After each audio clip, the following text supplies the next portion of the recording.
Head to Knoxville, don't be late. Baker's Live, it's gonna be great. June 5th and 6th, mark your date at Dollywood, we'll celebrate. Meet Baker and more cool friends.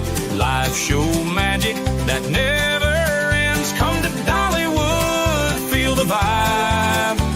With great people there, it's gonna be a ride. Rides, fun, and meet and greet. Baker and pals, the crew's so sweet.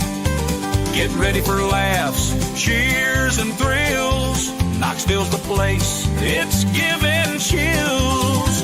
Meet Baker and more cool friends.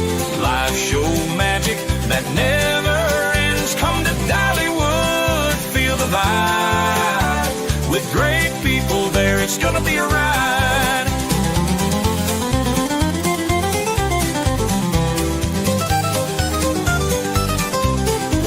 June 5th and 6th, don't miss the fun.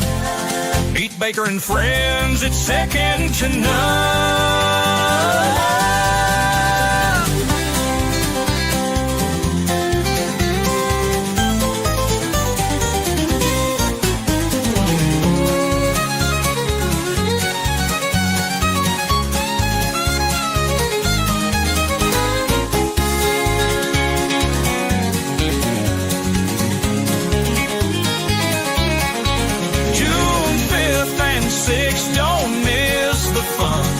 Baker and friends, it's second to none.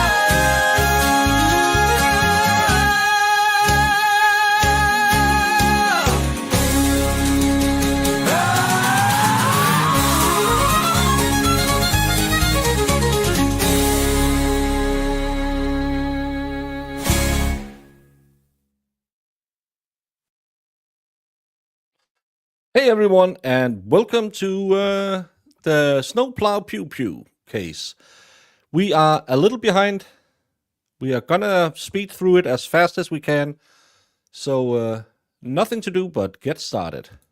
Denying the motion for a mistrial. As you can see, I have applied the standard that a mistrial is appropriate when the circumstances indicate that justice may not be done if the trial continues to a verdict. And I think it constitutes a mistrial. The conditions complained of must constitute an irreparable injustice that couldn't be cured by a jury instruction. I think when you apply that standard, as I've outlined in my written order, I don't think that the circumstances currently before the court rise to that level of prejudice that would constitute the need for a mistrial. Obviously, defense, if you want to put anything on the record at any point, expanding on your motion or your argument, I'd be happy to allow you to make that record when you feel the need.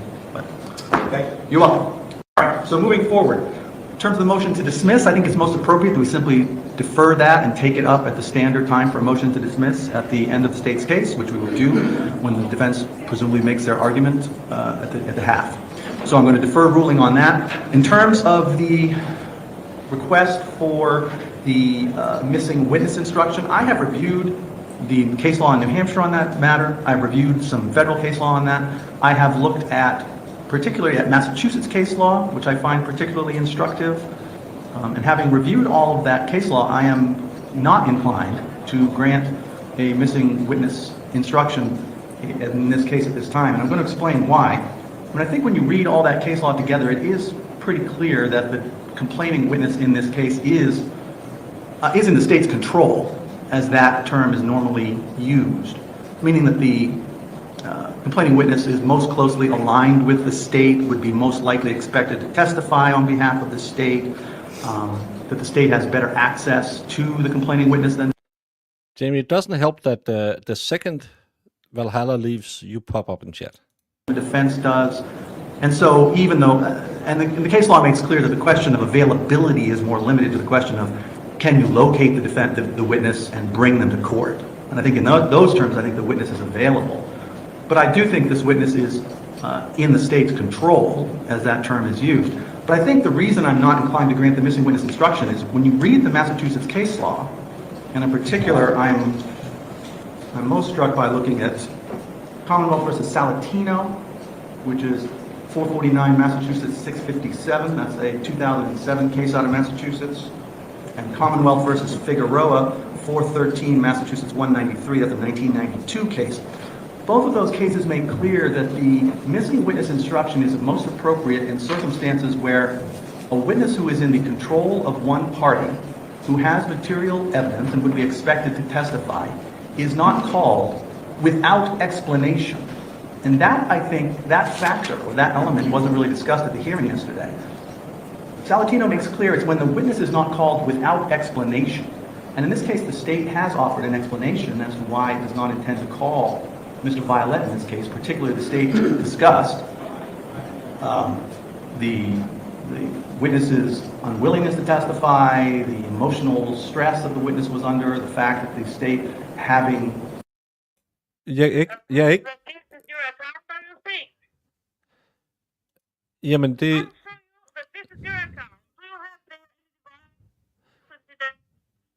Jamen jeg er ikke sikker på, hvad det er for en, du snakker om. Kan du komme nærmere ind på, hvad det er?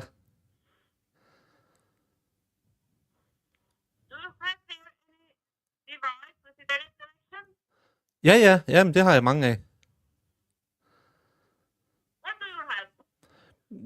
Jeg har telefon, og jeg har computer, og så har jeg min iPad, og... Nej, jeg taler ikke andet end dansk.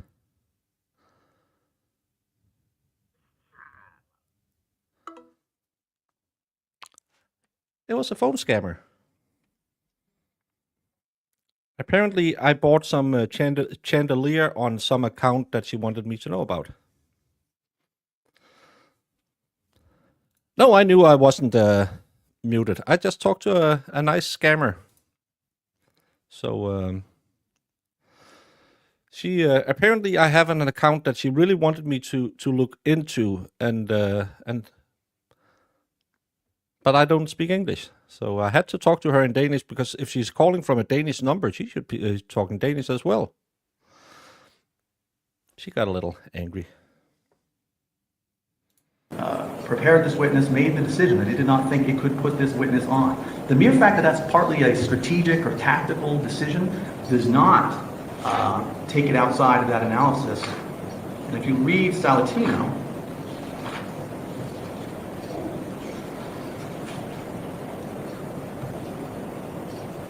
and I also point out, Salatino makes clear that missing witness instruction should only be given in clear cases and with caution, because it is such a potentially devastating instruction to give the jury. So, but Salatino says a missing witness instruction is appropriate when a party has knowledge of a person who can be located and brought forward, who is friendly to, or at least not hostilely disposed toward the party, and who can be expected to give testimony of distinct importance to the case, and the party, without explanation, fails to call the person as a witness. Never ever answer any emails. Don't push any links from anyone you don't imagine you have had a conversation with. I have someone who keeps writing me that my website is being discontinued because I haven't paid for my website. I don't own a website. Never owned a website. So again, but I get it the same email, even though I block it. They'll just send it from a new address. But I saw a Recovery Addict that normally I'll just say F you and hang up, but Recovery Addict likes to talk to them, so I turned it into entertainment too. Je suis en griffe there. And in Salatino, the court goes on to say that the instruction should not be given where the Commonwealth has a legitimate tactical reason for not calling the witness. And if the circumstances considered by ordinary logic and experience suggest a plausible reason for the non-production of the witness, the jury should not be advised of the inference. And I think that is the case here. There is a plausible reason, a legitimate reason why the state has chosen not to call this witness. And in that circumstance, I don't think that the adverse inference would be warranted. And so I don't think it would be appropriate to give the instruction to the jury that they can draw that adverse inference. I'll also point out that the law in New Hampshire is clear, as well as in Massachusetts, that the missing witness instruction is discretionary. The court has discretion to grant it. Neither party can demand it as a matter of right. And then I think the denial of the request for the missing witness instruction, I don't think rises to a constitutional level. Don't even acknowledge this, because then you'll be in their phone book and they'll just call you even more. Of a due process violation. So for all those reasons, the court is not inclined to grant the missing witness instruction in this case. And so that's where we are at this point. All right. And obviously, again, defense, if you wish to make any further record on that point, you're welcome to, and we'll give you an opportunity when you would like to. Thank you. All right. So with that, I think we've resolved those preliminary matters, and my plan was to go ahead and have the state call its next witness, which was the police detective, and then we would move forward. We have an issue on for the court concerning the scope of that testimony, Your Honor. Okay. Next witness is, we're all aware, is Detective Garston, who did, among other things, the interview of the defendant on the night immediately after these events. There is a body cam image of it, and there's also a full transcript of it. The state intends to proceed by transcript for reasons of efficiency and also notions of redaction. It is easier to proceed with the transcript because it's the state's position that certain aspects of the statement are not admissible. But a brief conversation with the defense concerning that. In fact, I brought it up before trial, but we've revisited it now and continue to have a disagreement on it. And it's this. The defendant in this case, when he was explaining the events of that night, also made reference to a prior event from approximately 2 months preceding this event, where Mr. Levesque claimed there was a verbal altercation between the defendant and the victim, where he alleged that the victim called him, quote, a rat for calling the police on him, and again threatened him and, quote, his family. He didn't do anything as a consequence of that in terms of like calling the police or anything. He said he had no intervening contact with the defendant and couldn't pick him out of a lineup. Saw him maybe between those previous 2 months act and this event, saw him maybe take out the trash. Wasn't even sure if he lived there. And yet now, apparently they intend to seek the admission of that to advance the self-defense claim. That's it's a missing witness. I don't know if it's the victim. His position is it's not admissible. I reviewed State versus Newell. Unfortunately, we are still at a loss, technologically speaking, and I don't have a copy of the case. But nevertheless, I'm familiar with the holding and the principles of it, which is that, and by the way, it's cited in the notes to 404 and 405. It comes down to this, that the defense, in my view, if they wanted to introduce it, should have filed a 404B motion just on the threshold of relevance for another issue besides propensity, even concerning a victim. Had the court even ruled as a second step that it was admissible, it's constrained by the admissibility requirements of 405. 405A deals with relevant traits, and 405B deals with relevant elements that would be subject to evidence concerning peacefulness or aggression. In this instance, we're talking about traits, so it's limited to opinion testimony, and only the opposing party can cross-examine then on issues of specific instances.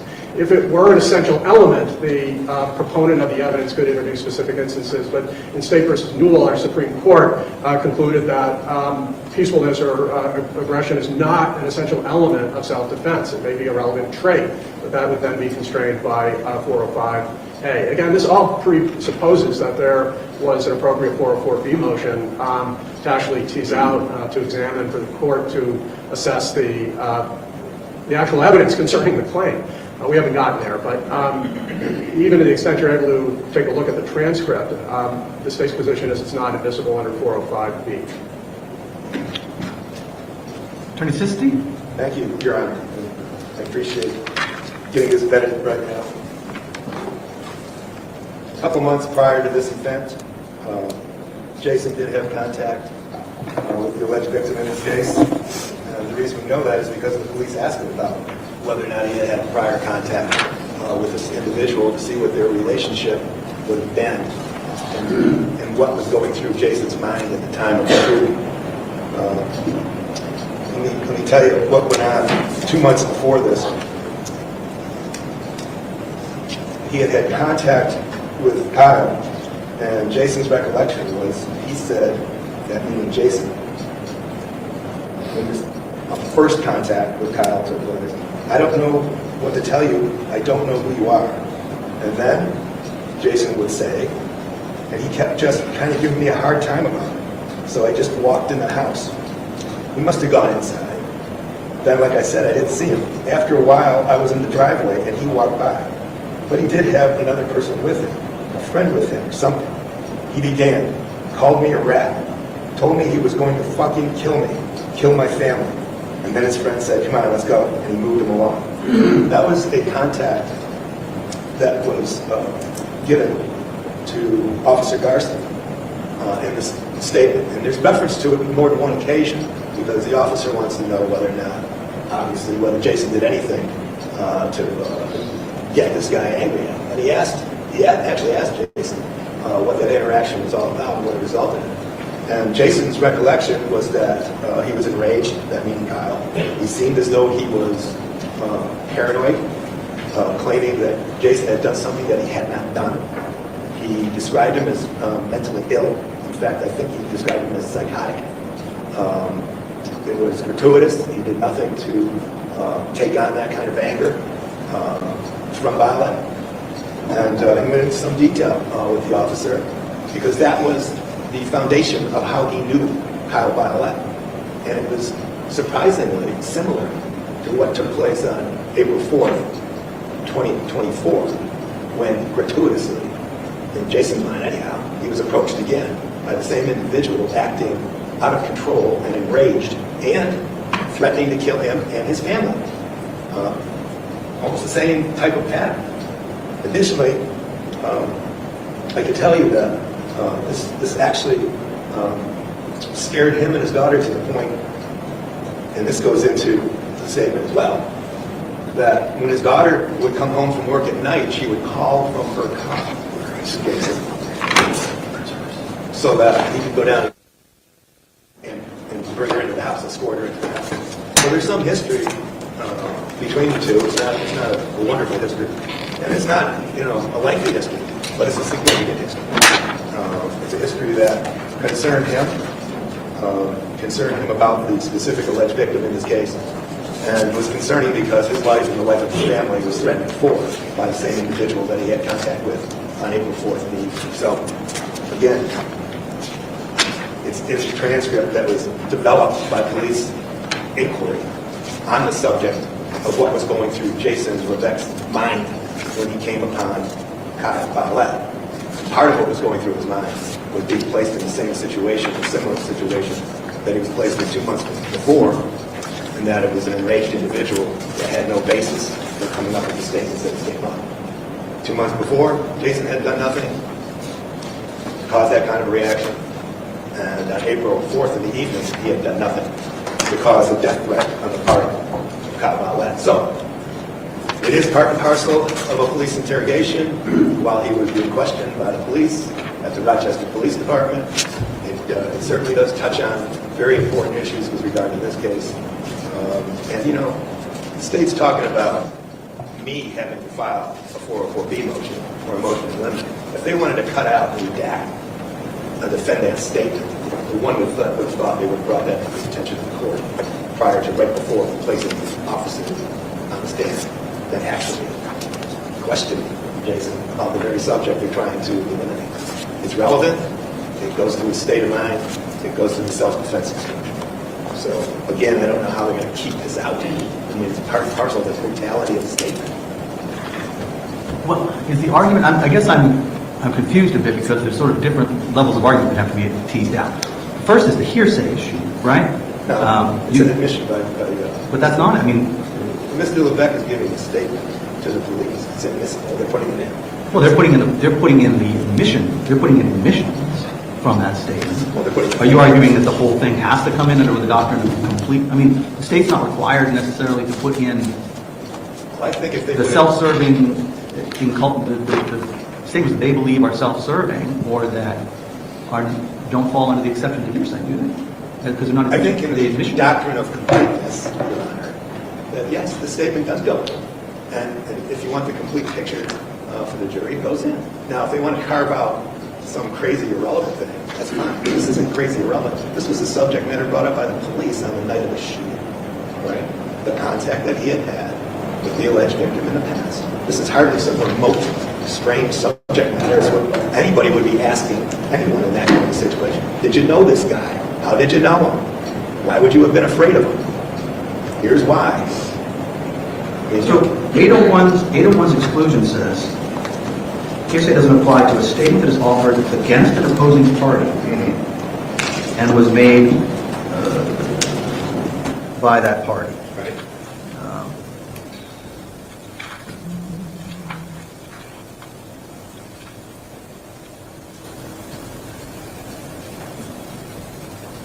Hold on one second. Well, what's your position on that, State? What's your position on the hearsay issue, and what portions of this statement do you believe are excluded from the hearsay rule under 801? Yeah, if you could bear with me and just go one step further back to this defendant's statement that, hey, look, we don't need to file the 404B motion because the state's introducing aspects of this transcript. Let me be clear, we're not the proponent of the prior bad acts on 2 months before this incident. So that analysis, I think, is entirely misplaced. In terms of the completeness doctrine, then, there is no bearing on the description the defendant provides concerning the relevant material acts here, which is the defendant's statements, and his movements during the course of this particular night on the 4th, and the events from 2 months earlier. This just creates this classic sideshow of a trial within a trial. And on that point, Judge, had the defense litigated this issue, we would have had the opportunity to, for example, bring Kira in here to assess and weigh the actual scope of it between two witnesses. I just heard him say that Kira would make phone calls to get picked up from the car when she came home from in the driveway or something. And I read her statement, and there is no reference to that happening. She says, I don't have any personal knowledge of it, but my dad claims that there was an incident some time ago, and he'd come out and get me. He came out and get me. It's referred to in the singular. And she revisits that later in her interview and says, can you talk about any fear for this guy? No, I wasn't in fear because my dad was there. We've gone through that. I've had a few times I've seen him, and it gives me a weird vibe. That's hardly a lunatic next door that they're trying to make this claim. And the fact that, out of random, when my dad had to come get me out of my car, that was there was nothing to provoke it. And also, I just don't trust people. And so the gap between Kira's assessment of it and the defendant's claims just now are significant as a point to merit a 404B hearing. But that aside, the completeness analysis would require the state to introduce a statement or a portion of the statement that was somehow unfair and would be recast by the excluded, redacted section. I can tell you, I suppose we can take it as it comes, but I certainly don't have any plan to broadly declare you have no prior history with this individual. Oh, that's not quite accurate according to his statement, but I'm not still there. So let me clarify. How long? The transcript's like 100 and something pages, Yeah, right? Yes, 156 pages. And how many pages of the 156 does the state intend to put in as evidence? Quite a few. Sorry? Quite a few. And what do those sections that you're putting in relate to? So they relate to the defendant's initial description of the events that are frankly not in dispute. Confirming that he was able to speak accurately, willing to speak accurately about preliminary innocuous events. Then it goes into the area of his claims about why he drew the firearm and the effect of brandishing it. He makes essentially two sections of claims. The initial section is before Garston has seen any video and before the defendant has consented to any video. He doesn't consent until about page 66 of the transcript. And prior to that, he's committed to this. I pulled out the firearm. What was Kyle's reaction? He became enraged and charged me. That's demonstrably false and at odds with the video. He charged me, and I had no choice. I think he was coming at me to attack me. He was coming at me to take the gun. I could tell by the look in his eye. And so what did I do? I fired. What happened then? And by the way, Garston didn't see the video. He didn't seem fazed by it. He didn't flinch. Thank you so much, Wendy, and thank you for all the support you have given me through this weird journey we are on. He continued towards me, attacking me. All of that is coming in to show that the defendant was creating, manufacturing a self-defense claim until the jig is up. Then we've heard a lot about, he consented to video, but not yet. And he goes on to say, by the way, that, why did you fire the next 5 rounds? Oh, I fired those because he was continuing to come at me. Did he go to the ground after the first shot? No, he didn't seem to be affected by it. He got more angry. And so, did you move towards him? No, I stood still and he was coming at me. And I fired 5 more rounds just to stop him. And did these hit him? Yeah, I think they hit him because he walked away holding his abdomen. But I'm just trying to get clear. Thank you. But I'm just trying to get a sense of the section you're putting in. Yeah. Is it all sort of one continuous part of this interview, say like 40 pages of it all continuous, or are you selectively cutting out little bits? Are you seeking to put in a contiguous or continuous section of the entire video? So the short answer is no, but it's not to play sharp with the facts. The detective, like most, are trained in the read analysis, as you may know. That sometimes includes looping. In other words, they will have a defendant make a statement. It's kind of open. Defendant puts it out there. They'll go on to other areas. Then they'll loop back and, hey, I want to revisit this issue of actually brandishing the firearm. And so I am following along the fundamental narrative of brandishing the firearm, the first shot and the second rounds of shots of 5. Those are repeatedly, restated. But again, have no bearing on, at the time, I'm thinking about 2 months ago. And is that part of the interview, the part about the 2 months ago incident, That's embedded. Is that an entirely separate part of the interview, or is it all sort of embedded in part of the interview? I can't quite say that. So at the beginning of the interview, when he, for instance, talks about, I was out plowing, came home, I did one swipe, I was changing. For whatever reason, the guardsman asked, well, how do you know the guy? Oh, I don't really know him. I think he's my neighbor. But 2 months ago, he was walking by and said, you're a rat. I'm going to kill you and your family is the claim. We haven't vetted that through any process, but that's the type of interspersement, but it doesn't have anything to do with. And so why did you brandish the firearm? Because he was coming at me, not because I have some historical reference or fear to him. Those are completely divorced in the transcript and in the conversation. One does not modify the other. Because I look at this issue in the first instance, I'm trying to grapple with the completeness question, right? Yeah. Whether it's fundamentally unfair to the defendant to pick and choose sections, and whether it would be misleading to the jury and unfair to the defendant to sort of carve out little bits of the narrative if they're part of his narrative. I understand the issue of that prior statements of the defendant don't get to come in through the defendant because they're hearsay. The state can put them in because they're admissions. But there's a question of fairness under the completeness doctrine. It's separate from the 404B analysis, which is a whole separate issue. I agree. Opponent of this could create misleading impressions, and if I'm having a really bad day, I suppose I could do that, but it's certainly not. I'm aware of the issue. I can tell you that the transcript standing alone doesn't suggest anything close to an innate fairness or completeness doctrine. It's not baked into the narrative of what happened that night. These are background questions that the detective asked concerning, as you would expect, what's your history? But that didn't have anything to do with, was he coming forward or not? Did he stay on his feet after he took a shot to his head? Where was he when you came over and unloaded the next 5 shots at him? Oh, he was coming at me. Those are modified by a reference to some prior comment, even threat that the defendant, that the victim may have made. Right. Transisting? Yeah, I think we all better take a breath.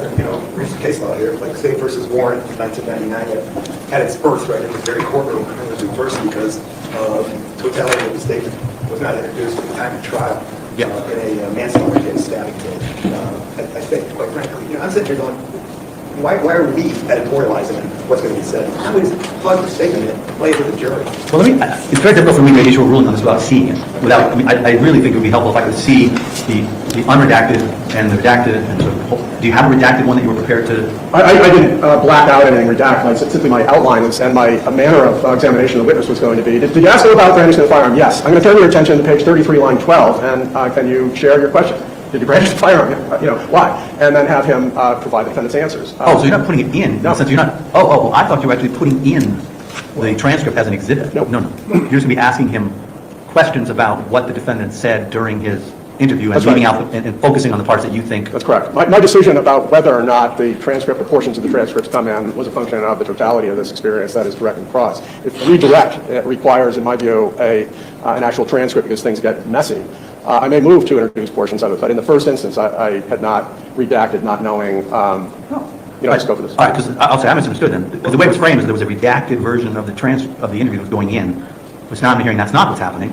So the question is, you're going to ask him questions about what the defendant said. My reference was redacted by omission. We're just not going there. He's going to talk about things that he said. You presumably at that point are going to then on cross want to ask the officer about other things that were said, and those are going to be subject to an objection at that point, and we're going to have to figure that out at that point. But I suppose we may want to talk about it now. Yeah, we might as well talk about it now. I guess I'm going to say let's play the whole thing. What are we doing? You want an accurate representation of what Jason was like on that night? You want to see what he was like on that night? You want to hear him speak? It's not what Attorney Barker I say said, or how he said it, or what he looked like. It's for the jury to make those determinations of what was going on with regard to him. After 40 hours of no sleep, by the way, and being interrogated at the Rochester Police Department. Now, the doctrine of verbal completeness, if he's just cherry picking, all right, it's the same issue, but we might as well get that out there now.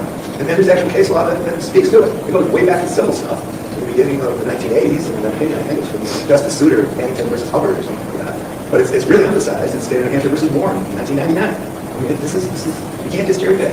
especially in situations like this where there's a police-directed interrogation case. You know, you can't cherry pick, but we adhere to the rules of evidence, and that's what I'm trying to do. We don't simply say, the entire truth, set it free. Right, we're constrained by rules of evidence, and two, there's nothing about recent case law that recasts the completeness doctrine as something broader than this basic principle.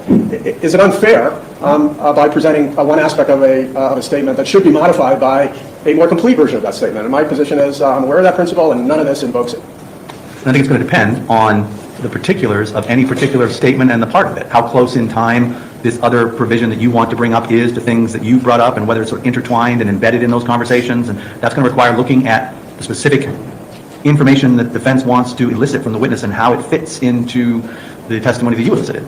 Would you agree? I think that's an accurate statement of what we live with in terms of a completeness doctrine. Anytime there's a broad statement that gets granulated with inadmissible statements, and this is just an inadmissible statement under Newell, and as a starting point. And now, am I going to elicit something that would be unfair without providing the statement concerning the prior event? This specific information of prior offense by the same individual is admissible, all right, in self-defense claim.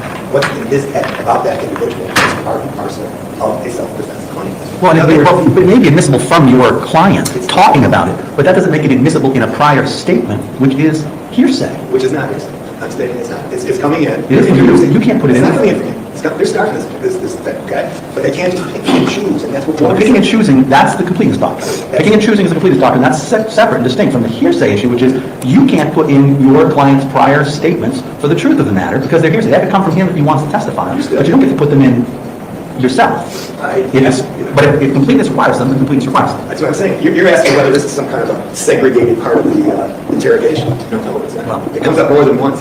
And, you want to talk about cycling and all this other, techniques of interrogation. Well, it comes up more than once. All right, police officer's interested in it. He wants to know why this happened that night, who this guy is, what the relationship was. And I'll tell you right now, it wasn't good. It wasn't extensive, but it was a similar or same threat to kill him and his family. I think the only way I can effectively rule on this is, A, I'm going to look at it. I'm going to take a few minutes and look through it. I also do want to go take a quick look at the Warren decisions and case law. I hate to do this because now it's 9:24. We've got the jury sitting for 45 minutes. This case is... Anyway. I walked by the door, which I can best reproduce. It was something like, as I walked by, and I happened to glance over. The jurors heard me make that noise, and I actually saw them laugh at the fact that as I walked by the jury room, I expressed a verbal sort of expression of some frustration, and they heard that, and they laughed. I don't know what to make of that. I don't think it is any prejudice to either side. I can't imagine that they're going to infer from that anything particular other than that the truth, which is I'm frustrated by the fact that, this is taking some delay to get this case moving, and that I was in my head thinking about these issues and trying to work through them. So I just raised that to your attention because it was a sort of brief quasi-interaction between me and the jury, which was totally unanticipated. I didn't know they were in that room. I didn't know the door was open when I walked by. Does either party want to say anything more about that or feel the need that we need to address that with the jurors? I don't think we do, but... Well, I agree. I think that's probably the general consensus of everybody involved in the trial at this point. I don't think we need to blood here. Attorney Siski, do you have any concerns about that? And again, there was no words. I did not say any words. It was simply a sound that I made. Okay. Going forward, I'm going to make sure that doesn't happen again. But anyway, all right. I had the opportunity to review, particularly I reviewed State v. Warren, which is a case involving the completeness doctrine. And defense counsel is right that otherwise inadmissible evidence can be admitted under the completeness doctrine if it's necessary to prevent a party from gaining a misleading advantage. Under that doctrine, a party has a right to introduce the remainder of a writing statement, correspondence, or conversation so far as it relates to the same subject matter and tends to explain or shed light on the meaning of the part that's already received. Right, so that's the standard. I mean, Warren was a much cleaner case in that it involved a statement in which the defendant had made certain admissions, but as part of his statement, he mentioned the fact that there was one particular sentence, I think, about a knife that the state was trying to keep out, and the court felt it was unfair to keep out that one statement about the knife as part of this narrative. Looking at Warren, I think the only way to proceed is for the state to put on its evidence, to have the witness testify, and then when the defense wants to ask questions about other parts of the statement, I'm going to have to make a case-by-case determination as to how close in time the other statement is to the statements that the state has already put in, how much it's intertwined with them, how close it is in terms of subject matter, and whether it would be basically unfair not to have that portion of the statement introduced to put the rest of it in context or for completeness purposes. I don't think I can make an advanced ruling without hearing how the testimony comes in. And I don't think Warren or any other case that I'm aware of requires that the entire statement be put in or that the video be played in its entirety. I'm not aware of any such cases, but I welcome if you all, either of you is. So that's my position at this point, so I think we just have to proceed. Either side wants anything further on that question? As far as close in time, I mean, it's obvious it's close in time. Well, I mean, you read it. I don't think close in time means the whole interview. I mean, the interview itself probably took 3.5 hours. 3.5 hours. Right. So I don't think you can say that the entire interview was all close enough in time. I think you have to look at the particular statement and how it's connected to other things that the state has introduced. Yeah, it's like 2 pages away from. You know, for example, I note that the interview starts off on page 17, where Officer Garston asks him, "So what's going on tonight?" And he gives a long narrative answer that ends on page 20. And interspersed in that answer, there is some discussion about these prior incidents. And I think there is an argument to be made that that is part of that statement and is intertwined with it. But then immediately after that, there's a long 10-page discussion just about the prior incidents. I think there's an argument made that's not intertwined with any of his answers. So it's going to be a case-by-case or statement-by-statement analysis. I don't see any other way around it. Attorney Barth, were you going to say something? Well, if we could, maybe we can't get a ruling then on if the witness, Garston, says he, gave an open-ended question, what's going on tonight? Does that, from the court's perspective, invite admission of the prior reference to the prior incident? I'm looking at page 23, where they're discussing the initial confrontation. And on 24, a page and a half later, they're talking about the October month. It's intertwined. I disagree. I think 23, he's talking about, he's still dealing with the prior incidents. He's talking about the prior incidents at that point. And that's a part of it. I will tell you, counsel, I think when I look at what is on pages 17, for example, on pages 17 through 20, where he asks him the open-ended question about what happens, and he's telling him about, he comes out, says he's going to kill me, kill my family, and I don't know who he is, and this isn't the first time this has happened. It strikes me that is all intertwined as part of his answer. And if you elicited portions of that, I think it would be fair game for the defense on cross to ask him, well, didn't he also say during that answer that there have been prior incidents? I think it's all intertwined in that answer. Now, does that also mean he can then delve into all the details of every other time he's talked about that? Not necessarily. But in that instance where it is literally intertwined in that part of his answer about what happened that night, why he did what he did, and then he goes on to say, and this isn't the first time this happened, he did it. I think reading State v. Warren, I think there's an argument made it would be unfair to carve out that one little bit of that answer. So I can tell you on that one, I think that is how I would rule on that one. Now, it's a long interview, and I can't tell you exactly how I'm going to rule on the rest of it, but that's my thinking. I don't know if that changes anything. Can I have just a quick chat? Sure.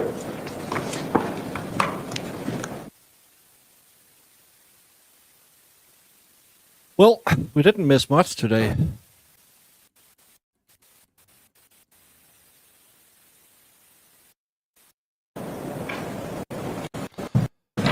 Let me begin by starting by apologizing. As you can see, we've had a number of delays that have caused us to have to suspend things for periods of time. We got a little bit of a late start today. I think I explained to you previously that's sometimes the way these things go in trials. Matters come up that have to be dealt with.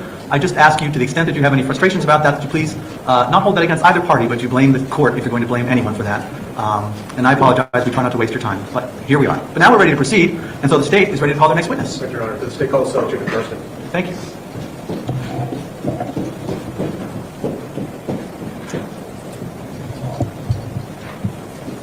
In the corner, they'll remain standing. The truth, the whole truth, and nothing but the truth.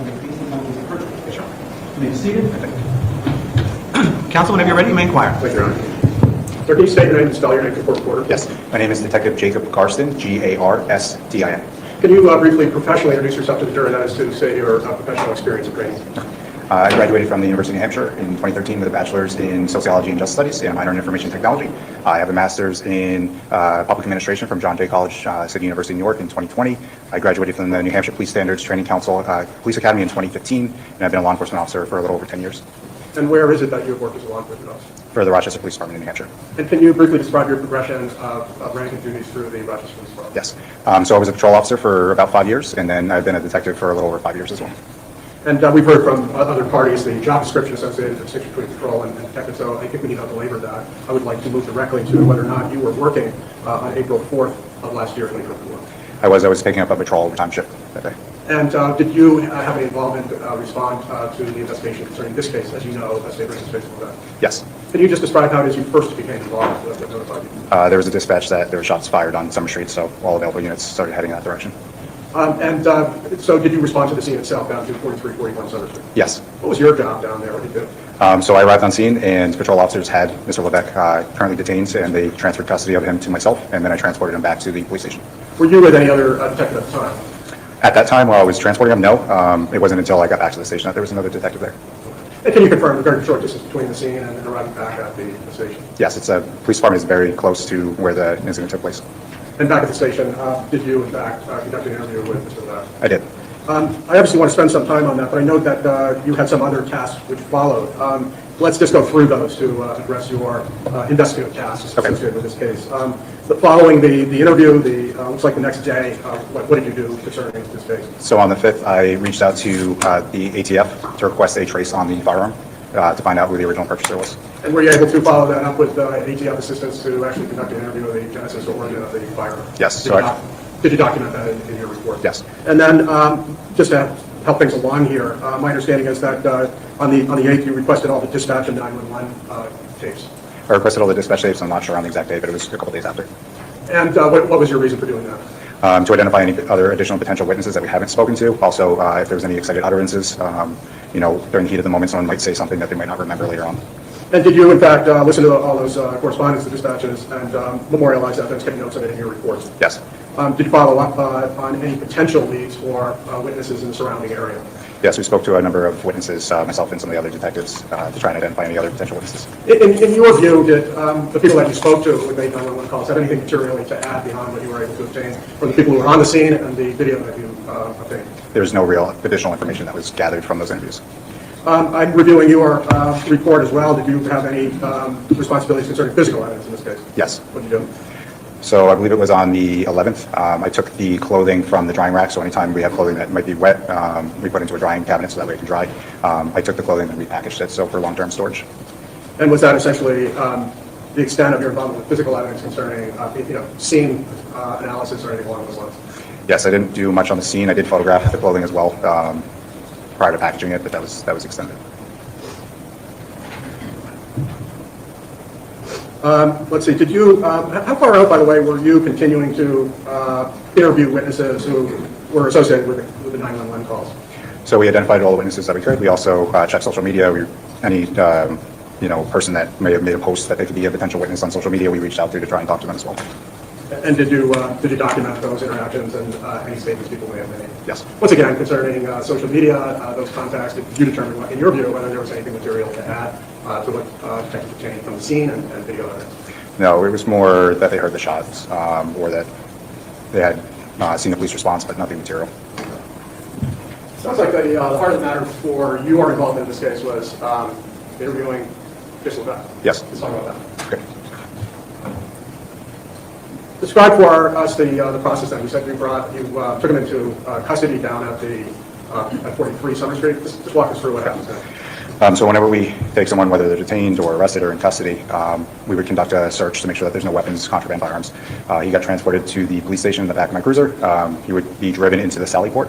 From there, I walked him into the booking area and then transported him via elevator up to the interview room. And where did you ultimately take him? To the interview room upstairs. And talk to me about that interview room. Can you describe it for us? So it's approximately 10 by 10, 12 by 12 room. There's a circle table in the room. There's 4 red hard plastic chairs. And look, this is at something like 10:30 at night. Can you share with us, describe for us how Mr. Levesque, appeared? He was able to communicate. He had expressed that he had been working prior to that he had picked up his daughter from work and that he was going home to finish up his snow removal for his own home. So before we get into the narrative, his account of sequence of events and things he heard and saw and did, I want to talk a little bit more about his appearance. You said he mentioned that he was at work. Did he share with you for how long he had been working? Yeah, since approximately 10 p.m. the night prior. For 24 hours at this point? Yes. Did he indicate to you that he was fatigued, tired? He indicated that he was tired from plowing, yes. And did you, in fact, try and address that in any way? Did you provide him with, for example? I offered him coffee, gave him a moment to compose himself as well, and he indicated to me that he was able to proceed with the interview. Let's be clear, the food you offered him was like a Slim Jim Yes. along those lines. Did you ask him whether he wanted more than that? I asked about food. I can't remember if I asked more than that. We did offer him some candy as well. It's hard to get food in the PD at 10:30, 10 o'clock at night.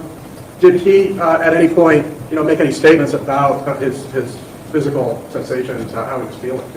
Yeah, at one point he did indicate that he was either lightheaded or dizzy. Pardon me? Sorry, at one point he did indicate that he was either lightheaded or dizzy. And how did you respond to that, if you recall? I asked him if he wanted EMS to evaluate him. And what did he say? He declined. Did you continue to question whether he felt comfortable or capable of making a statement? Yes. Now, was there a period of time where you were frankly setting up, that is, you go right into the interview, or was there a delay between arriving at the station and actually start beginning the interview itself? There's a little bit of a delay. There's usually some rapport building before you start talking about the specific matter at hand. Also some arrangement of the room. And we also had to gather a Miranda form that we could go over with Mr. Levesque.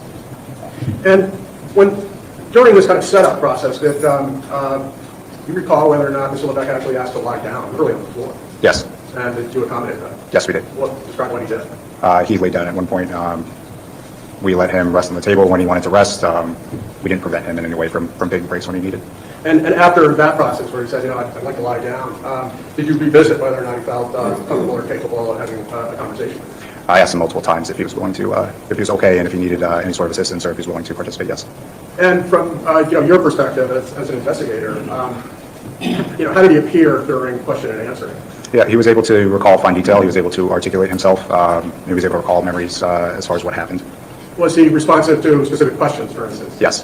So you oriented them to the topics that you were asking about? Yes, and even before the interview, he was asked basic questions as far as his name, address, date of birth, phone number. He was able to recall those. No difficulty doing those as well. Then I want to get into the substance of your conversation with Mr. Levesque. Okay. Did you ask him about the specific activities that preceded his contact with Kyle? Yes, Let's do this. Was this interview recorded? it was. And are you aware that there was a transcript generated of this recorded interview? Yes, Have you had an opportunity to review the transcript and the recorded interview? I have. Your Honor, I'd like to approach this witness. Well, I guess I can do this annotation. Do you recall each question and the specific words that Mr. Levesque used to respond to each question? No. Would using or referencing the transcript assist you in your memory and it being accurate concerning the words you use and the words Mr. Levesque used? It would be. Yes. Your Honor, may I approach this witness? You may. Your Honor, my request is to leave a transcript with this witness to refer to from time to time rather than the back and forth. I have no objection to that. My question is, does it make sense to have one copy of the transcript marked as an exhibit for ID purposes? Well, first of all, it should be marked certainly for ID. Oh, I just checked. Karen Reed case is on the Danish Max as well. Well, I understand that. We've had that discussion, and I'll allow you to remake that argument if you need to at a later point. But at this point, where it's going to be used to refresh his recollection, as I understand it? Well, we could briefly approach it. Sure.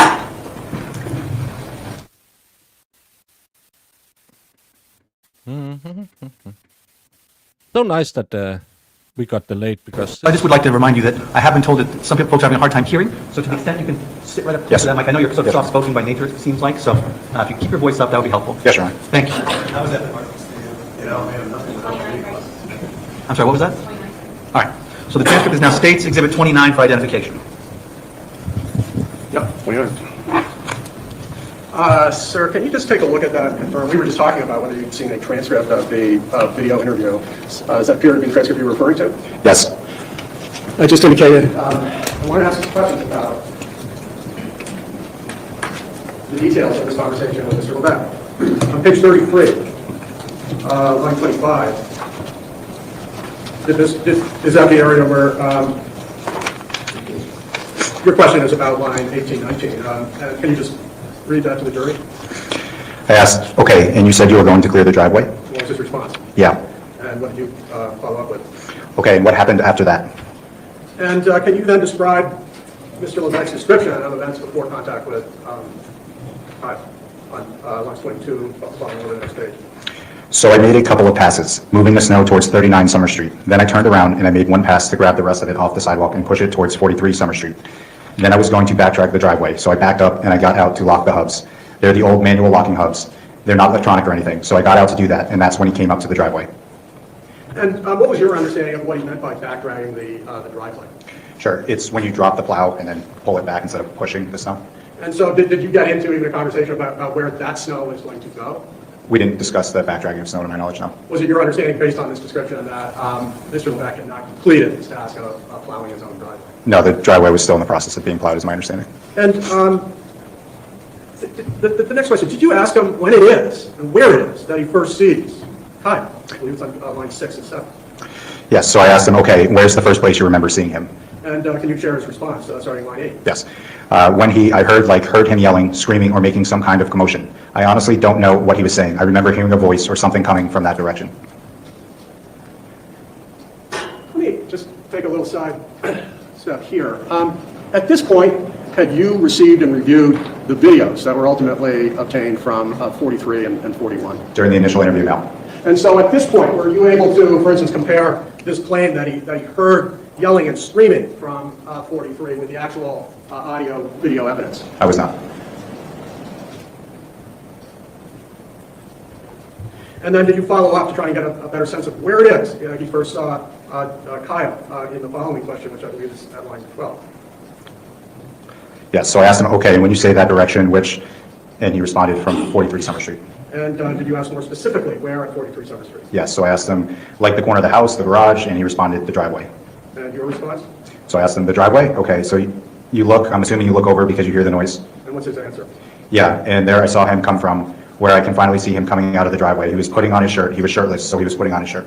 And so his answer to you, when he sees Kyle for the first time, he's actually doing something. He's putting on that hoodie. Correct. And were you able to later view video and confirm that Kyle did in fact put on a shirt or a hoodie all the way back in his driveway at 43? Yes.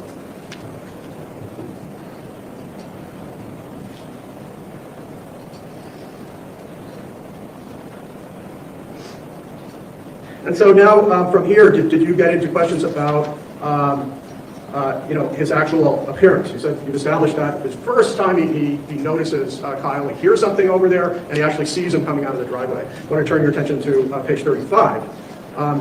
Did you try and get an understanding of what Jason claimed he saw in terms of Kyle's actions? And so I'm going to direct your attention to 35, line 6. Yeah, so I asked him, okay, so he was putting on a hoodie at that point. Describe, I guess, he's yelling at you. Okay. And just before that, by the way, was he able to, even from that distance, give any kind of detail about, the nature of the shirt that he was putting on? And this is line 1 at 35. Yeah, he described it as either green or camo hoodie. And so then we were just saying, after the hoodie, did you ask more specific questions about, say, distance and activity? Yes. Line 10, what do you ask? How far away from the truck does he get at this point? And what's his answer? Oh, he's walking at a very fast rate towards the truck. And did you ask him now about concerns for, say, weapons, or if he was brandishing anything? Yeah, so I asked him, okay, anything in his hands? And what were his answers? His initial answer was, I don't know. And did you pursue that? Yes. Line 16, what did you ask him? Okay, are you able to see his hands from where you're seated on the truck? And what was his I hate that he's just allowed to read his testimony into the record. response? Yes, I guess I could see his hands. And did you follow that up at 22 and ask him whether he was armed or had anything in his hand? Yes, so I asked him, okay, and you're not sure if you saw anything in his hands? And what is his answer at 24, 25? I don't believe I saw anything. He had his hands clenched in a fist, And then on 36, does he continue to describe Kyle's hands? yeah, so I said, oh, like this, and demonstrated a fist, rather, and he responded, yeah. Did he also demonstrate a fist? Yes. And did you go on to continue to ask about the details of what, if anything, was in Kyle's hands? Yes, so I said, all right, but at that point his hands are in a fist. Did you see him holding anything? And what was his response? I did not see him holding anything. I don't think so.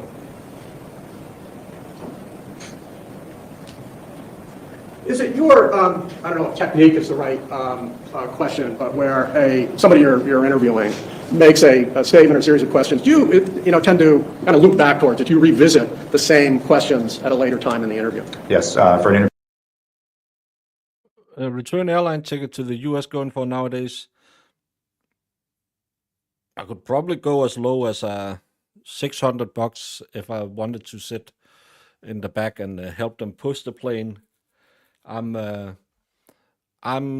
paying $1,150 for my trip.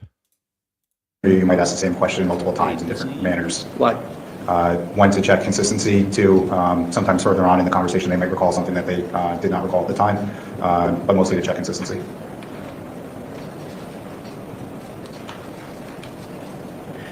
Page 98, line 12.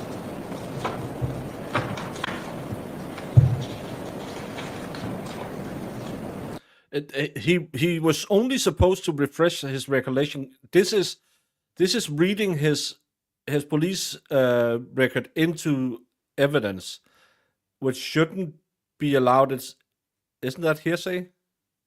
Oh, Iris got it 600, but I'm flying economy business, so it's a little bit more expensive. And I have to go to Knoxville. That made it quite a bit more expensive. Is that an example of you revisiting whether he had a weapon? Yes. And what was your question? Had you seen him with any weapon or anything at any point during any of this exchange or in the past? And his answer is 1516. I don't know. I don't believe so. No, I don't believe so.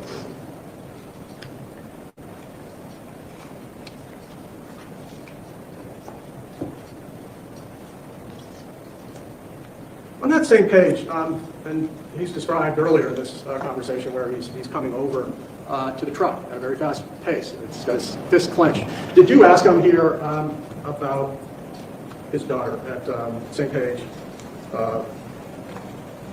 line 9? Oh, excuse me, no, yeah.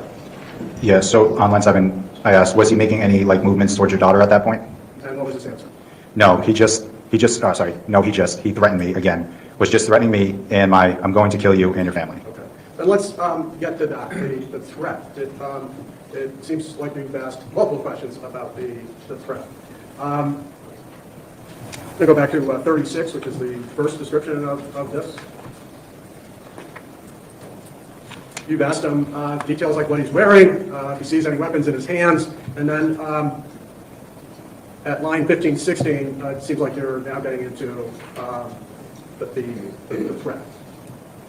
Yes. Can you indicate this line of question? Yeah, so I asked him, sneakers, okay, so he's coming at you yelling, can you make out anything he's saying at this point? And how did Mr. Levesque respond at line 18?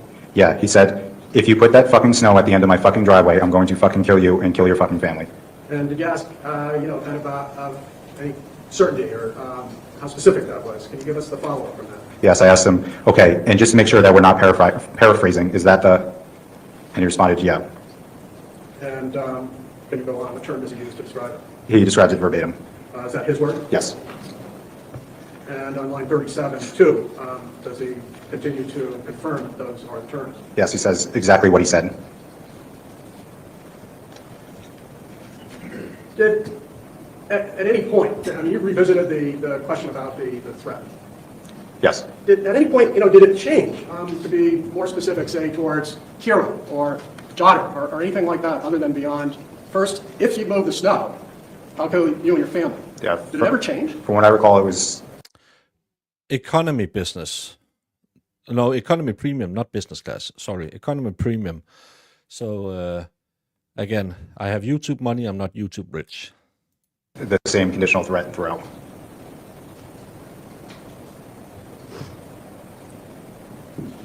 And you described him, you asked about the process of coming over, what he could see, what he heard, and you described then what he claimed about the actual encounter itself, where that occurred, how close that happened.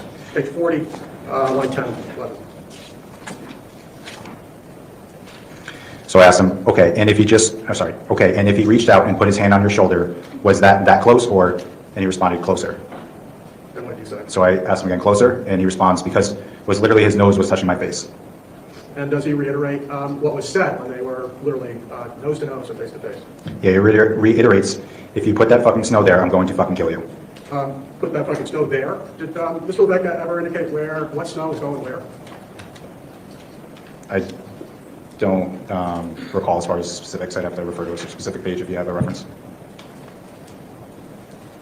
And did it ever deviate from, if you put snow somewhere, then I'm going to kill you and your family? No, to my knowledge, it was still all a conditional threat throughout.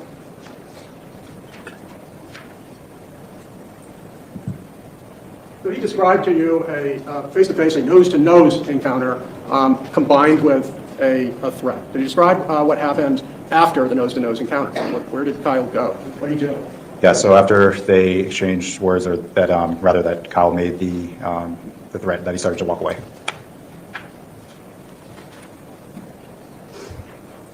And then I want to direct your attention to page 45, line 12. Well, let's start at 10. Excuse me, that's Mr. Levesque's answer. Your question is at 7. Can you share your question? Yeah, so I asked, all right, so he starts walking away, you said, and how far away did he get from you at that point? What's his answer? Well, my truck was parked. If this was my driveway right here, my truck's parked here, and he had made it to like the front of the house, and that's when he stopped and turned around and came back. And did he describe on page 46 how he claimed Mr. Violette, how Kyle appeared when he turned around and started coming back, 46 line 10? Yes. He said he's still very agitated. He's got his fist. He's very animated in how he's yelling. And just, he's going to fucking kill me and my family for moving snow, I guess. And he claims at this point, while Kyle is in front of 43, that he's yelling these things, correct? Yes. And at this point, did you yet have the audio from 43 and from across the street? We did not have the video or the audio at that point, no. And did he describe to you on page 48 and what he did in response to Kyle walking back towards the house? This is 48, line 9. Yes. Well, can you just share your question on Yeah. line 8? So I asked him what happened next, and Levesque responded, when he started coming back at me again, I didn't want to I went and drew my firearm and I pointed it at him.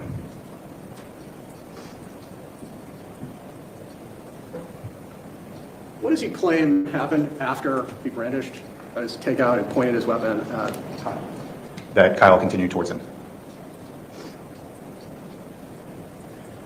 Well, can we be more specific? Line 13, same page.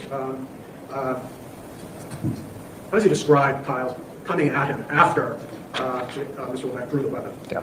And at that point, that's when he came at me. He was coming back at me like he was ready to go. And did you kind of follow up on that? Actually, why don't you share with us your next question on 16? So I said, okay, so let's kind of dissect that a little bit. And he responded, yeah. And then I asked him, so as far as he was coming at you, ready to go, help me understand what you mean by that. What did he say? Like before, he kind of was, his hand was in a fist. Now he was coming at me like he was going to attack me. And how did he respond to that? I responded, okay. And did he continue to speak of this? Yes. And he said, or he was going to take the gun. I don't know what he was going to do, but he was coming at me. He was ready to go. And this is his claim after he takes the gun out and points it at Kyle. Correct. And again, did you have the video to compare his words to the images captured on 4 different videos? Not at that time.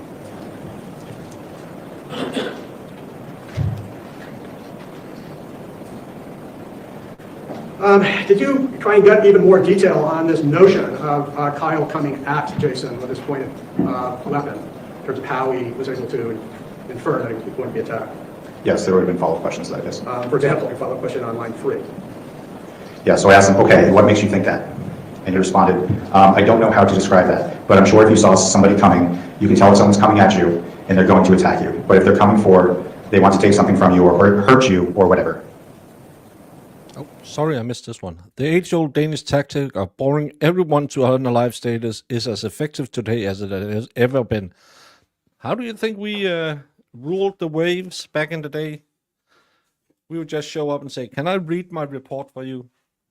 Because we don't have video equipment, so please tell me what page you need me to read from. And then he told me he came at me with his fist. I would rather watch video than listening to this recounting.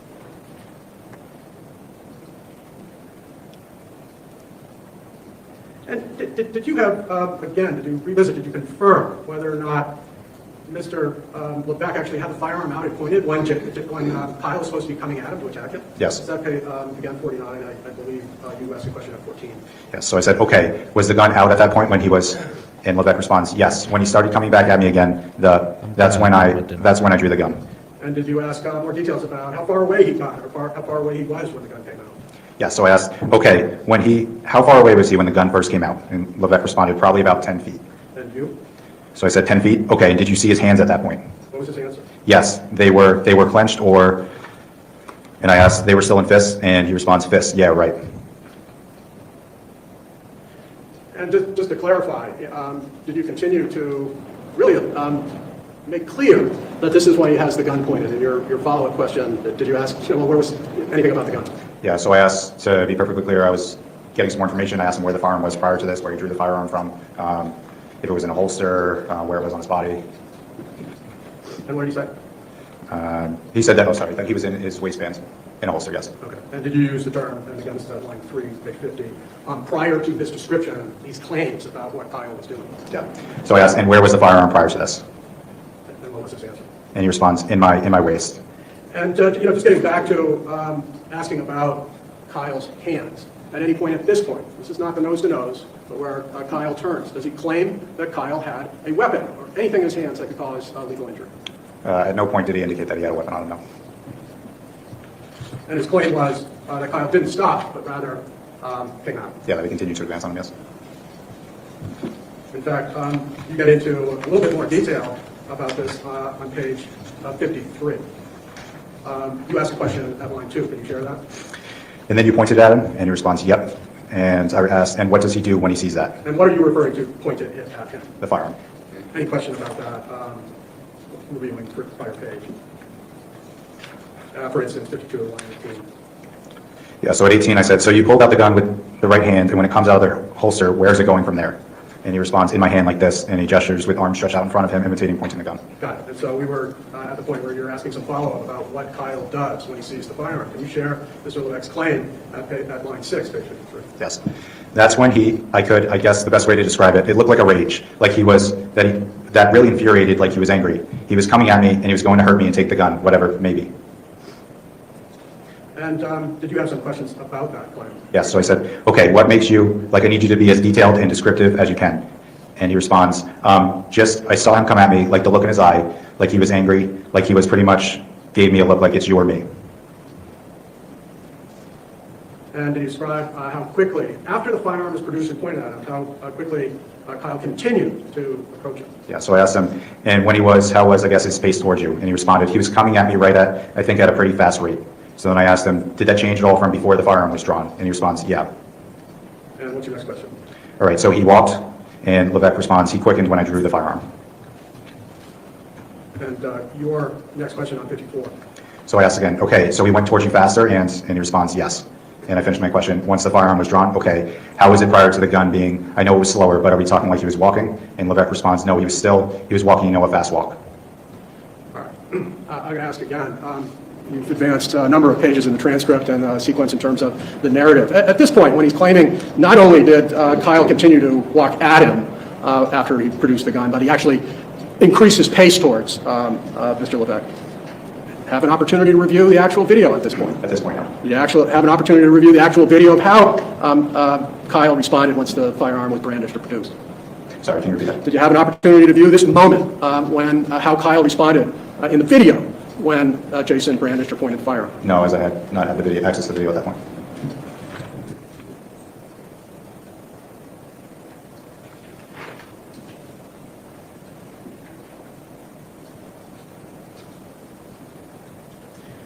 Does Mr. Levesque explain to you what happened as a result of Kyle continuing to advance towards him in a rage and rapidly closing the distance? He does. What does he claim?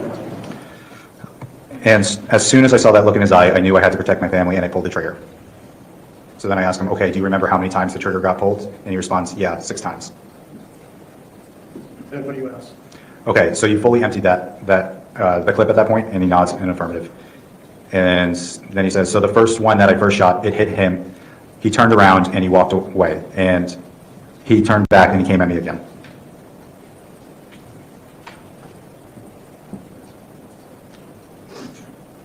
I'm sorry, you said that after he fired the shot, he continued to come at him? Yes. How would we know? Because we can't see the video. So hopefully they can see it in court, because I don't know what happened in that video other than shadows moved. Sorry. So the first one that he shot, it hit him. He turned around to walk away, is what he said. Okay, and then what happened? He's walking away? So he's walking away, and he said that he turned back and to come at him again at that point. All right. Do you continue to follow up on that claim on 55, line 2 and 3? Yes. So I said, all right, so you said that he turned to walk away, and is that where you said after the first shot? And he responds, mm-hmm. We had talked earlier about you looping back later to the same topic, same subject. Did you do that concerning this moment, after the shot was fired? Yes, later on I did, I yes. direct your attention then to page 105, line 17. So what's that page reference? I'm sorry.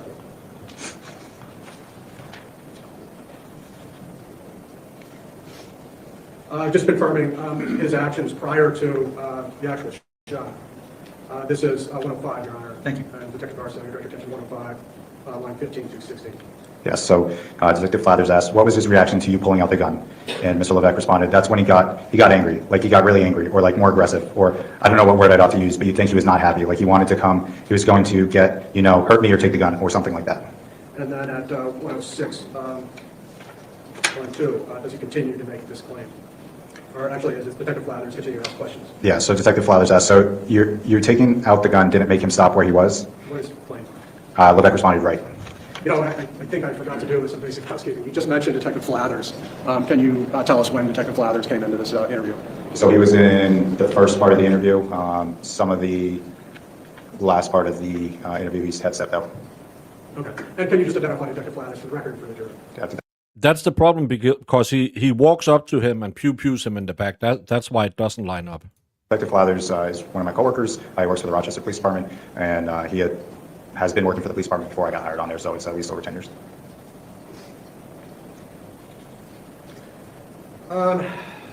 Let's talk then about your inquiry concerning the shooting itself. We talked about brandishing a firearm and his claims about Kyle's response to that. Page 55. 17, you asked a question concerning the actual gunshot. Yes. Okay, and he's coming towards you, so 5 feet or less, the first shot goes off. Do you know where roughly on his body, though, it hit? What's his claim? No. In fact, you continue to press that. Yeah, so I said, okay, do you know if it actually physically hit him, the first shot? And he responds, I think so. And is this an area that you revisited later in your interview? Yes. I'm going to direct your attention to page 111, 1 through 2. What was your question? Was it your intention to stop him, to kill him, something else, like What's his claim? just stop him? And do you follow up on that? Yes. So I asked to stop him. Okay. Did any of that change during the next series of shots that went off? How do you answer that? No, the first one didn't. I think it affected him as he heard the shot, but it didn't stop him. I'm sorry. So his claim at this point for how Kyle reacted after being shot in the head was it didn't seem to affect him. He indicated that the first shot didn't stop him, yes. He didn't describe him going down to the ground. No. And this was in response to your question about what was your intent? To stop him or kill him? Yes.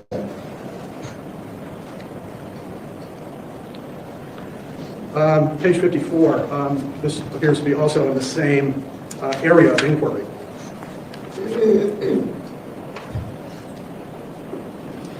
I'm going to direct your attention to 54 lines 21 through 23.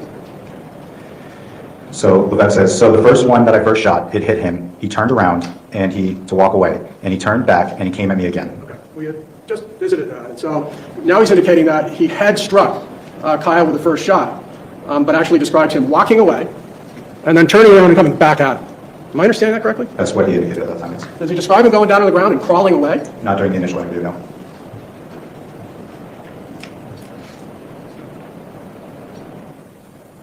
You indicated that you had asked him about the distance that he shot him at the first shot. You recall how far away he claimed it was? This is 55, 90, Yes. So Levesque says, the first shot was a pretty close distance. I would say maybe 5 feet or less.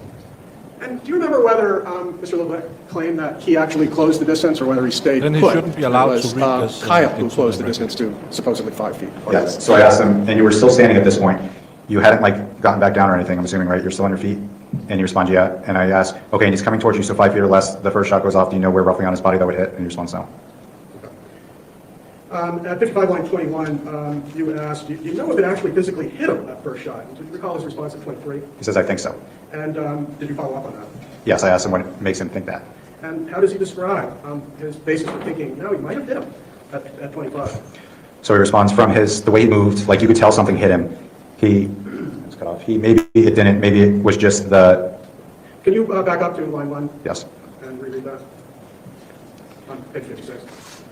Did we give you a back copy? Yeah, it looks like something was cut off. I'm going to approach this with a strong. Please. How pervasive is that? That's pretty good. I'm going to show you where the is a better copy and ask Your Honor, for the record, this is 56, continuing on to line 1. Yes. So you could tell maybe something hit him. He flinched, or maybe it didn't. Maybe it was just a noise. Like he reacted to it, I guess would be the best way to describe it.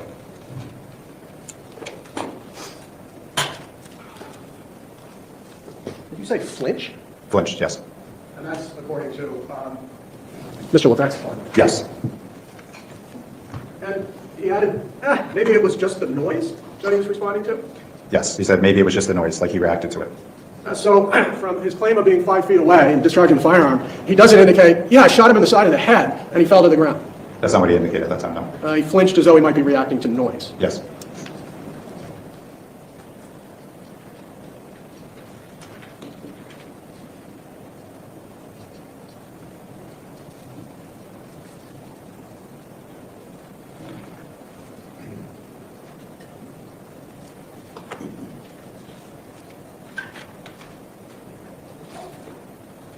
And did you follow up on that, 56, line 5 and 6? Yes, I asked, did you hear him make any sounds or say anything? And he responds, I don't know if I heard him say anything. I mean, the gunshot did just go off kind of loud, but I did see him react and either it was the noise or something had hit him or it surprised him. But he was definitely a reaction from it. Okay, so he doesn't change that initial claim that it was maybe he was hit. He actually commits to it. It provides a little bit more detail. That maybe maybe Kyle was surprised by the sound of the gun. Yes. And did you follow up and ask, more about Kyle's reaction to this gunshot going off? Yes, I asked, okay, does he stay on his feet? And Levesque responds, yeah. Okay. This is in reference to the first gunshot going off. And he's described his reaction to it as maybe being surprised, maybe surprised by the noise. But you asked physically, what does Kyle do? And his claim was Kyle stayed on his feet after being shot? That's what he indicated, yes. And does he describe what Kyle did after staying on his feet somehow? Yes, so I said when the first shot goes off, and you said he turned. Which way did he turn? And Levesque asked, so you mean like counterclockwise or clockwise? And I clarified saying, like which direction was he turning? So Levesque says, so then he turned, he was still heading for me, he started going back towards his house. And did you get more specific? So initially, he's actually continuing to head towards Jason Levesque. Yes. But then he turns to his house. Did you ask for more details on that? I did. What did he say? So I said, and how many steps did he make before he turned around a second time? He responds, a couple. So I said, so he went a couple of steps, and then did he say anything or do anything, or just kind of turned his body around? And he responds, he turned his body back around. And he turned his body back around. His claim is that he turned his body back around towards towards Jason? Towards Mr. Levesque, yes. And let's focus on what he claims happened next. This is 57, line 3. Okay. So Mr. Levesque says that he turned his body back around. So I ask, all right, and then what happens? And Mr. Levesque responds, and then I unloaded the gun. So this claim is that Kyle, after being shot, turns back towards Jason on his feet before the next rounds of ammunition, the next 5 rounds go off. Correct. Didn't it say anything about him being on the ground? Not at that time, no. And did he actually make any claims about the distance that Kyle closed on Jason before he fired 5 more rounds? This is continuation. Yes. So I say, and how far away was he when those next 5 shots went off? And Mr. Levesque responds, a couple of feet. So I asked to clarify. And just to be clear, I want to make sure, what's a couple of feet? Mr. Levesque says, I would say 3 feet, 5 feet. And then I ask, all right, so he was about 3 to 5 feet away? And Mr. Levesque responds, yeah. Okay. From that distance, standing in front of him, did you ask anything about the injuries or the shots connecting in any way? Yeah, so I asked, and do you know if any of those shots connected? And he responds, I'm guessing, while nodding his head in affirmative, just due to the fact that he ended up like how he was holding himself, and he started walking back towards his house, like holding him like he had been hit. That after taking the 5 additional rounds, Jason Levesque describes him holding himself and walking back to his home? Correct.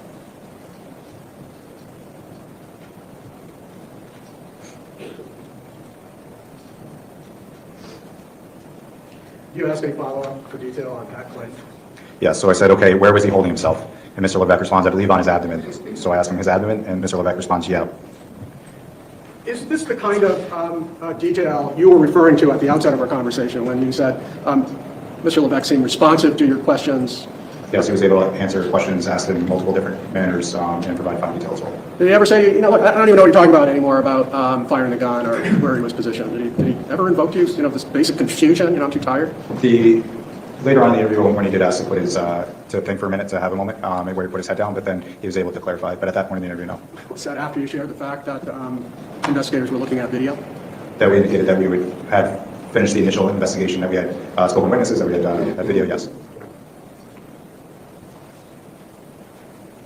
And in fact, during that time too, he asked basically for me to reiterate what he had previously had said at that point.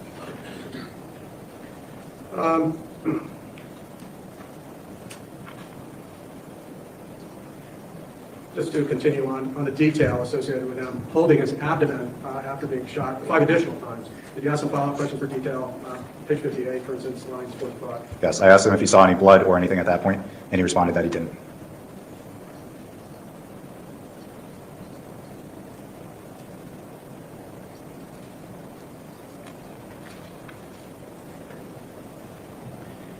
A couple of follow-up questions. Said that Mr. Levesque consented to the sharing video, giving you access. I just want to clarify this concept of consent. You could share with us, really what are the 2 main avenues available to law enforcement to obtain physical evidence? Sure. Typically, whenever law enforcement is trying to get evidence, as the counsel had mentioned, there's typically 2 manners. The first one being consent. So someone can voluntarily provide consent as long as they're the owner of the property or have some sort of constructive ownership of the property. The other one being a search warrant. So we basically ask for a permission slip from the judge granting us permission to either search or seize some property. And so consent, is this something you're familiar with utilizing, not in this case, but more broadly speaking, as a tool to enhance investigations? Yes, we get consent all the time in cases from both victims, suspects, witnesses, from a good amount of people throughout the course of investigations. Let's focus on suspects. What's your experience in suspects of crimes granting you consent that subsequently leads to damning or incriminating evidence? Sure.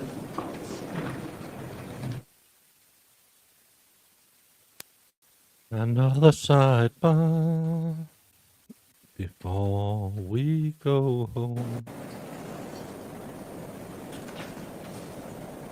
Do you have a conversation with Mr. Levesque about what he did after the shots were fired? Yes. And I'm going to direct your attention to page 61. And I think your question is line 4. So I asked him, what did you do at that point? And he responds, I got back in the truck. Did you follow up for more detail? Yes.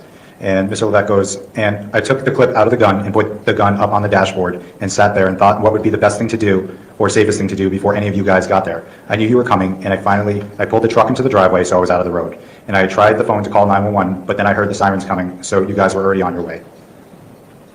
And did you ask him about any conversations he may have had with his daughter? Yes. So I said, okay, did you talk to your daughter at all within the truck? And Mr. Levesque responded in the affirmative.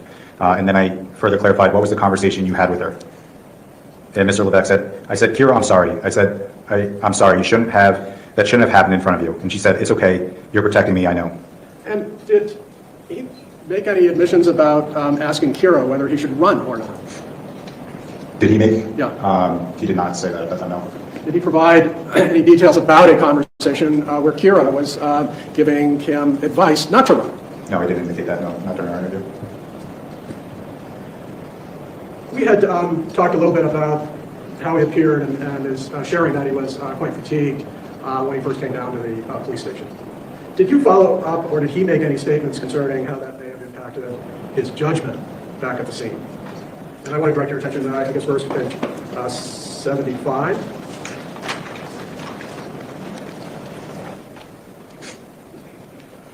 So Flathers asked, yeah, work 24 hours? And Levesque responded, yeah, and I was up all day the night, and I was up all day the day before because they didn't call me till 6 o'clock to say that I was going in at 10.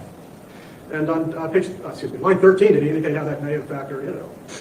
So he responds, yep, maybe that's why I was laying down. Maybe it's just I've been overwhelmed, I don't know. I'm sure that it probably has something to do with my, probably making a bad decision and not thinking clearly. A bad decision and not thinking clearly? That's what he said, yes. And does he make any references to that again? Can you direct your attention to page 150, line 12?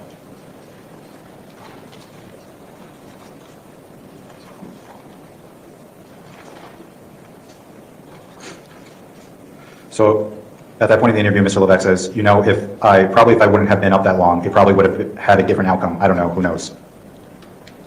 Have you had tired, he wouldn't have shot Kyle? That's what he was expressing, how I took it at least.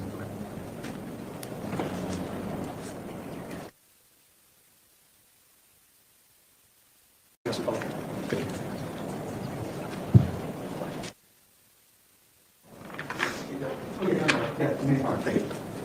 Good morning. Morning.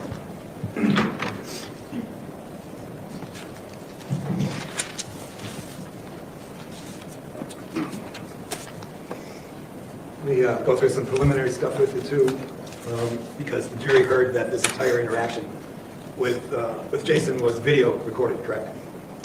So while Jason was in the room, yes, it would be recorded on my body cam, correct? Right, and that means that you have a video recording of the interaction at the Rochester Police Department that would be full and complete, correct? Of when I was interacting with Jason, correct? Right, and that video recording would also show the jury what Jason looked like that night, right? It would. And that video recording would more perfectly explain what he looked like, rather than your answer to some questions, right? Video would show more accurately someone's description than my words, but I could also articulate as far as what he was wearing or what he looked like because I was there. Yeah, what he was wearing and what he looked like. How about what his face looked like and how he looked as far as being alert and physically fit? How about that? If you had specific questions about that, I could try and recall as far as what your questions were, yes? But we actually have video of how he looked, right? Correct. We actually have video of him and how he was affected by being up for over 40 hours, correct? There's video, yes. And there's video of him literally laying down, trying to rest, right? There's video, yes, of him resting. There's video of him telling you that he's feeling hot, right? Correct. There's video of him being helped by you so he could sit down, right? When we're first walking into the interview room, yes, he was escorted into the room, yes. Right? And you didn't want him to stumble or fall, right? Correct. I do not want him to stumble or fall. Right. And he's complaining about being hot, right? At one point, he was complaining about being hot, yes. About being exhausted, Yes. about being overweight. That's funny. That's one of the complaints I often have, that I'm so hot. Wow, chicken, wow, wow, waka, wak, wak, wak, wow, chicken, wow, wow. Yes. And in fact, you're concerned to the point, before we get into any of this question and answer, about whether EMS should be called, right? Yeah, so obviously, whenever we have someone in custody, there's a concern about liability. So if there's any concern about someone makes an expression that they're, tired or shaky, we'll at least offer up EMS. Whether or not they take it, as long as they're competent, they're able to make that decision for themselves. And he did express that he was tired, right? Correct. That he was shaky, right? Yes. That he was dizzy, Yes. that he needed to lay down, Yes, lay down, yes. right? And he did say that he was confused at times, didn't he? Confused, I'd have to look at a specific reference if there was. He may not have gotten things right. He told you that. Later on in the interview, yes, he expressed that he may have not gotten things right the first time once he was confronted on some of the other information we had, yes. And you were very understanding on that video, weren't you, Detective? So, yes, as part of the interview process, we are trained basically that you get more information by being able to talk to people. If you're coming at someone a little bit harder, you're less likely to get information. No, that's very understandable, but it's also understandable that he was going through some trauma at the time, too. Trauma? You suggested he was going through trauma, that it was a traumatic experience. Sure, of course, it would be a traumatic event for anybody for a gunshot to go off and shoot somebody. Right. All right, so let's go through this a little bit. We've got video that would more clearly and specifically express his mental state, right? The video would be able to show basically how he was that day, yes. Right. His physical and mental situation at the time of the interview, right? It would be able to show how he was that day, yes. Yes, and it would be specific with regard to some of these questions that were asked by the prosecution, right? It would be the same answers and responses from the transcript, but yes, it would be specific. Well, there'd be a heck of a lot more questions than answers, wouldn't there? Yes, it would be the entire interview, yes. Yeah, the entire thing could be shown to the jury, and they could see the whole thing.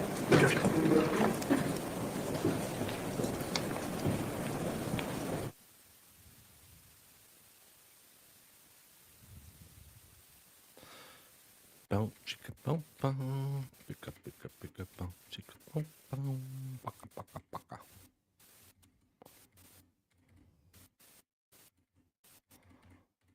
Oh, oh, oh, ma, ma, ma, ma, ma, ma, ma, ma, ma, ma.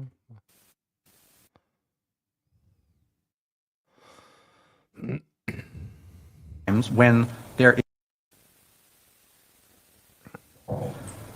the objection is sustained.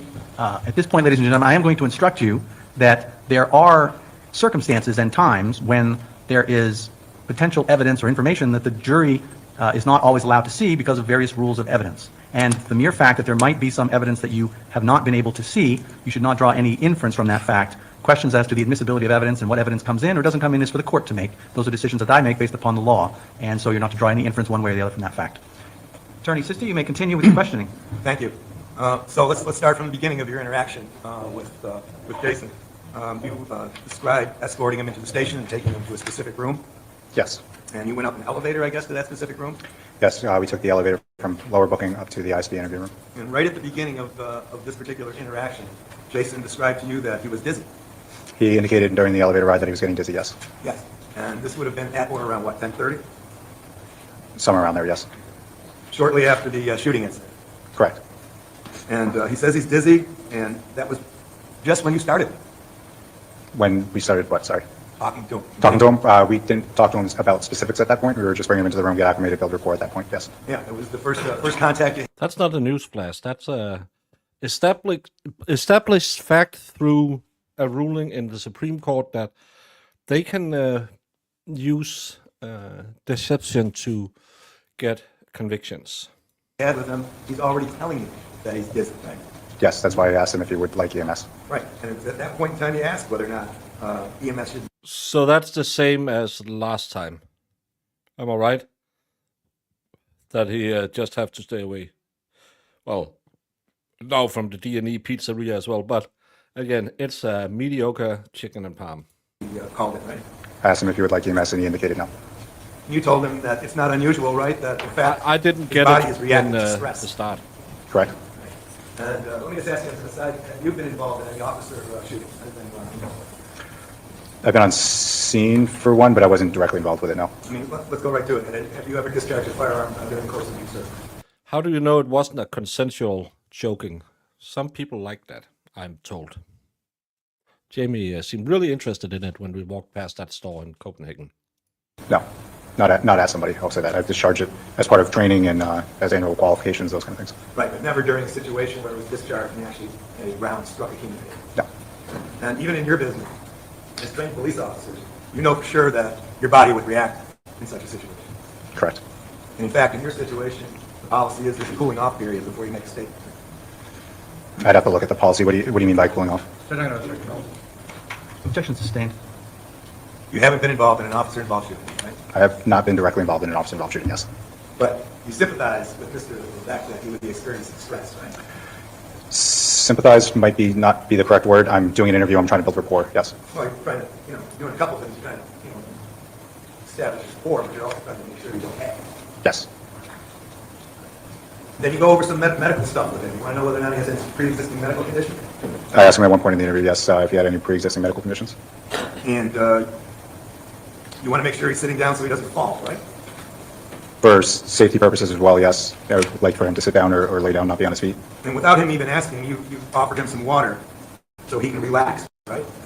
I offer him water, coffee, food. It's part of my training for interview and interrogation. As far as that, you typically, especially if someone had been out working all day, you want to make sure that they have access to bathrooms, access to food, that we're not treating them unfairly. Yeah, we don't want to do that. And the other thing is that, again, as the prosecution said, the food that was offered was like pretty minimal, right? It was a beef jerky stick and candy, that's all. Flathers was able to come up with while I was with Jason, yes. Let me ask you, do you know what he had eaten over the past 40 to 42 hours? I don't know, no. Isn't that something you generally ask to make sure that he's okay? Again, I asked if I offered him food and water. As far as generally, I don't know if I've ever asked somebody when the last time you've eaten on an interview. When's the last guy that you interviewed that had been up for over 40 hours? I don't know if I've been in this unique circumstance before as far as interviewing someone that's been up. Right. That's an extreme amount of time to be up without any sleep, isn't it? You're asking someone that does shift work. Yeah. It's, as far as answering questions, I mean, I think everyone in the room has at one point in time stayed up all night and either had college courses or tests or final exams or kids. It was my understanding based on his responses and how he interacted that day that he was able to articulate himself. Articulate himself, and that would be something that was, again, something that would have been on the video. Correct. You knew he had worked all day? Not only just stayed up all day, for 40 hours, but was working. Yes, I've worked for a plowing company before. I know what kind of work it is, yes. Right. And it can be very exhausting.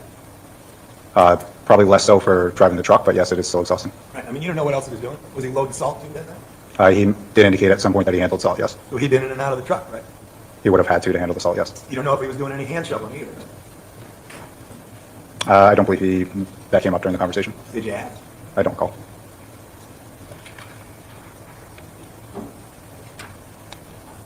At one point you said, if you feel like you need EMS, or if you just want water, Levesque says that would probably be good, right? Is there a page in line that Yeah, you're it's referencing? page 9, lines 3 through 6. Yes, he responds, that would probably be good, yeah. And then you take his handcuffs off so he can eat and drink, right? Yes, I say, I'm going to have you stand up, take the cuffs off for you so you can eat and drink, still feel good, not like you're going to pass out, right? And he says, no, I'm still wobbling. Correct. So at the point he sits down in the interrogation room and the cuffs come off, he's wobbling. Is what he's saying, yes. Yeah. I mean, he's expressing to you his physical condition. Correct. And you said, I'll have you sit down after just because I don't want you to fall. Correct, and he says, I appreciate that. Right. And you respond, yeah, no, it's dramatic, I'm sure. So you can have a seat. And if you want to take your hoodie off, right? Correct. If that makes you more comfortable if you're hot, right? Yes. And then he has permission to take it off. Correct. And that's when you notice some blood on his hand? Yes. Do you ever figure out where that blood came from?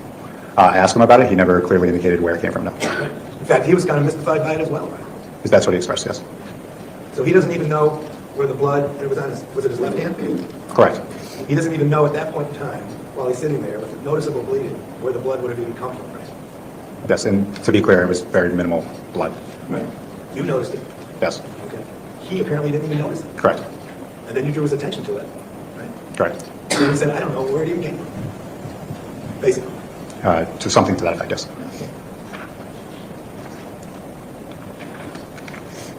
Now, you want to give him some time to compose himself, right? Correct. And this is where you start building the rapport with him, right? Yes. But right out of the gate, to direct your attention, where it's nice to meet you and so forth. On the bottom Hope of page everything's 11, okay. where he says, my name is Jason, Correct. Jason and Paul. you introduce yourself as Jake, Yes. and then basically he says, nice to meet you, Jake. Wish it was under different circumstances, right? Correct. I'm going to object to you. Your side. Can we approach? Side by side by. We're going to take our lunchtime break. Fine. And so we're going to stop. We're going to take more lunch back at 1:03. Thereabouts. Fall lunch. Thanks, folks. All lots of jerky.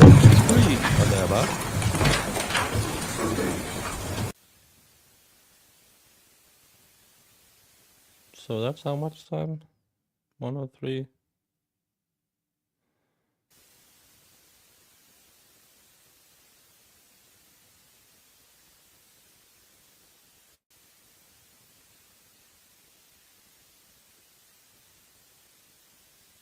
So they should have been back.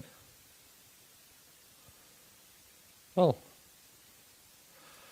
Yes, only half a day today because Hanky Panky apparently had somewhere else to be. And even though they were supposed to go again tomorrow, they'll go Thursday. Because it's Canton, and the more you think about it, the less sense it makes. So never ever think about it.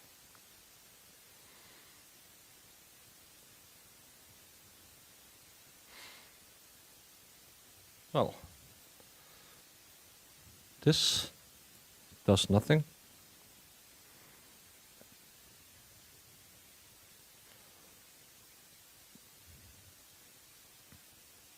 And I need to throw some trash out and stuff like that because it's not my normal lunch break now. So let's make Sue happy because then she won't give me the bird.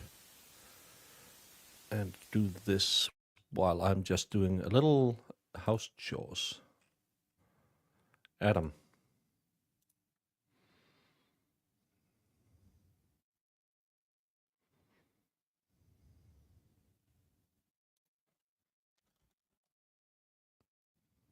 Does it work today?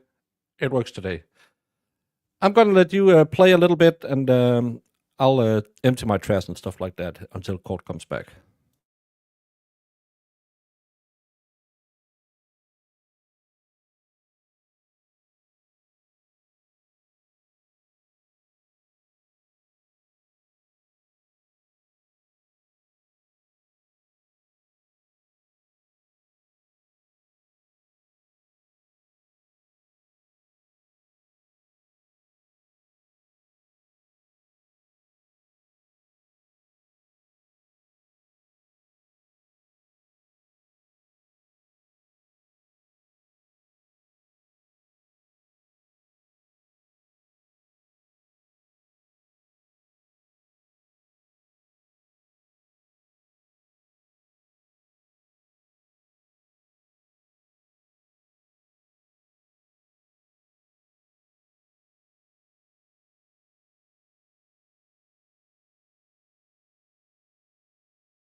Ooh.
Are we ready to proceed? Yes. Very good. Let's bring the jury out, please. Congratulations to Crispy Bacon and Sue, who were two of the winners I saw.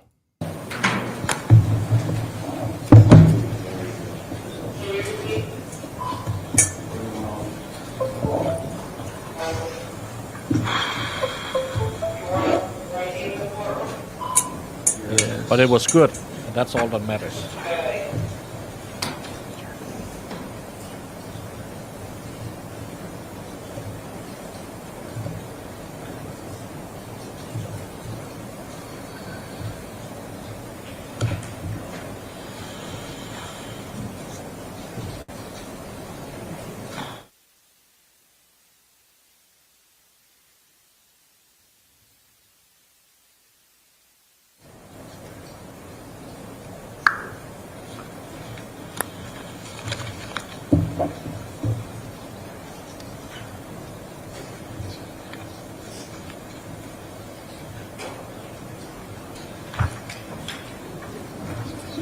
All rise, jury entering.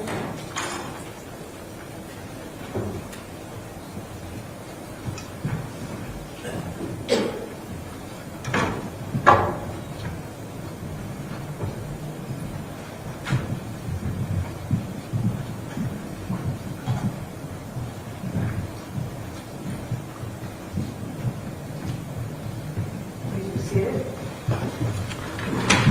Good afternoon, ladies and gentlemen. We are ready to continue with the continuation of the cross-examination of this witness.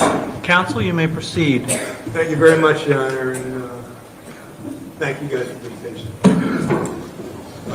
Detective, let me just get a little introduction of what we're going to be doing here. We're going to play some of the video that was captured on your camera that evening, I believe, right? Yes, sir. And it starts at 10:17:09 p.m.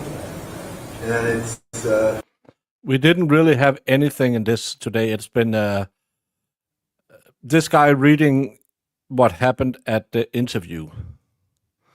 I still have a problem with him walking up to him when he's on his hand and knees and pew-pewing him in the back. I don't think he can get out of that one. It's dated the 4th of April, and the location is 41/43 Summer Street. That's what we got going, and you're aware of what we're about to do. Yes, sir. Okay, let me give a little introduction here. It's going to take about, I think, 25 minutes. Yes. Total recording. Some of it is dead time. You'll see some transport. And, Well, according to the video, some that of we it couldn't will see be this. a muted body cam. Can you tell the jury why that happens? I mean, we're not trying to sneak around here. Just want to make sure. Sure. Sometimes we'll mute a body cam when we're by our personal spaces. People have family photos. There's other case information that necessarily we don't want getting out. But can you tell us generally what we're about to see? We're going to see a bit of the transport and the initial processing. Can you explain to the jury where we're going to go, what we're going to be in, etc.? Sure. So as we kind of previously had talked about, this is going to show my initial response, showing up on the scene, and the actual transport of Jason back to the police station and then transporting him up on the elevator to get back upstairs. Okay. And can we assure the jury that they're going to be able to see some questioning, but they'll be able to see the condition that Jason was in on that evening when the questioning began? You'll be able to see Jason before he was interviewed, yes. Thank you. We could start that up. I'm not going to say a word during this. Afterwards, I may have some questions. Okay, thank you, sir. Step down. Yes, sir. Just so the record is clear, this is a full exhibit, correct? That is correct. Defendant, thank you.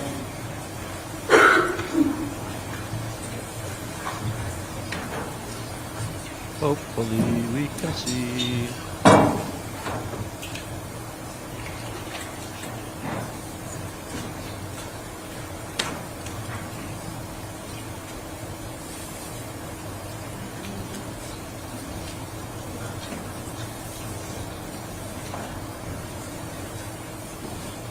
Zoom in a little bit. Come on, zoom, zoom, zoom, zoom, zoom, zoom, zoom, zoom. Zoom, zoom, zoom, zoom, zoom. Yeah, 25 minutes of this.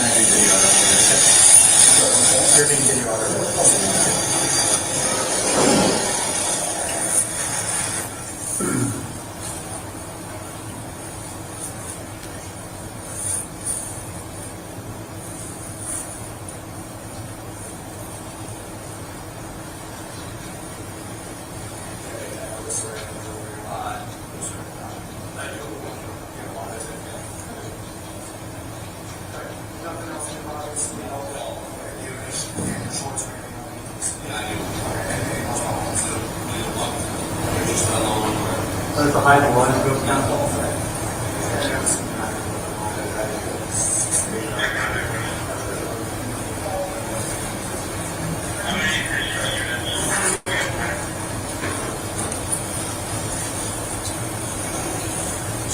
There was no snowblower.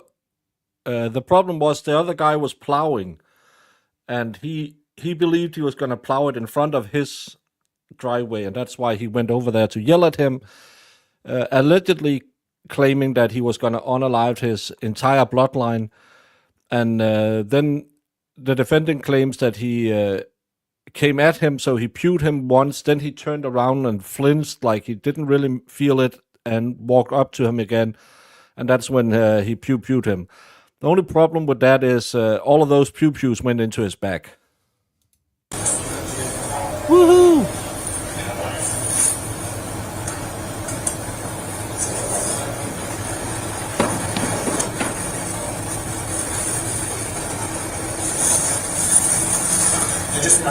Nice. Turn off the light in the room as well.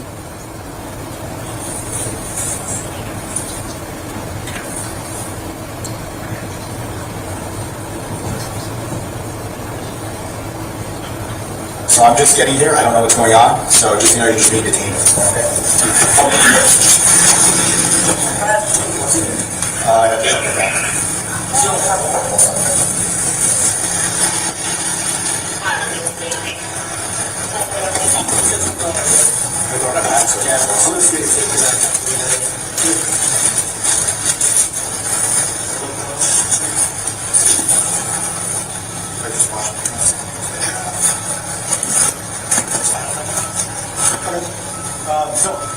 Is he just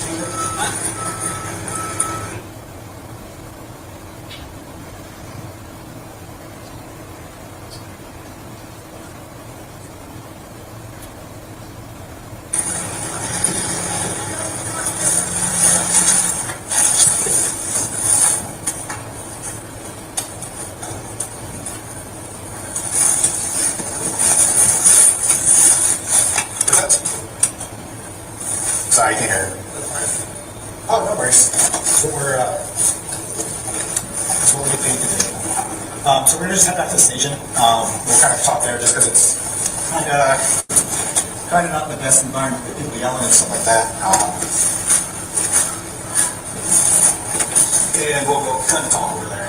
Get out of the weather too, stay dry. 6 hours. Being traffic with one death is no longer and to be a tunnel. Okay.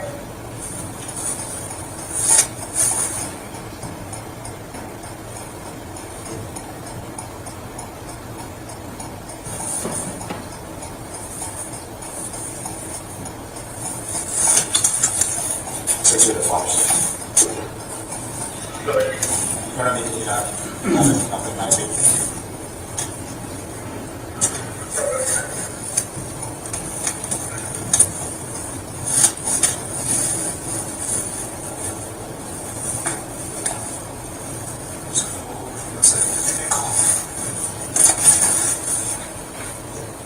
I should have kept word on stream or then just speed through this because this is boring.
You haven't left the police station yet?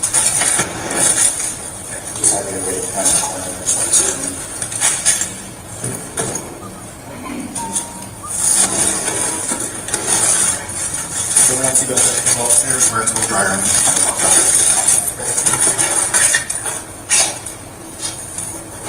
Sorry. No, you're fine. Any injuries, anything you need to check out? Anything changes, want to do anything? What do you for? Yeah, it's top stuff before it to the top. Into construction and these guys that are not plowing, but show where the top trucks. So we'll head. Yeah, I'll get you a couple orders on the upstairs.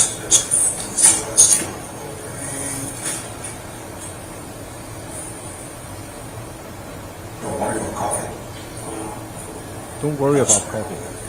Yeah, no problem. Plan all day too. You want any food or anything? Okay, yeah, I can make sure that happens.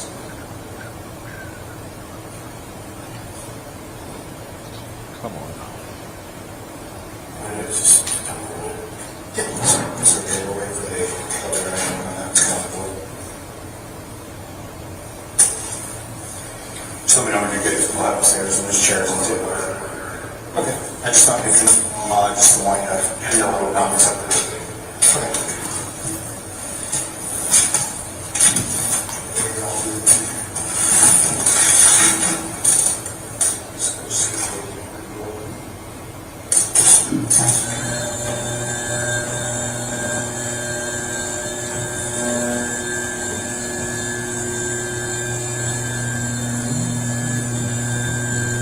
It's really hard to be a content creator with this crap. How much are you on the elevator? As soon as we go upstairs, we'll be sharing the tables. How much you sit down and if you feel like you want, I think it's an elevator. More than welcome. No, you missed that they read his testimony to the officer. They just read it. Well, I can let this crap move and just kill the audio because nothing happens. They just read his testimony into the record, and now we are seeing him being picked up. Can't hear anything, can't see anything. It's just more of the same crapiola.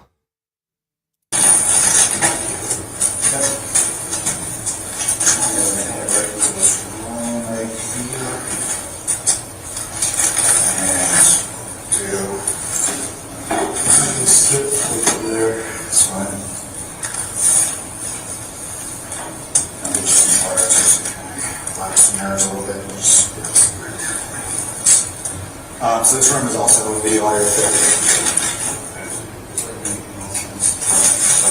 I have to see you for 1 second. I'll give you a couple more. I want to make sure this is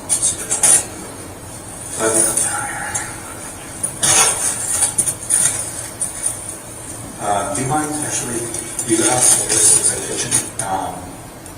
Just go right downstairs. There's a kitchen and then back up there should be a house, a paper house. You get that, just go somewhere.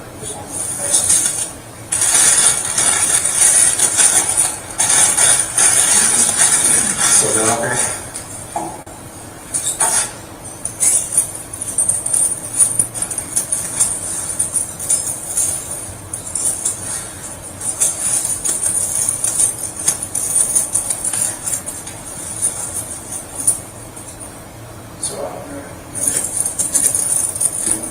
It just slightly so you could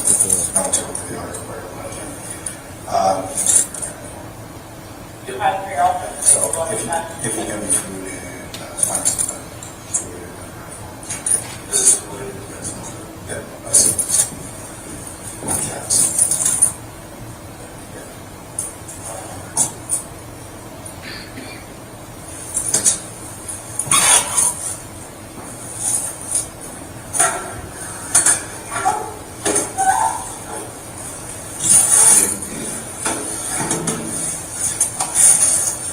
So we're just going to get you some food, and then the other guys get you some water.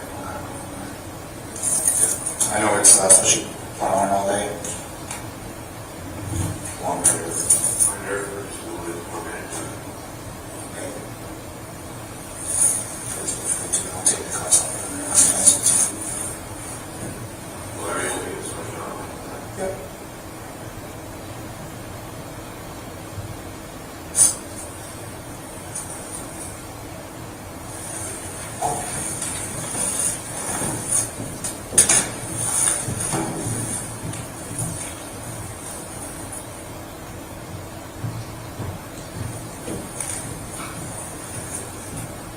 Slim didn't work. The food?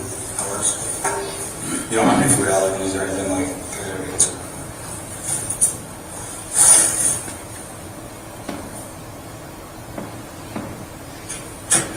I actually think it's steak.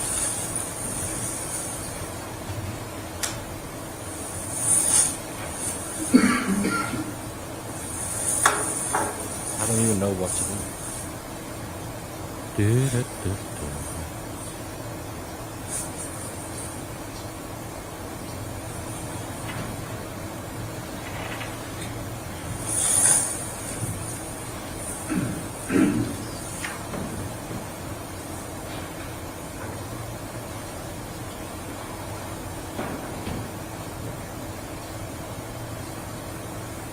Imagine having wasted 2 hours this morning while they argued to try and figure out what to do, and you're sitting in a jury room just... To do like commercial, residential kind of combination. And now you're just sitting there. Okay. Do you work for them for outside snow, or is it just or so like your day-to-day? What do you do for like a day? Oh, nice. Where do you do that? Okay. Right on 108 there.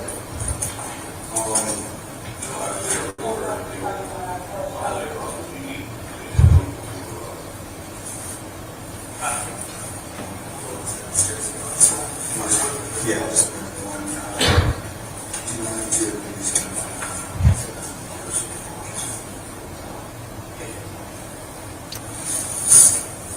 I thought that they talked about the defense, the state finishing today, and then the defense probably finish early. Do you speakers only, is it? But now we're just wasting time watching nothing on the video.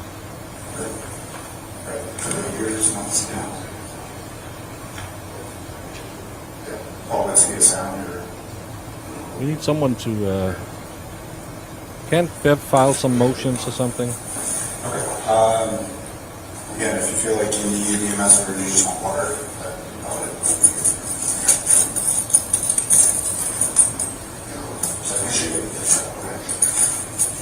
so man, just stand up, take the cross out.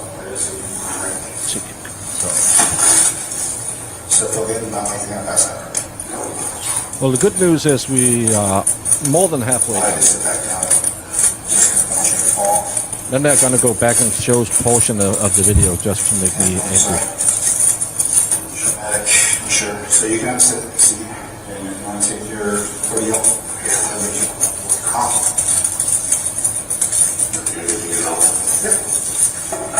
This has nothing to do with missing witnesses.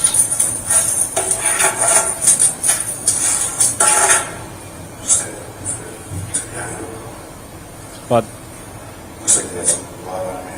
can't the defense just call the victim if the state doesn't do it? If it's so important? Maybe they don't want a man in a wheelchair sitting there talking.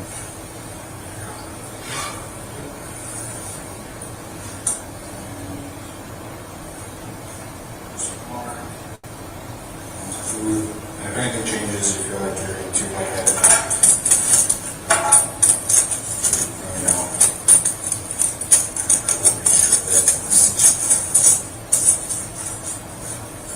Because he's not.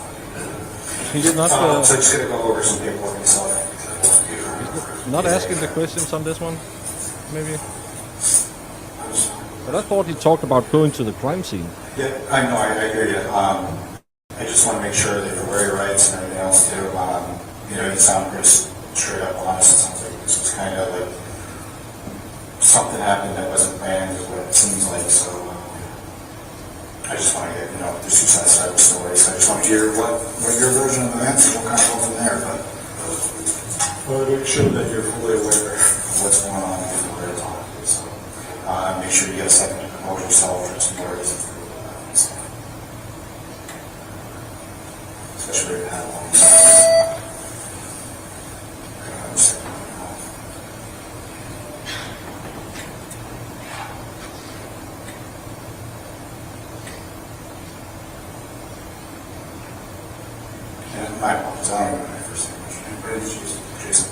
based on training.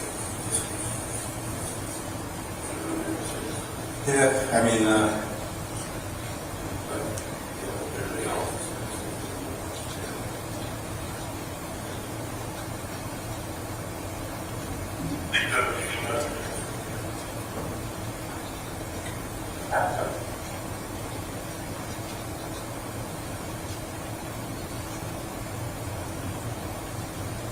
you want to have the footage cycle everything.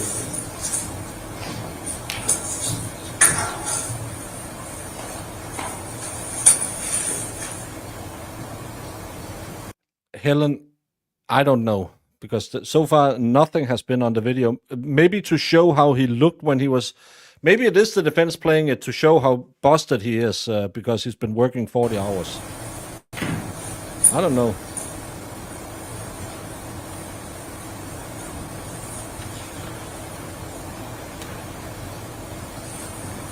I'm just going to check on you. You're good to just hang out here. Anything like that, to just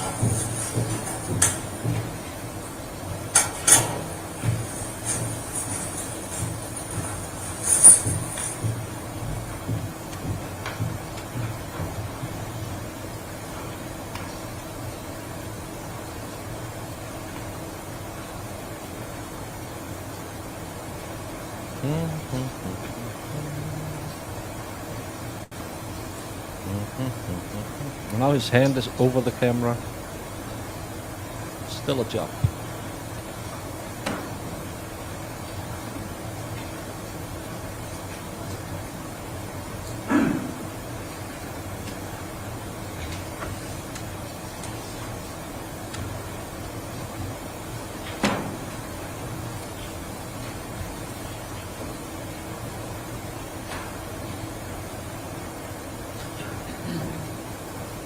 Five minutes. 5 more minutes to the video is done.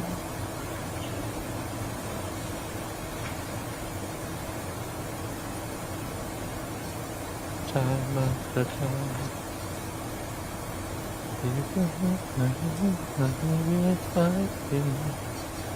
Time after time.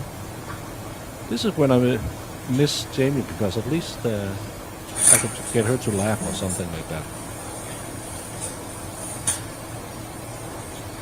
Yeah, but they can get in trouble because you're not allowed to show the lawyer's laptop, so it's just ridiculous. Like I said, help yourself to the future of these today and I think it's the defense not sure how I'm supposed to feel sorry for a guy who puked someone in the back though. Yeah. You feel like you're going to pass out? Do you want to mess?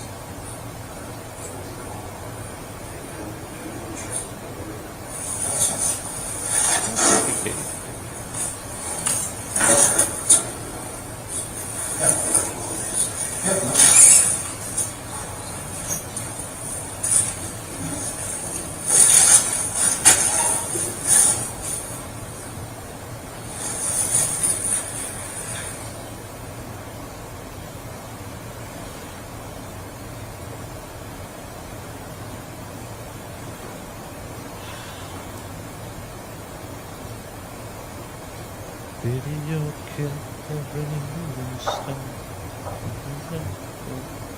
Radio star.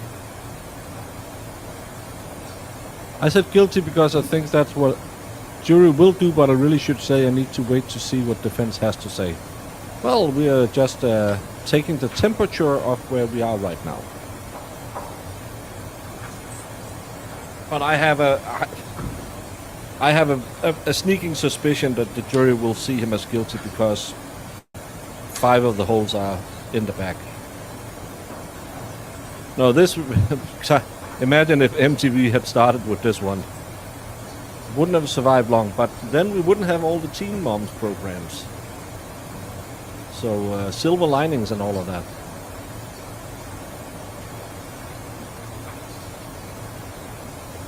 Or the court officer. I didn't want to point it out when he said top left, because I thought, oh, my little muffin man. You love Teen Mom? We had our Danish, a Danish show on the same premise called The Young Mothers. That got changed into The Dumb Mothers really fast because some of them were trying to, those oven bags of plastic you could have so you could put vegetables in there and you could kind of steam them in a bag. They just read that they had to put the vegetables in a bag, so they just took a trash bag. And because it's reality TV, no one told them that. So they were just melting plastic over their potatoes. It's maybe the television people said, "Come on now." And then we had a guy. He actually dated. I think he had got kids with at least 2 of the mothers, and dated one more, or something like that. Yep. And he did understand that that his girlfriend got mad at him because he kept sleeping with her friend. So he could see why, and he really tried to improve. But No.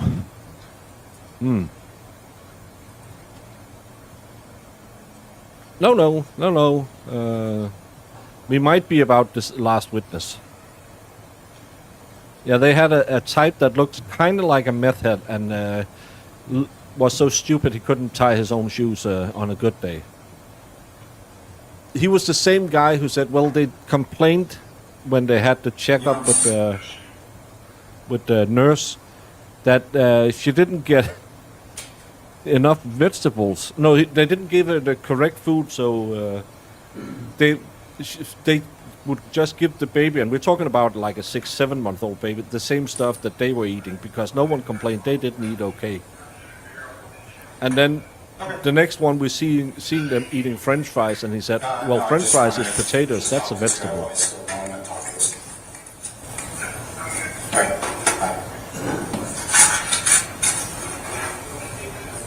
I'm gonna take mine off, yeah.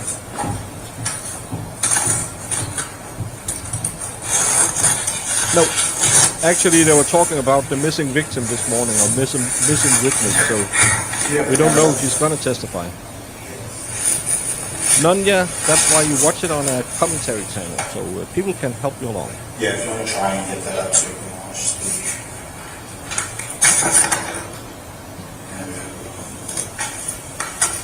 Hank Freeman is out there right now getting teeth mold. I can't open that key anymore anyway.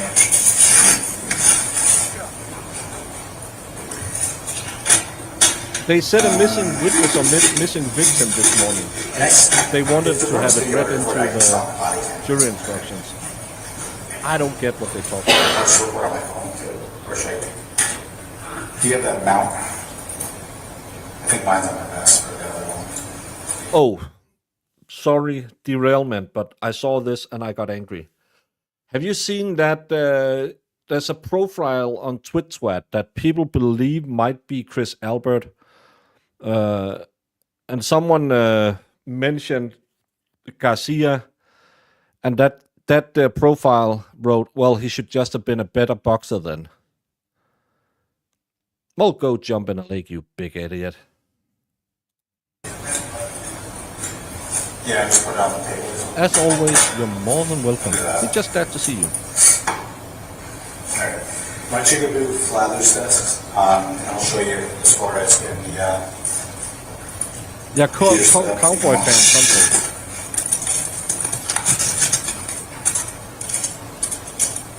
Thank you, Chris.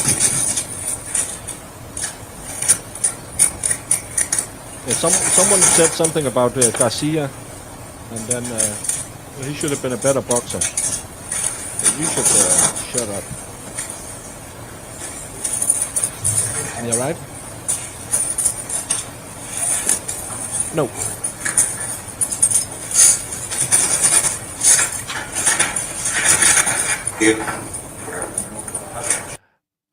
Well, if you lose all your teeth, it's not a boxing accident.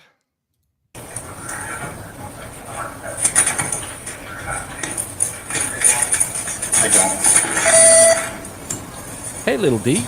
How you doing? So then, okay. Yeah. Someone turn off the car light. Yeah, if you want to push her on.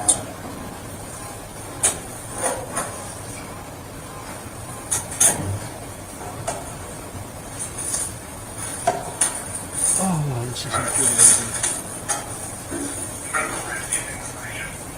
It's been 25 minutes now. This is under J. Davis. L-E-V-E-S. I'm going to ask that.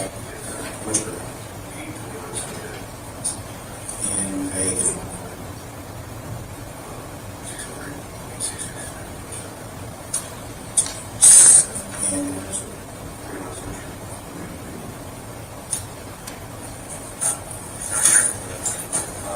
we're going to talk about rules on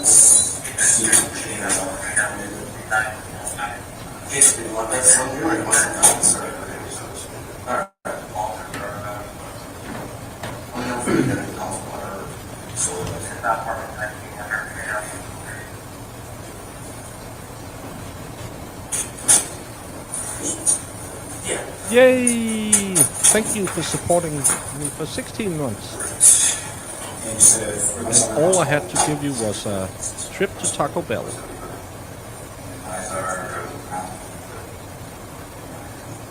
No, not everyone who supports me for 16 months gets a trip to Taco Bell. It's only for the special ladies. We're done. No, it's not an interview. It's just what happened before the interview. I think it was just to show how tired he was. I don't know what happened. Please hit the mic more.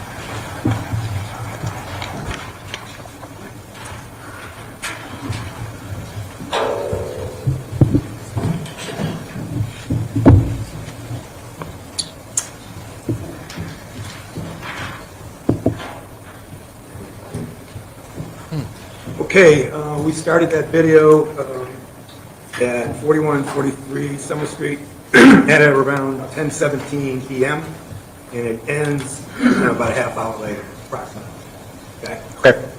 And that's just the beginning of your contact with Jason on April 4th, 2024, right? Yes, sir.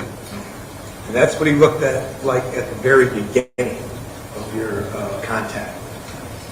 Yes, sir.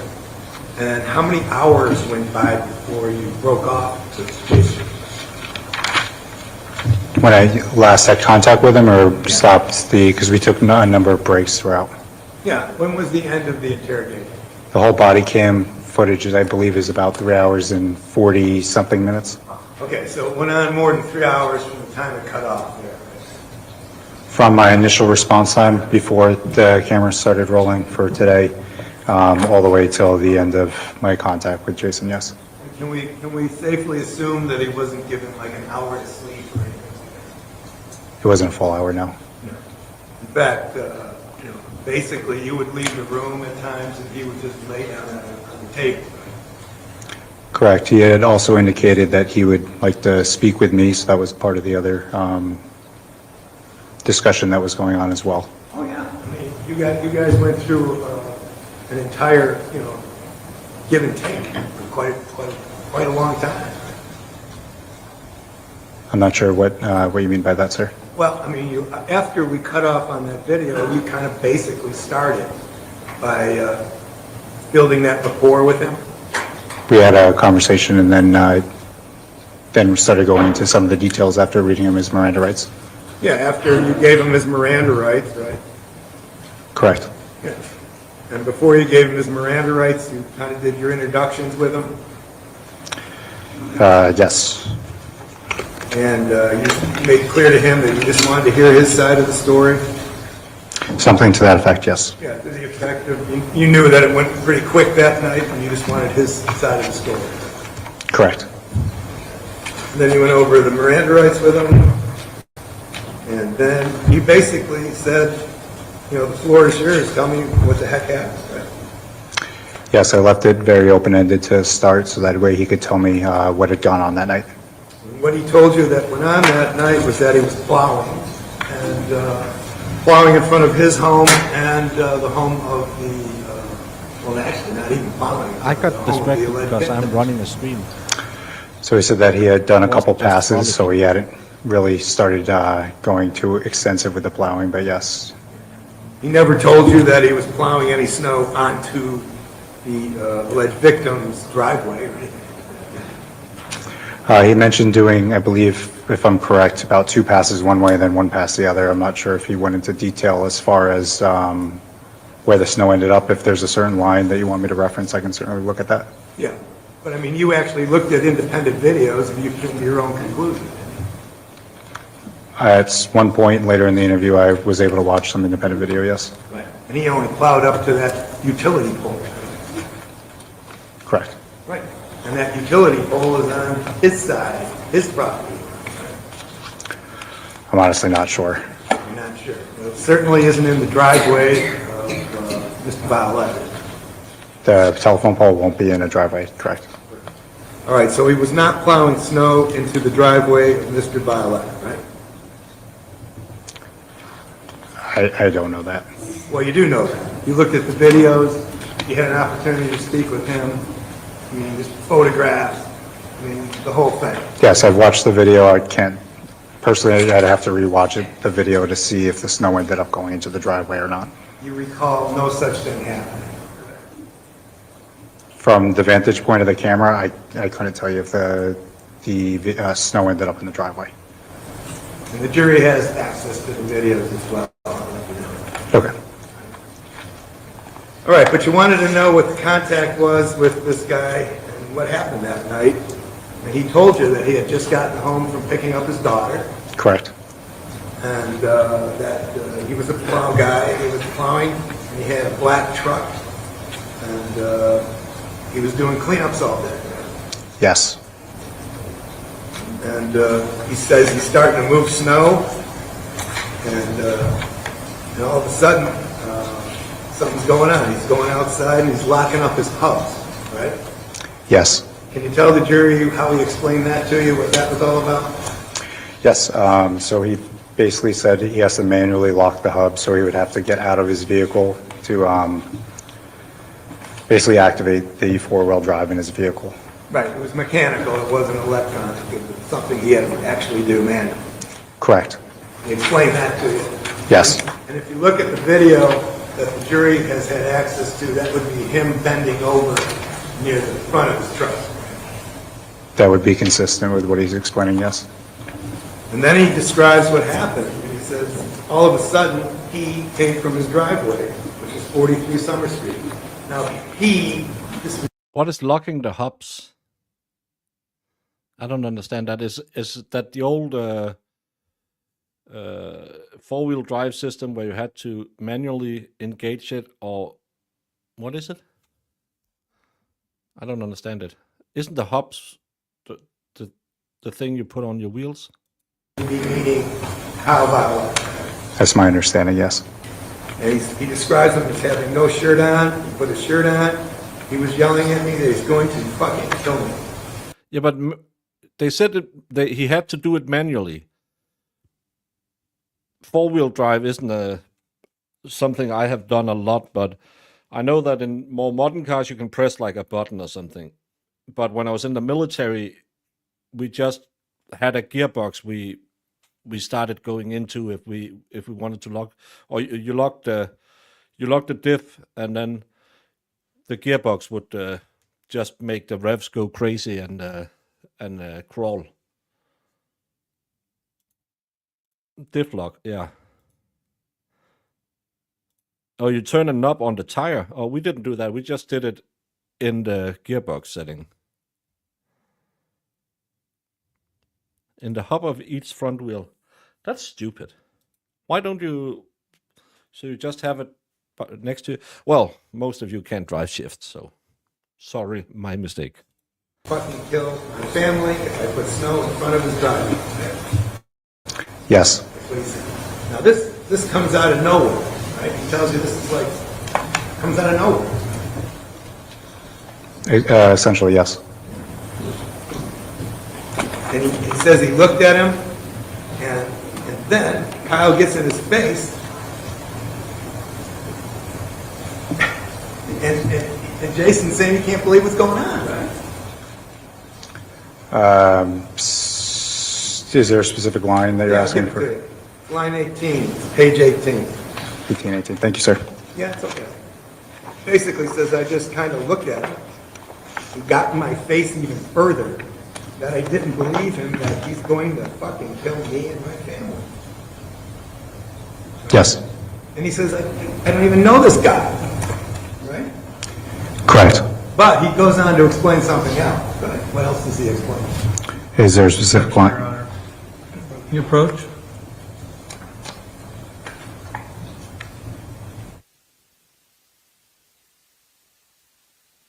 So another sidebar.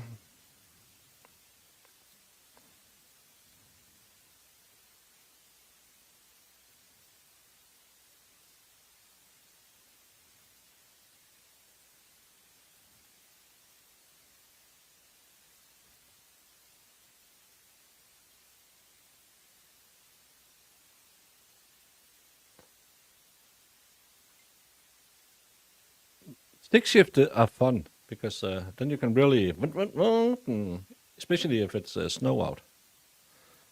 I used to be a truck driver, like a semi.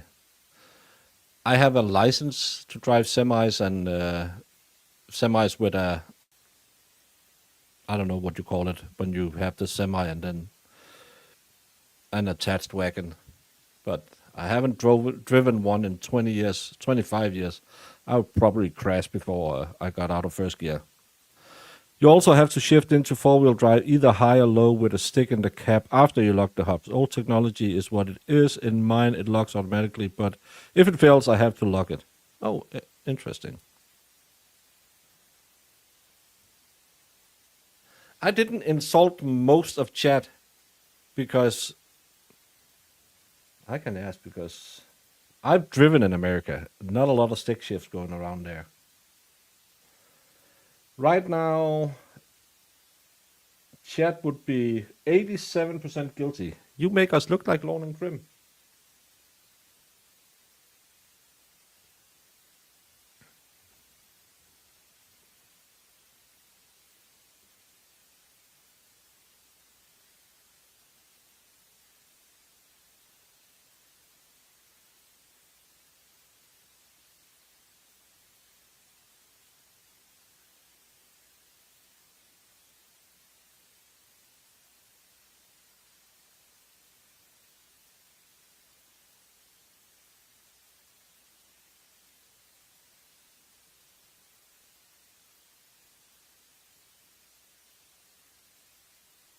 I'll make a poll then if Sue claims that most of you can do that.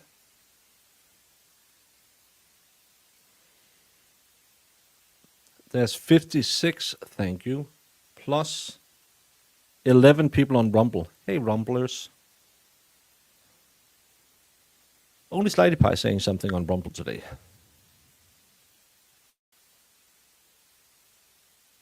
Tractor trailer.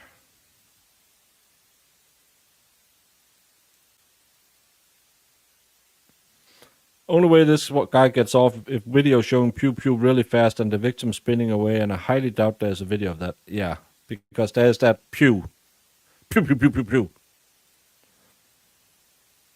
I learned to drive with a 3 on the tree. Oh, the old hand crank. I tried it once. Well, I didn't try it. I was shown it once in I believe it's a very old Citroen, where they call DS, a flat, pointy one. Well, why am I saying that? Citroen probably isn't the biggest brand in America. And it was such a weird way that you had to shift because you had to take it out and pull and put and almost like something else. But that was weird.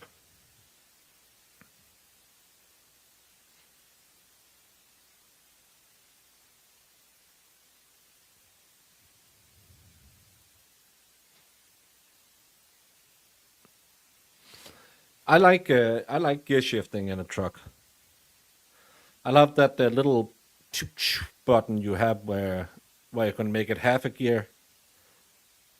That's fun. And we had a truck in the Danish army called a Unimog. That's what we called it. Probably had a different name. Put it in all-wheel drive, low, and just put it in first gear. It could have driven up the Giza pyramid. It had the most amazing traction and the most amazing torque. It was a wonderful truck. It felt like hell driving it. You got kidney stones if you went on a real road, but if you were in the terrain, it was a really fun truck to drive. Couldn't go fast, but I liked it. Citroens don't burn. The electricity just stopped working. Never buy French cars, they don't have any electricity. I don't know why. There's always problem with that. Apparently there's a lot of problem with Audis. I think it's the Audis. Audi E has a lot of problems as well. Yeah, the splitter, I love that one.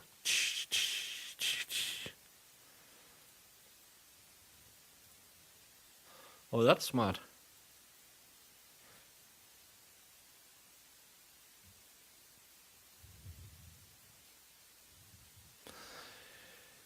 I don't think I ever driven a truck with automatic and an automatic gearbox, but it's been a long time. I haven't driven a truck since I stopped in the military. No, but yeah. Had a buddy that had WW2 Willys Jeep. Had it geared so low you could get out while it was in gear, take a risk, take 2 steps and get back in. They were... We had the German version they made in the 60s, 70s, the Geländewagen, which means, I think, like all-terrain vehicle or something. I almost flipped one of those because they're so high so they can go through water and stuff like that.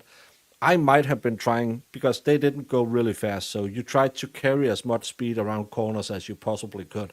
And I was going down the to merge onto the highway because we had to go to a different barracks and do some stuff. I can't remember. And when I took that corner with, I might have gone 60 or something, I could feel how the right set of tires just started lifting. And so we had to do the emergency jump to the right and then doink. But they were fun driving as well. I was driving one of those in Bosnia on a hillside. Well, it was a road. It's the back road into the... We had 2 military camps in the same city. And then we saw an anti-tank mine on the side of the road that looked like it had been buried in the road, and then because it had rained, there had been erosion. But the big problem was it was broken. So you don't need a lot of, well, you need a lot of pressure for a tank mine to go off. It doesn't just go off as an anti-personnel mine. But sitting there in a Jeep where it's broken and you don't know how much pressure there is on the pressure pad, that was a little dicey. So we had to call it in and said, "We are not moving." That was a fun day.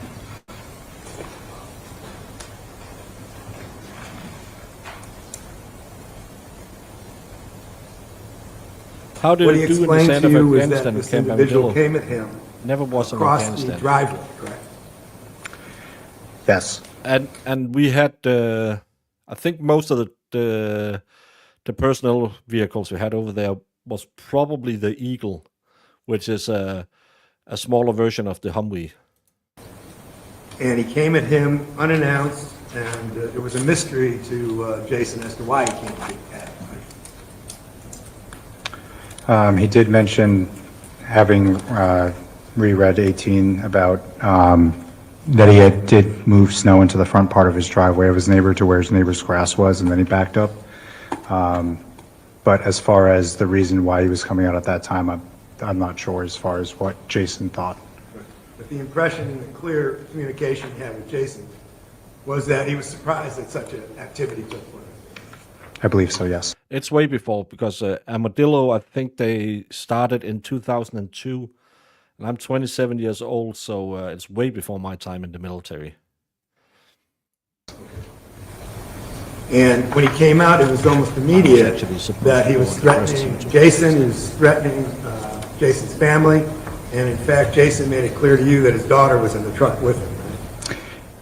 Yes, he indicated that his daughter was in the truck and that the other gentleman had come out and was making threats towards him.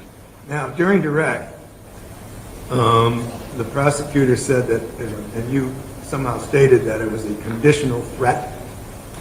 Yes, Well, it was a threat, right? yes, Okay. And it was clear that the individual that was the aggressor would have been Kyle Violette, right? he's the one that's coming out and making the conditional threat, yes. He's the one coming out, and not only saying things out of his mouth, but literally sticking his nose into Jason's cheek, right? He got close. The video quality's not good enough to say that his nose touched his cheek from what I saw, but he definitely got close to him, yes. Well, the jury's going to be able to run those videos over and over. Yes. In the deliberation room, and they were shown to the jury. And at one point, we counted the number of contacts that Kyle would have had Okay. with Jason. So the video that I saw was the one that was taken from, I believe it was possibly the neighbor's apartment coming from that angle across the driveway. That was the Right. video that I watched. So you weren't able to ascertain what was going on?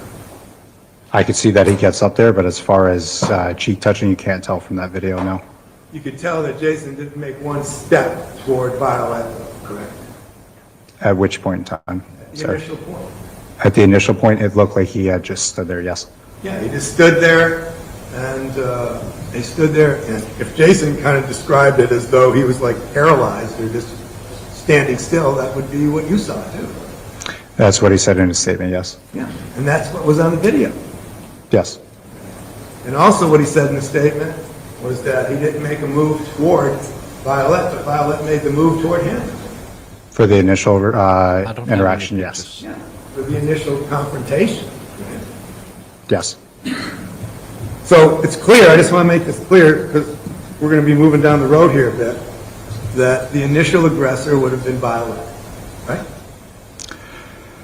The individual that came out of his house and started making threat was Kyle Violette, yes. Now, you'll agree with me, things can go fast in these situations. Right? I mean, it can go like a blur. It can go fast, yes. And we're not talking about a situation where somebody had a lot of time to roll over in their mind what to do and how to do it, right? These are quick decisions, yes. And we also know the background of Jason Levesque that day was one of an individual that was up over 40 hours, right?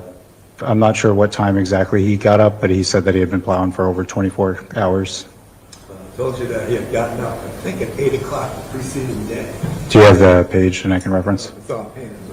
He got up, he didn't have any sleep the preceding day from the time he got up. Okay. And we saw the video just moments ago of him needing to lay down. Yes, he has to lay down. And he also told you that he was tired because of the plowing and the time that he was up so long. Yes. And, he was offered food. Did he ever eat anything? Yes, he ended up eating some chocolate. A little bit of chocolate? Yes. Went like 2 Hershey's Kisses or something? I don't remember exactly what he ate, sir. And that would have been later on during the interrogation. I'm not sure if he ate them during the interview or the interrogation part of it. Okay. He did. Now, Colin just... he also about that attributed part. It's been a long day. to Violette Well, if he's trying to induce a coma in the jury, it's working really well. fact that He said, I think I have one of those Hershey cups. Oh, thank you for mentioning chocolate. I'll be right back. Violet had threatened him on more than one occasion that night, right? In the initial, I believe he said that he had threatened him once, but then he may have repeated the same threat, possibly more than once throughout the night, yes. Or other things, because he was saying he was screaming at him, or yelling at him.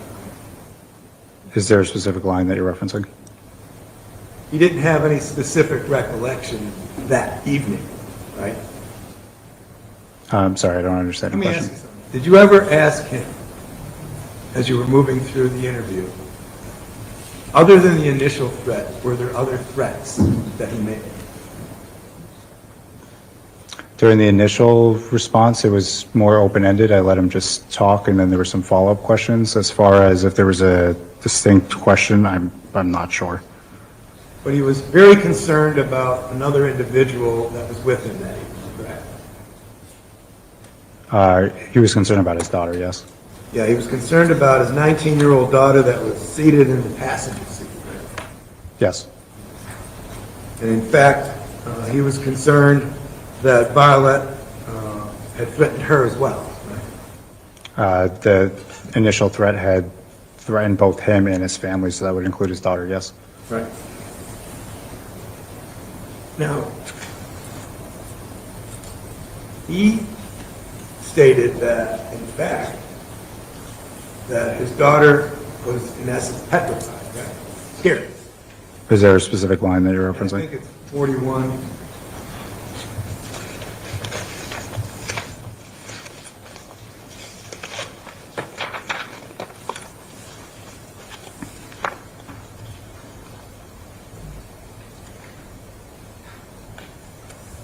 I think it's after you had said, and I don't want to get into. Oh. Sorry.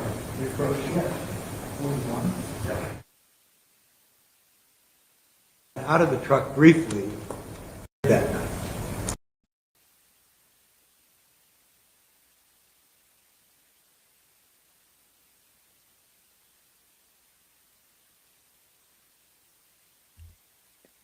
That's what I think it showed, but it's hard to know because we can't Sure. see it. Did he communicate to you that his daughter was afraid that night? Yes. Did he communicate to you that his daughter had gotten out of the truck briefly and then got right back in the truck during this altercation?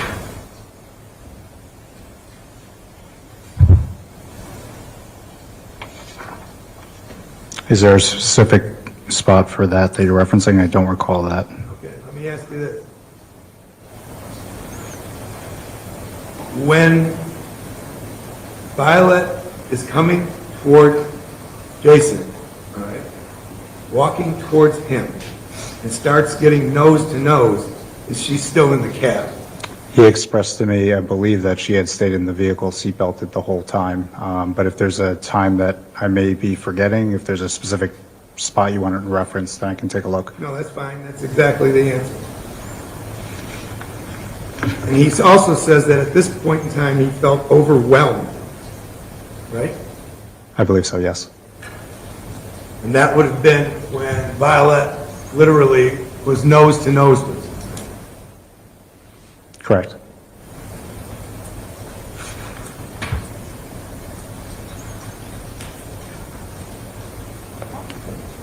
Now, did Jason claim to you that he had a perfect memory of what went on? I don't believe he ever said that, no. Hey, let me ask you another general question. Did you ever think that maybe after you got a good night's sleep, you might want to actually sit down and have another interview with him? That would be a conversation down the road, yes. Did you ever attempt to reconnect with Jason, let's say the next day?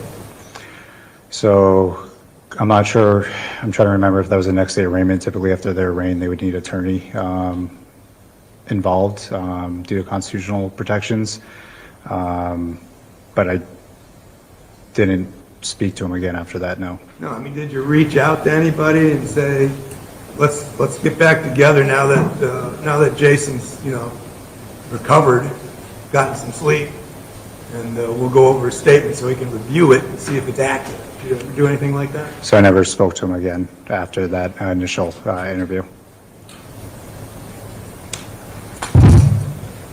Now, how many different angles of that video did you observe? To my knowledge, I just remember watching the video from, at least in its entirety, the video from the neighbors. Other detectives might have had the cameras open at some point watching them, but that's the main one that I saw that night. Okay, so that's the only angle and the only distance that you were able to ascertain in contact, right? That's the only video I remember watching that night before I interviewed him or interrogated him on that part.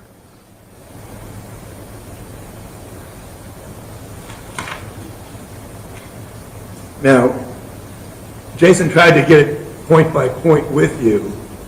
You'd agree with me that in such a situation, shortly after a traumatic event like that, he may actually have been inaccurate in some of the things he was telling you. You're asking if he could be inaccurate when he's telling? Yes, he could certainly be inaccurate on details. Yeah. I mean, when you take in the factors of the recency of the event, the shooting itself, the fact he hadn't slept for about 40 hours, all these things should be taken into consideration. Certainly, you got to take into effect people's amount of sleep. You got to take into effect the time, spatial distance between the event and when you're talking to somebody. But again, it was Jason that indicated that he wanted to tell me what had happened that night. No, I get it. He said that when he was standing up, that's when he saw Kyle coming. I believe so, yes. Yeah, and I think on page 44, you said, so you stood up because you hear him yelling, a natural reaction. Yes. And Jason agrees. Yes. And then you said, and when you were overwhelmed, kind of describe what your body was doing, how you were thinking, that kind of stuff. And he gave you an answer, right? Yes. And what was the answer? He said, I kind of just froze, like I didn't know what he was going to do. I didn't know if he was going to come up to me. I didn't know what was going to happen. So at that point in time, he didn't yell back at him or do anything, right? Right? I don't believe so. No, yes. So you never said anything back to him at this point? Correct. And he said no, because I didn't want to escalate the situation or, irritate him or whatever you want to use for a word, but make it any worse. Right. And you were actually asking this question to see what was going through his mind at the time of that contact, right? Correct. And at the time of that contact, he says, well, you say, okay, and what does he say? He says, again, my daughter's in the car. I don't know who this guy is. I still don't know who he is. I don't know what he's capable of. I just didn't want to have any type of problem with him. And you agree, and then he answers, and he says what? And obviously, he seemed like he was ready to fight.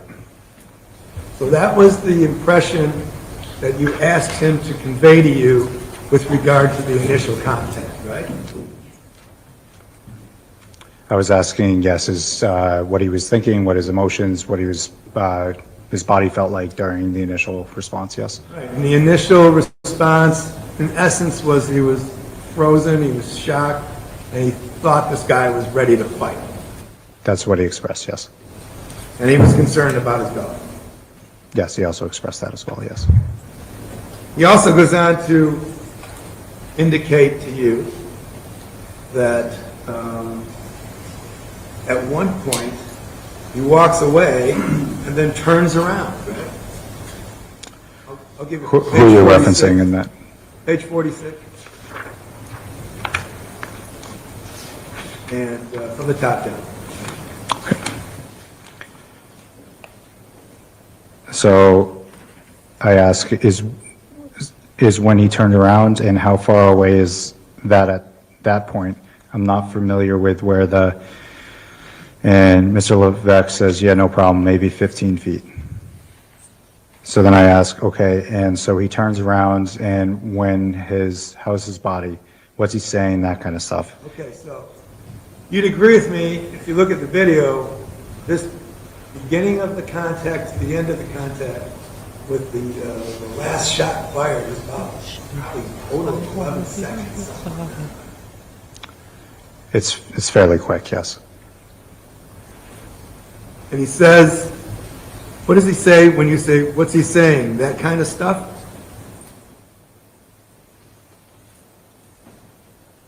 What's his answer? Sorry. Line time. Yes. Mr. Levesque says he's still very agitated. He's got his fists. He's very animated in how he's yelling. And just, he's going to fucking kill me and my family for moving snow, I guess. Now, this whole conditional threat, he didn't say that when he turned around and said that it was a conditional threat. He said, he's going to fucking kill me and my family for moving snow, I guess. Right? So Kyle didn't say for moving snow, I guess, right?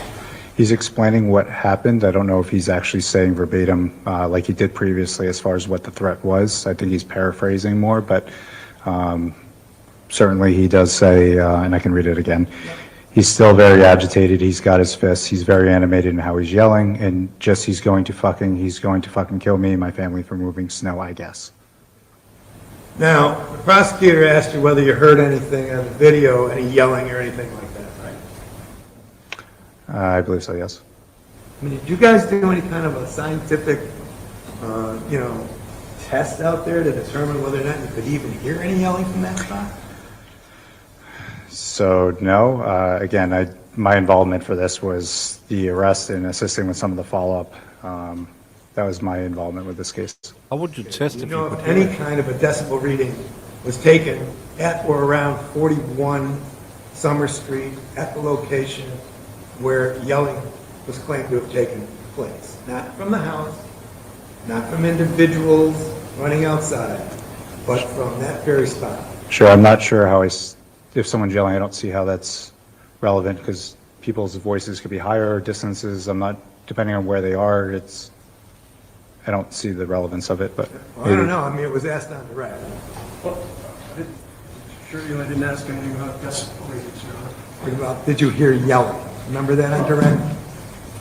So you have the question, do your best to answer the question, so what about what's relevant, not relevant? Sure, I don't remember. Answer the questions that he asked. I believe he asked about yelling, but I'm not positive, but I don't recall anything about decibels. I didn't say, okay, let's forget the So let's, decibels. yeah, we ask the question, we get. Let's take the decibels and throw that out, okay? You recall being asked about, did you hear any yelling? Right? Is there a specific page? No, it's not a specific. Okay, yeah, no, I don't recall. Just need to grab a last stock and get them to bend over to start the test. Now, you agree that You need someone to hear them yell. you said to him, and I'll guide you on this, it's the page that got cut off, I think, without the number. Might be 47.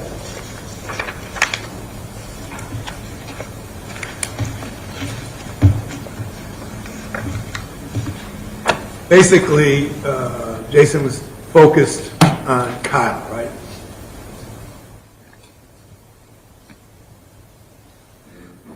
I'll give you, He talks about, there's a female as well. yeah, he hears a female yelling, that may very well have been Kyle's girlfriend that was yelling in that video. Oh, presumably, yes.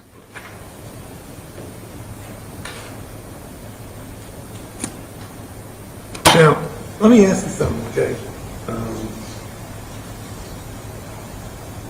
I'm going to go through this checklist with you because I want to make sure that we don't paint Jason in some corner where he's trying to avoid answering questions. Okay? He's the guy that waited in his driveway for the police to show up, right?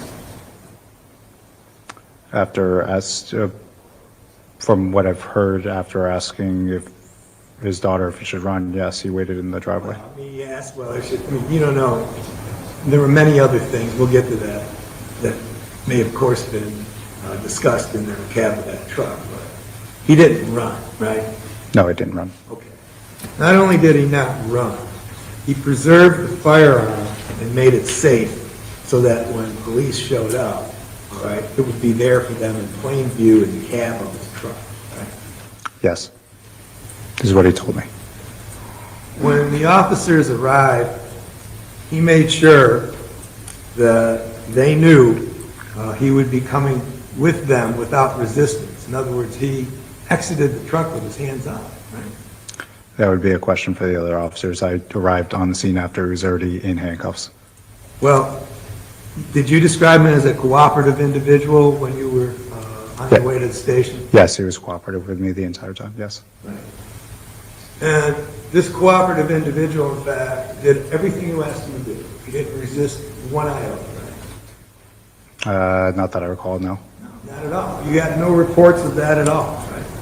I don't recall him not being cooperative. He was cooperative throughout. Right. He told you where everything was. He said you could search his truck, right? Yes. He said you could seize his video equipment and videos from his home. Yes. He, when given the Miranda rights and the constitutional rights afforded to him, made a decision that he was going to speak with you, right? Yes. He was cooperative during the interrogation. Yes.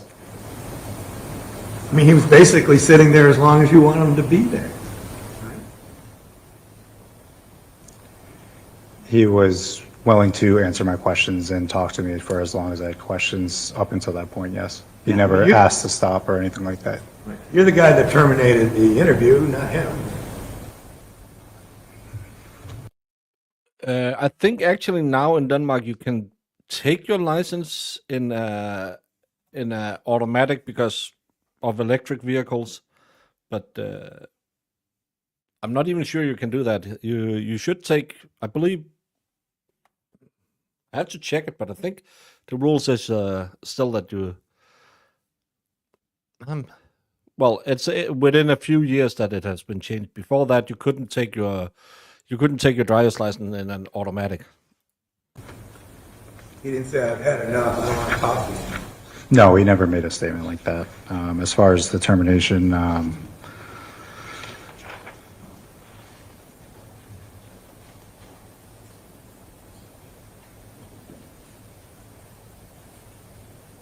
it was more,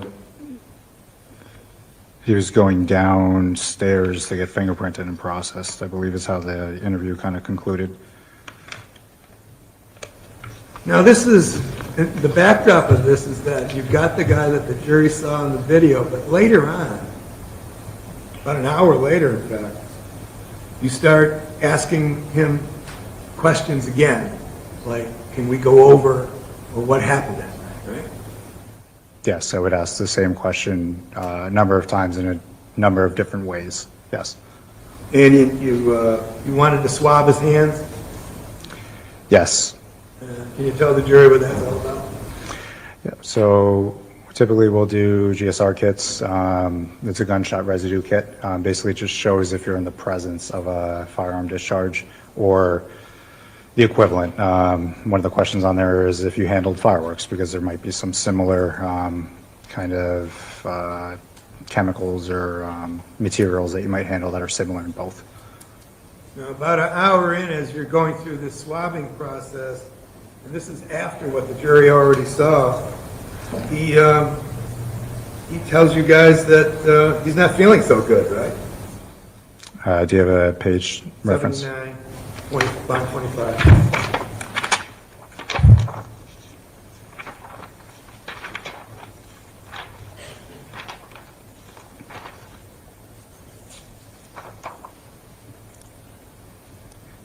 Yes. That's my problem when I now have to drive an automatic. The first couple of times, I'll left foot the brake, so I'll do the kangaroo jumping. kangaroo, not kangaroo. That's how we say it. Kangaroo jumping. I believe I was out of the room at that time. Was there a trash barrel or something offered in case he vomited? Again, I can look at the transcript and say that, but I was out of the room when that conversation occurred. That was with Detective Flathers. At that point in time, though, does he express that he's overwhelmed and tired? So he says, I don't. If I didn't do it with my English accent, it would be kangaroo. That's how we really say it. Feel so good, just a second. And Flathers asks, do you want a trash barrel or something? And Levesque says, no, I want to lay down too. And then I come back. And then he goes on when I get back in the room saying, just give me a second, I think I'm just overtired and overwhelmed. Yeah, that's when Flathers says, do you think you want an ambulance? Yes. Just speed it up. He responds, I'm overtired and I'm overwhelmed. Yes. This is about an hour or so after what the jury just saw in that video. So I returned with the swap kit into the room at 11:42 p.m. About an hour.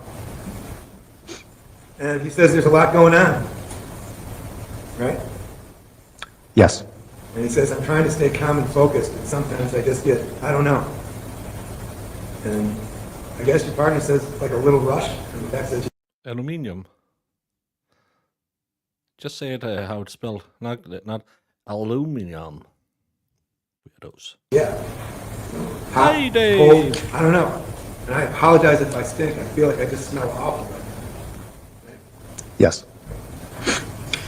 And that's because he had been working all day, hadn't had the opportunity to clean up. Correct. And then you go through the hand swab, correct? Yes. How long of a process is that? It's relatively quick. They have basically almost like the kid stamps where you're just stamping around different portions of the hands and then filling out a page that kind of asks them a few questions as well. But it's not a long process. And he was cooperative through that, right? Yes.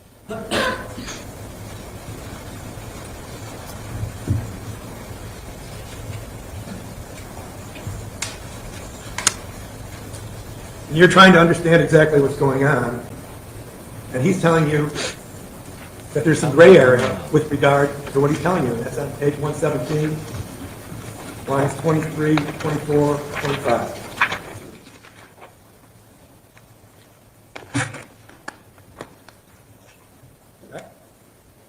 One moment.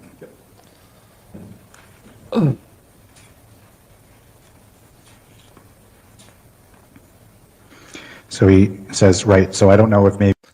My driving instructor, when I got my license, he had a girl who was famous in Denmark because normally you'll have, back then you had a mandatory, I think you had 15 lessons or something mandatory, and then you could go to the driving test.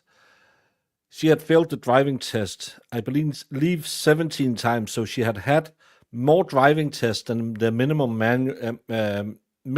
required numbers of lessons. It was the most expensive driver's license in Denmark, I think. there's a gray area, and that's what I think happened. And I just don't remember, I don't know. But he's willing to stick around and continue to answer questions. And this is when you're actually asking him to rethink some of the things he's already said to you, right? I'm asking, yes, if he basically has a tactic to ask him if, maybe the first story of events, you were just still in shock, so you weren't trying to mislead or lie to us or anything like that. Right. In fact, you tell him that. He's saying, I'm being completely honest with you. And you say, maybe the first story of events, like maybe you were just still in shock. And he goes, yes, right, correct. Yes, as part of an interrogation tactic, you can offer someone an opportunity to save face. If you tell somebody you're lying, sometimes that shuts somebody down and they won't talk to you anymore. So you give them an opportunity, a way out to still be able to communicate, still be able to talk to you without basically giving them no alternative. Yeah, I mean, that's lovely, but that alternative was an offer to him when he had gotten a good night's sleep, right? He had indicated that he still wanted to talk. So as far as asking if he wanted sleep, I didn't ask him if he wanted to stop to have sleep at that point in time. We were in the middle of the interrogation or beginning the interrogation. To have sleep. inviting him to take a look at his statement and make any Pretty sure that's not how you say it. Yeah, so he did ask me if he could review his prior statement, and there's a reason why, again, we do these spatial gaps. It's harder to remember all the lies that you're telling if there's a little bit of gap in between. Also, again, asking questions different ways. There's, some benefits of having that space. Is it a good tactic to interview and interrogate people that are sleep deprived? Again, Mr. Levesque indicated that he was willing to do the interview. There's no obligation to do so. I read him his Miranda rights. It was his decision to speak with me. Yeah, I'm glad that's the answer you're giving me, but is it a good tactic to interview people that are sleep deprived?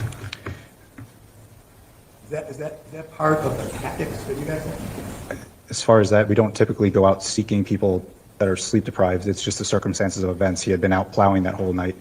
We don't choose that, that he was out that whole day. That was the hand that was given to us, so that's what we had to work with. But that's a hand that you can reshuffle, right? That's a hand where you can say, hey, we'll come back at 8 o'clock in the morning and talk. Adrenaline probably kicked in and then fell off again, and then you get 10 times as tired. Well, I don't think she ever got her driver's license. Come back at 10 o'clock in the morning. Again, no one was forcing Mr. Levesque to talk to us. Nobody's forcing them. But would you take a neutral witness and say, hey, I know you haven't slept 40 hours. I want you to give me a statement? No, but he wants him to talk. That's why he's using his sleep-deprived state against Again, him. if he's willing to talk to us that night, we're trying to figure out what had happened that night. We're going to talk to him. If at any point in time he indicated to me that he would rather speak to me the next day, so that would be something that we could revisit. Well, you saw the guy nodding off right in front of you, didn't you? So even during the daytime, during arrests, we do have people nodding off. We have people, in booking that could be lying down. It's not uncommon for people to lie down on benches just during day shift, during the middle of the day. So it's not super uncommon. Super uncommon. But the jury got to see what he looked like. He's bedraggled, isn't he? They certainly got to see what he looked like. What was the question? Sorry, I missed the last part. Yeah. I know that you may say it's not super uncommon, but are you saying that it's a good tactic to interview witnesses to get an accurate story when they have not had slept for 40 hours? Is that a good environment to get an accurate statement? Honestly. It's still fresh in his memory. I think there's still some benefit of talking to him then. Certainly, again, revisiting once you get a full night's sleep, you might be able to get some additional information. But again, at that point, he would have been arraigned. Why is the witness fighting this? Because it's a shady tactic that police use. They'll find you in your worst condition right after you pew-pewed something. You've been working for 40 hours. And they will ask you a lot of complicated questions that your brain can't follow along. Because if you've been operating for 40 hours, you are, if you've been up for a day, you are, your brain is like you're above the legal limit. And then add, this guy has almost been up for 2 days working, which should be highly illegal because it's just as dangerous as drunk driving. So this cop used that, and he's allowed to do it. There's nothing wrong in what he did. It's just really, really shady. But it's illegally shady.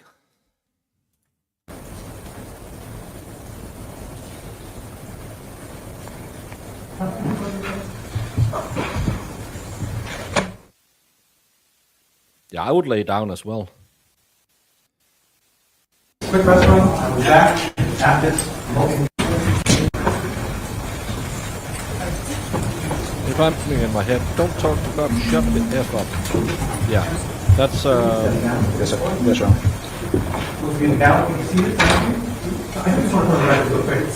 I think it's the same here, but you have to have X amount of breaks. And you can't do it every day. Completeness. And I just want the record to be clear. I'm relying on a couple of cases. State versus Botello, which is a 2013 case, 165 and 751, and State v. Mitchell, 166 and Hampshire 288, 2014 case. Both cases involve situations where the state intended to put in portions of an interview of defendants, the defense is trying to see other portions of that interview and document completeness, and court declined that, or rejected that argument, arguing that hearsay arguing there wasn't sufficient prejudice or there wasn't sufficient misleading, that you had to include those. And I think those are helpful for telling cases to review, especially for Hotel. I just wanted that part of the record clear. Counsel, you have anything you want to discuss? Yeah.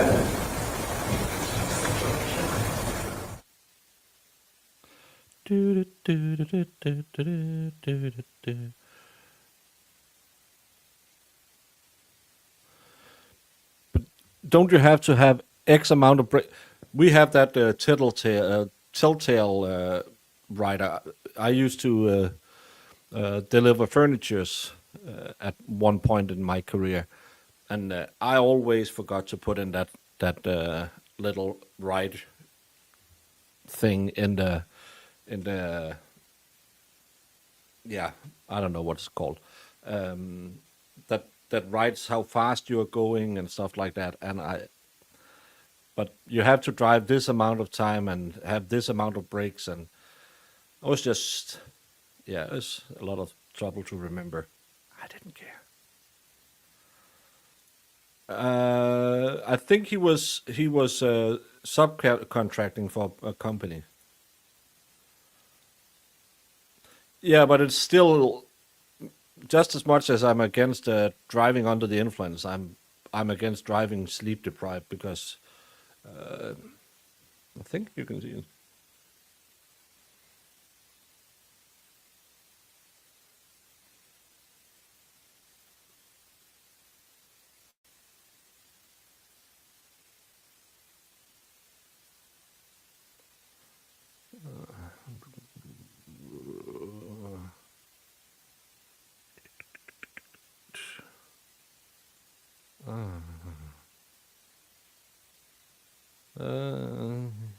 I can't find this now.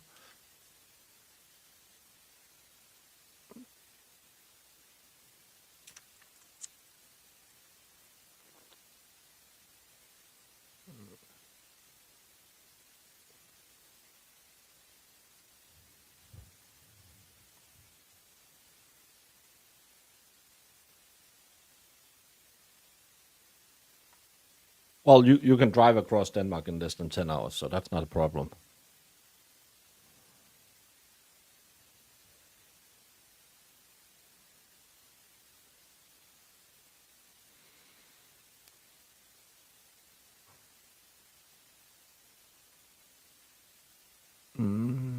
Teresa Dexmeyer says, what? I missed Friday afternoon. I heard the daughter had her support bunny with her while testifying. Yes, we had a vote. I thought they said a pet rat, but apparently it was a rabbit. It's almost the same thing. Can you drive a stick? 66% says yes, 16% says no, 10% says yes, lie, just to annoy Baker, and 6% says stick, giggity, giggity.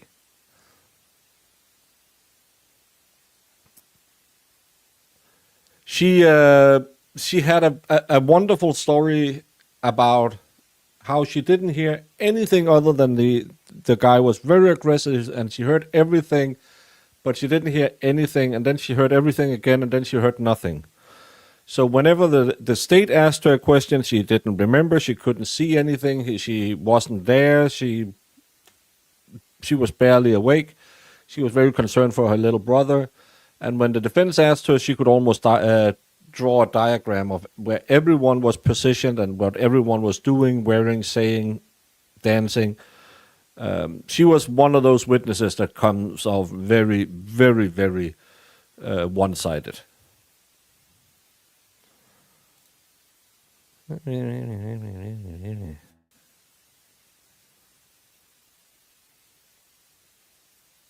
Yeah.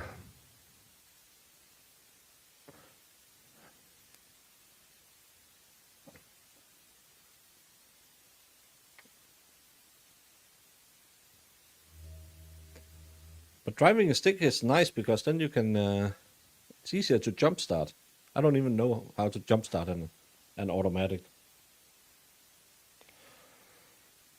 Well, we use electricity over here so we don't have to jumpstart it. Yeah, but sometimes you leave your car with your lights on. It's a problem.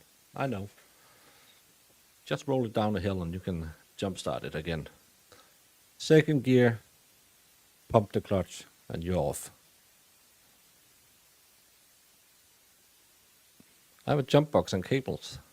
I think I have some cables somewhere in my car, but I was getting gas one day and there was a lady in a Fiat 500, which is the typical wife car in Denmark, and she was like, "Oh, it's stalled on." I said, "We can just push it and you can get going." And she said, "No, I called AAA. It's almost impossible." I said, "It's super easy. I can push you." There was another guy there. I said, "We're just going to push you." Oh, she didn't know how to do it. So me and the other guy, we jumped it. And just as it started, the AAA truck rolled in. That was a waste of money. Well, we call it the wife car. It's the same. I don't know if it's a thing in the States. It probably is. The Mustang E, which is one of the ugliest Mustangs in history, that's primarily driven by middle-aged housewives in Denmark. Don't know why. Sebring 12 was this weekend, Porsche 1 and 2. I don't really, the marathon runs, I only watch Le Mans. Yeah, the second you have a hill, you can start it yourself. Just roll down and engage the engine with a clutch. Off to go. E for electronic. And it's, when you see it from behind, it kind of have that Mustang back end, and then you see it from the front, it just looks like a Ford Mondeo.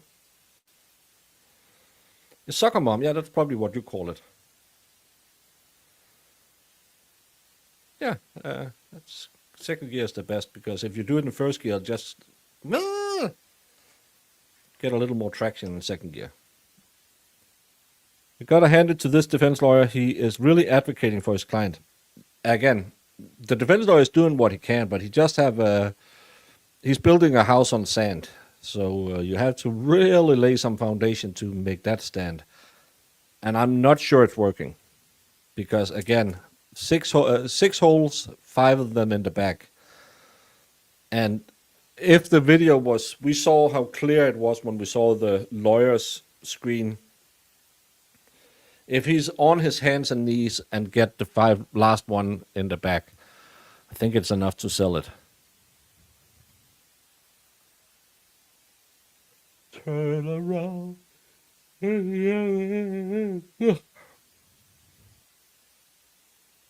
Why are they taking a break? They're supposed to be done in half an hour.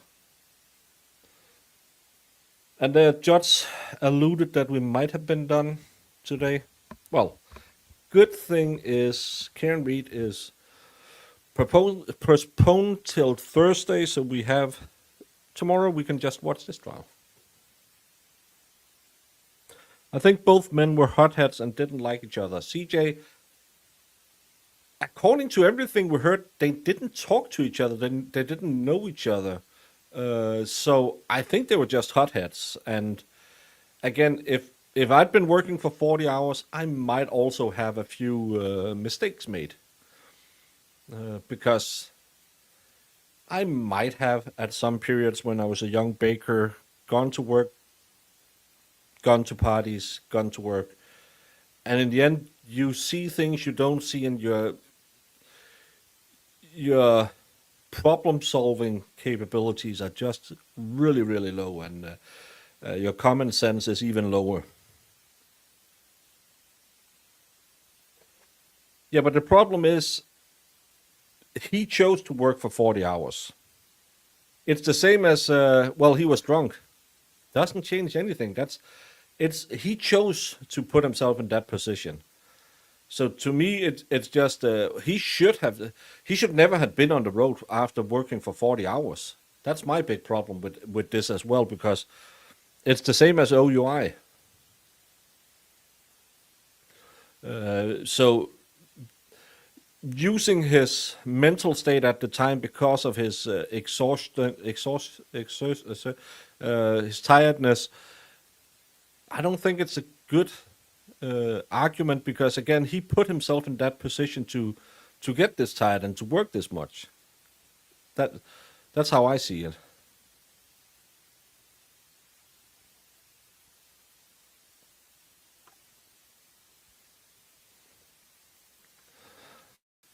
And he was also dangerous to his daughter when he picked her up. Years before the cell phone, I was on the freeway and saw a man asleep at the wheel. I just sped away because I had my kids in the car. Yeah, you couldn't call the popo and say, hey, there's a guy.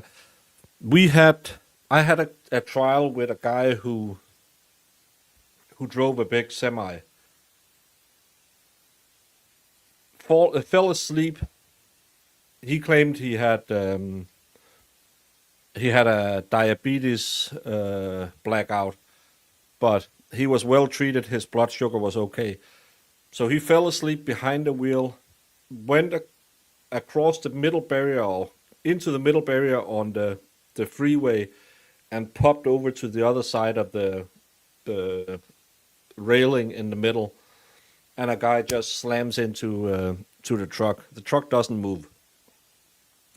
So he had an involuntary manslaughter accident thing. I don't know what it's quite called in English, but when you're operating equipment like that, it's so dangerous that you're tired because it's just one mistake, especially if you're driving on the freeway where it goes so fast. I think they said that the guy coming the other way, because of his speed, which were around the speed limit, so he wasn't speeding, he would have had, I think, 1.5 seconds to react. And he was, I believe, in his 50s or something, so he don't react that fast.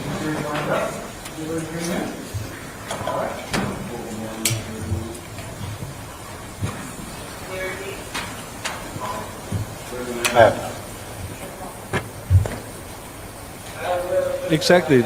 Well, I had been working. Yeah, then you shouldn't go in there. Homicide. Okay.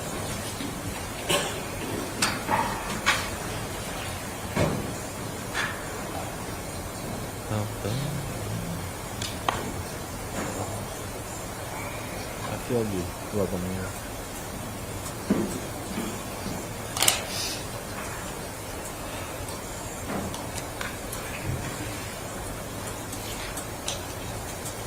But that was the case we had where, when we saw the pictures,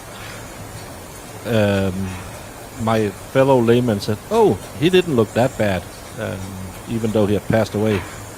She probably didn't notice that he was in 2 parts.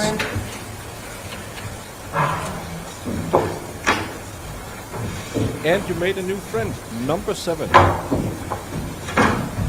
Jemima, if you didn't understand the number 7 reference, that's because when Iris meets someone who says her daughter is playing for the national team, she doesn't say, "Oh, what's your name?" She said, "What's your number?"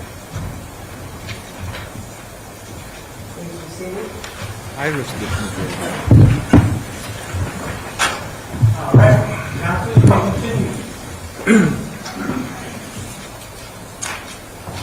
You know, in your interview, towards the end,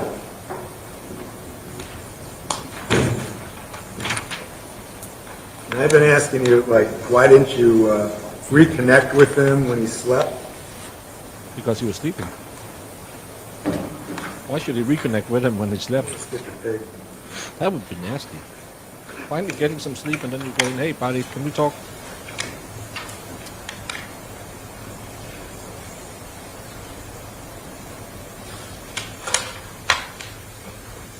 He indicated on page 152, we're already up to 1:47:40 a.m. So he's been in there quite a while, right?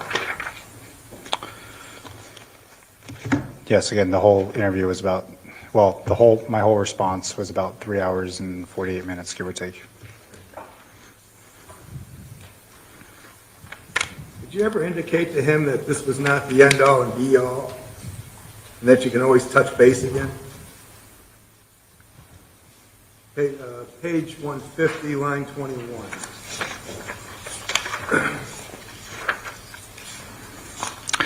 Yeah, so I said, and this isn't the be-all, end-all. If you think of something after, we can always touch base again, but we'll take another break. And he goes, yep. Take another break. He basically says he needs a little rest on 151, line 23. Right? Yes, that was near the... And Levesque puts his head down on the table. Right? Near the end of the interview, yes. He put his head down on the table. He's exhibiting exhaustion, isn't he? Yes.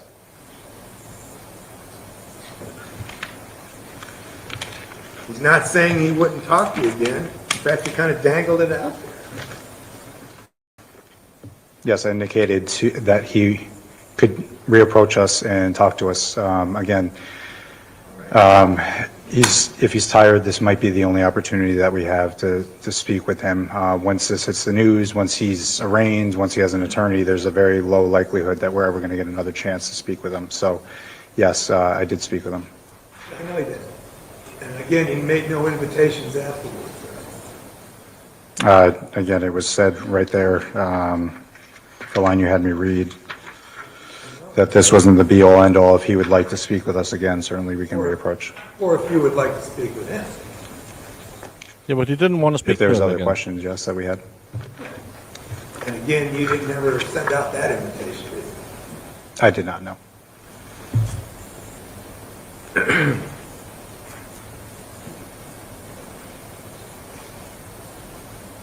Now, he's repeated to you on a number of occasions that he's trying to give you the best description that he can. I mean, I can go through a number of pages, but I'll just randomly pick them out. Page 117,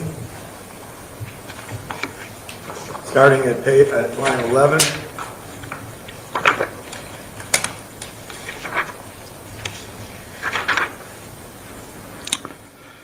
So Mr. Levesque says, yeah, I've been completely honest with you about the whole thing to the best of my knowledge, to the best of what I can remember. That being said, I don't remember correctly, or I'm not giving the right account of it, but it's hard to try and give the best description of it if, you know what I mean? Like, to break it down slowly like we did. Right. And you said, yeah, like I said, he says, I'm being completely honest with you, this is on 118.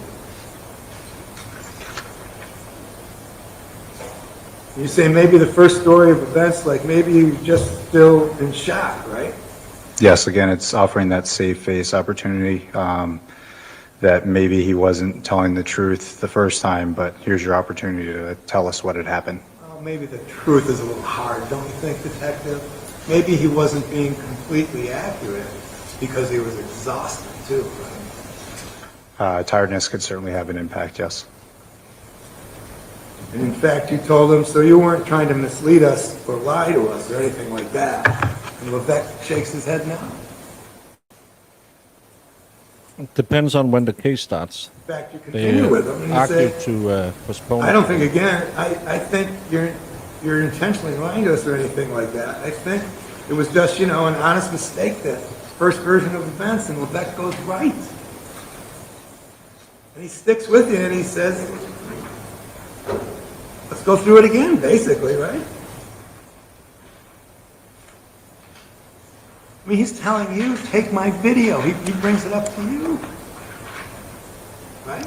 On 118. So on 118, he goes, if I wouldn't go, hey, I have some video of, and again, the whole situation, like. Yeah. He's trying, right?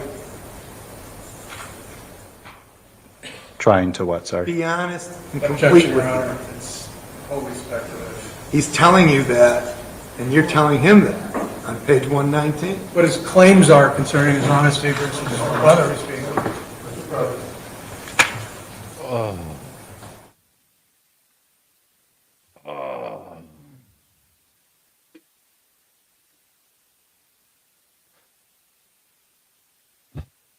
It's not for the police to determine if he was honest. That's for the jury. They have to find out facts.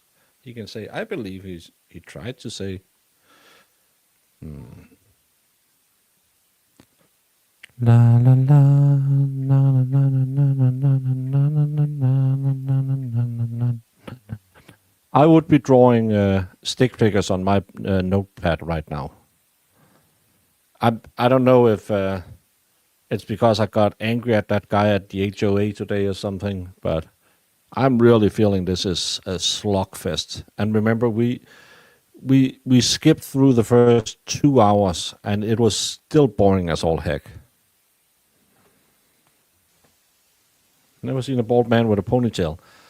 It's kind of a hippie thing. All those who were hippies in the 70s, I see a lot of them around here.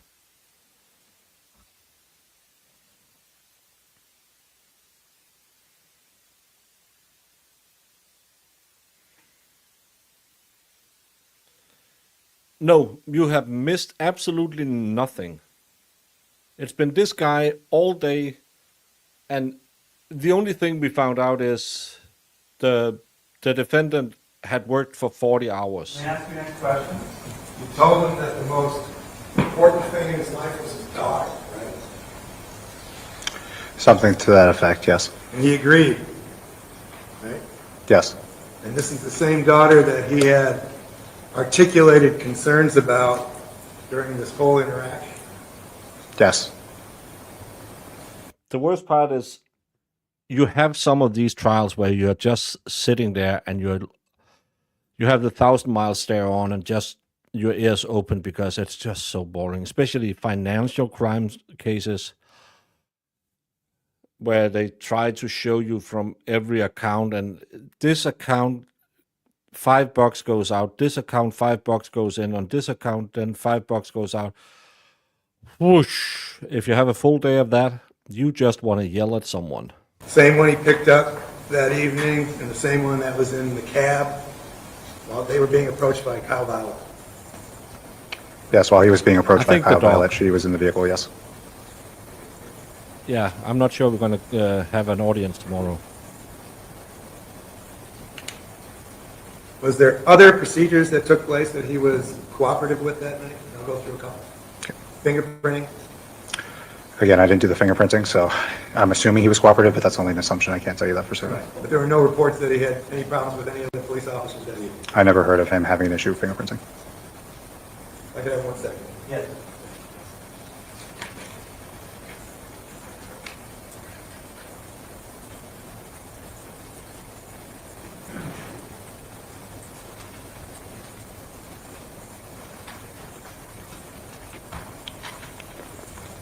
No, had nothing to do with that. They didn't know each other. The turnaround is a really bad earworm. I had it the other day when I got into the Viva España. You had been asked about tactics for interviewing, interrogating people. What's the objective of any tactic that you use? They receive an accurate, honest answer. And is it included in your tactic to determine whether or not somebody's being straight up and honest with you?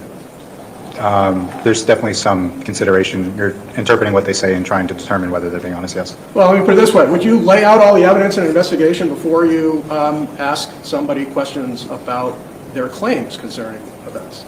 No, it's actually better to let people continually tell a lie.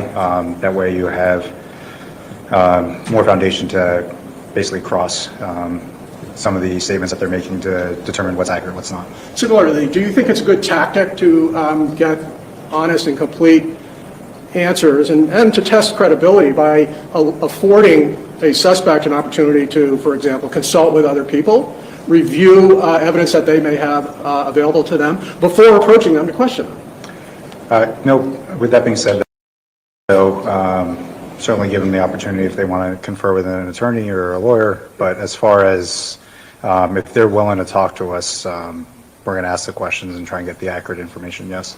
And in fact, we'd referred to Miranda. Did you give him an opportunity to consult with a lawyer before talking to you? Yes. And did he waive that right and agree to talk to you? Yes. Concerning his fatigue and whatnot, was he accurate, for instance, in describing where these events occurred? Yes. Was he accurate in describing what he was doing, his activity prior to these events? Yes. Was he accurate in describing certain very specific details, like Kyle putting on a hoodie that was green or camo walking out of his driveway? Yes. And was he accurate in terms of disclosing to you how many rounds he shot into Kyle Violette's body? He was accurate on how many shots he fired. There were some other things, though. Attorney Sisti asked you about a section where you're saying, I believe you're not lying to me. Were you sharing your opinion about his credibility with him, or was that a tactic? Again, it's a tactic. My opinions on the matter are kind of irrelevant. We're trying to figure out, the truth of the matter. So giving him, again, outs, giving him some belief that we're believing what he's saying is another tactic, basically, that you can use. And that point at about 151 in the transcript where Attorney Sisti was asking you questions where you're sharing, I don't think you were trying to lie to us. Is that after you had disclosed that you actually had seen and obtained a video of this scene? I believe that was after we referenced the video. I'd have to see what page I talked to the... 1 second.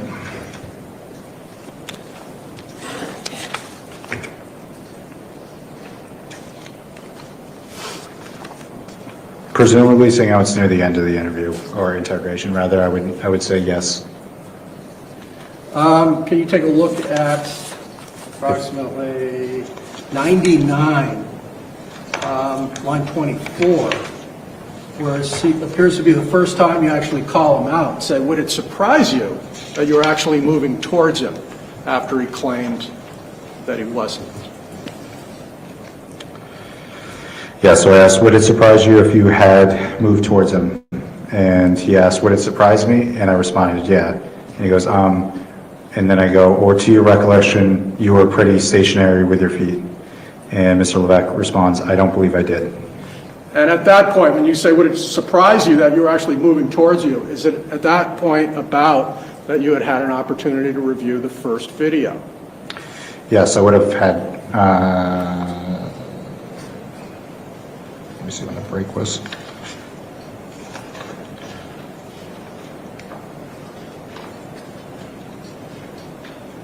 Do you know what page that I stepped out of the room?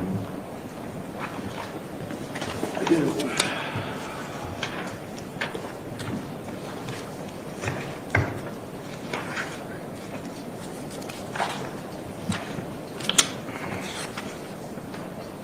Let's see context.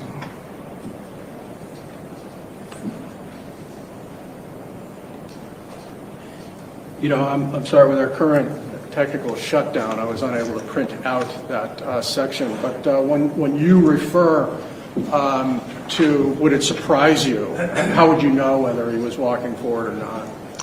Yeah, so, I mean, that's an indicator that I likely had watched the video at that point, if I'm referencing that in that kind of language.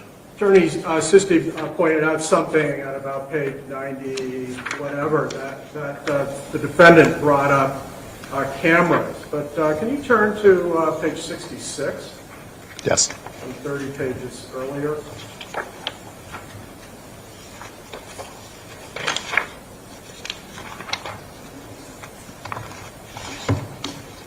Page 66, line 18. Is that you asking, do you have any cameras that can cover any of the interaction tonight? Yes. Is that you bringing up the potential video footage of this evening in the first instance? Yes. Let's talk then about some of the details that came up here. The Attorney Sisti had suggested, frankly, that Mr. Levesque didn't have any idea what was going on when the victim, Kyle, approached. Can I direct your attention to page 18, line 8?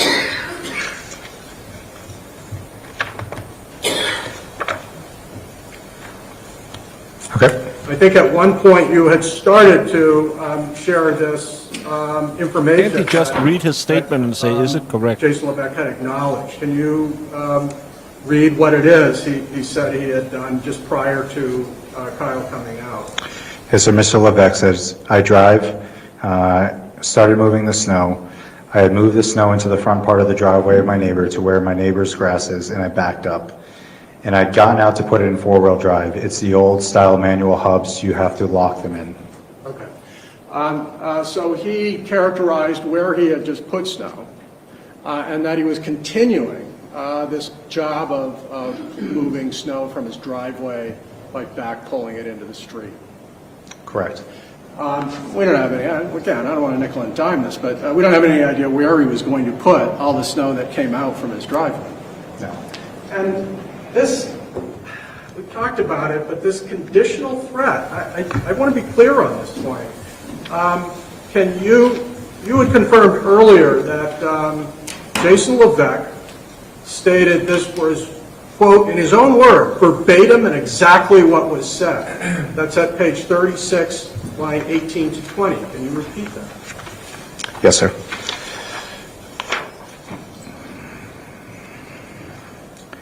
So Mr. Levesque says, yeah, he said, if you put that fucking snow at the end of my fucking driveway, I'm going to fucking kill you and kill your fucking family. Concerning, you revisited that, and did that ever change in terms of him predicating his threat with moving the snow again in front of his driveway or his house or his property? To my understanding, the threats all the time were regarding the snow removal. And at any point, did, I get, these words, and your family, at any point did Jason Levesque claim it concerned specifically, and I know that daughter's included in a family, did ever specifically mention his daughter as part of the threat?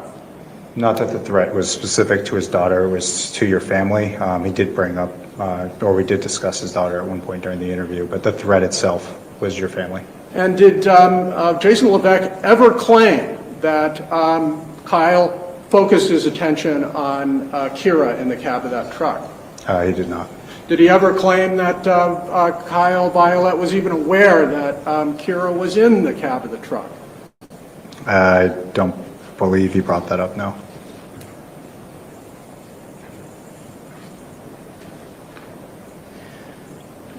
This description of him being nose to nose and making this threat kind of in his face, and he was overwhelmed, is that the point that Jason Levesque shot Kyle Violette? No. Kyle had walked away from Mr. Levesque prior to that. And after he walked away, page 43, line 16, can you share with us how Mr. Levesque characterized the continuing, conversation? Mr. Levesque says, I don't know if he repeated it again before he started walking off. And then for some reason, he stopped and turned around and said, you don't fucking believe me? And he came back at me again.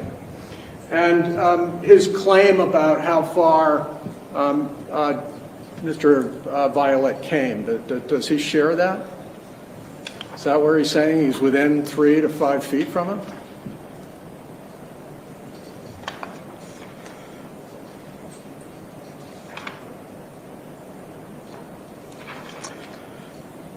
Possibly at one part of the interview, not Okay. close temporarily to that statement. The questions have been about, accuracy. We had already talked on our first direct that he had claimed he shot him, didn't know whether he hit him the first time because he only flinched. That's what he said, yes. Okay. Did he appear, sort of overwhelmed by fatigue when he was making that statement to you? Or did you ask for details surrounding that event? No, I asked for details for most of the interactions that he had with Kyle that night. So go into further detail once he made a statement. I would clarify, ask for more detail. And like Don't color me surprised because I see you in private chat. was when he made claims that he put 5 more rounds into Mr. Violette, and Mr. Violette merely turned and walked away. Were you able to ask details that he was responsive, questions about details that he was responsive to? Yes, and he told me in a gist that he had continued to walk away holding his abdomen. Walked. Concerning, some of these questions, follow-up questions about details, did that include asking him to do a sketch? Yes. Your Honor may approach.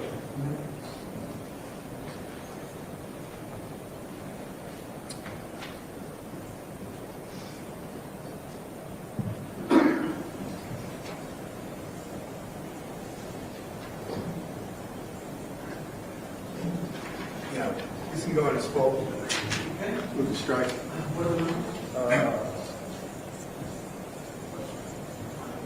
2728. 2728, or full exhibit. I'm going to show you what's been now marked as a state's full exhibit, 27 and 28, and ask whether you can identify that.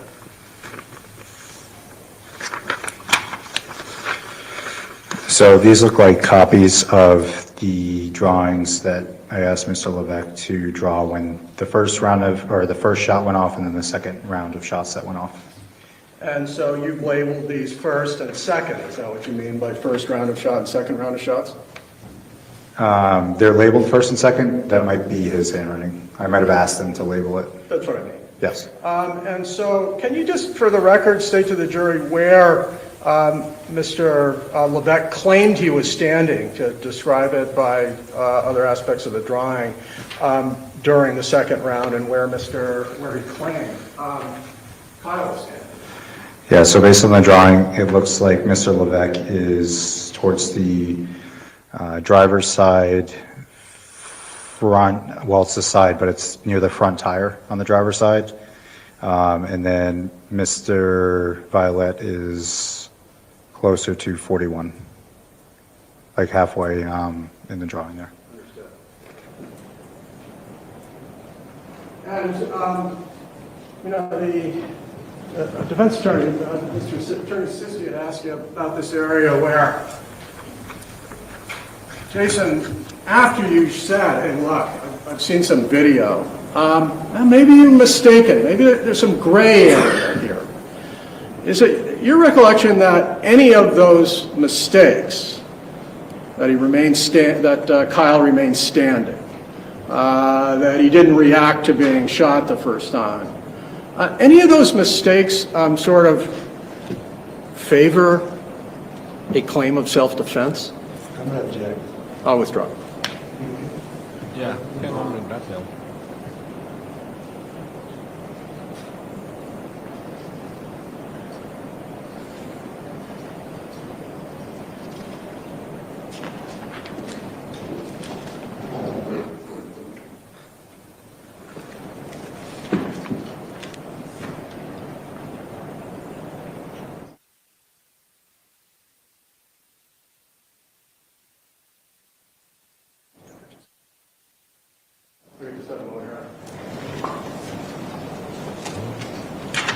Sir, those are my questions. I appreciate it.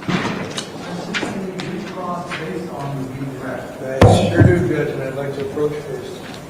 Sure. Side by side, another side by. Oh, look at Money G. She could hang in the treehouse with good old Roger. I'm Jimmy. How y'all doing? This is the summer of 14. The most important people in this case that everybody seems to have forgotten in this room is the jury. So we're going to take a 15-minute break and both sides take a pregnant pause and think about the jury.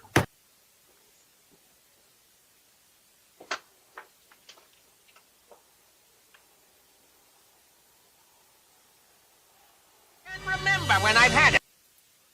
No, no, no, no drama.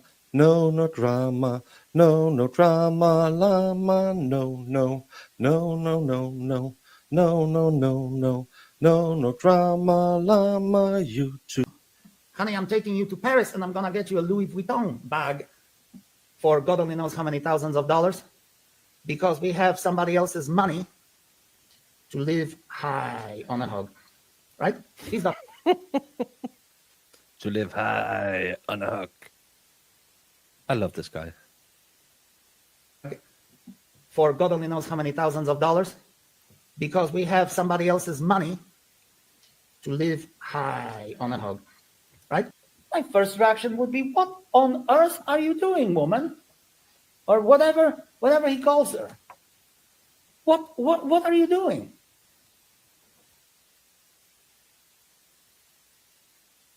That's what I'm asking all the time. Jamie, what the heck are you doing, woman?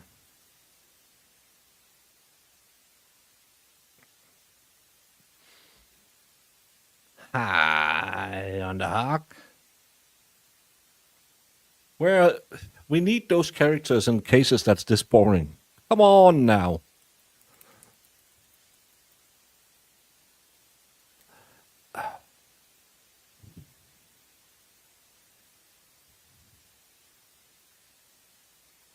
Yeah, I was just, she was bad because she stole money. A new sandwich? Mm-hmm.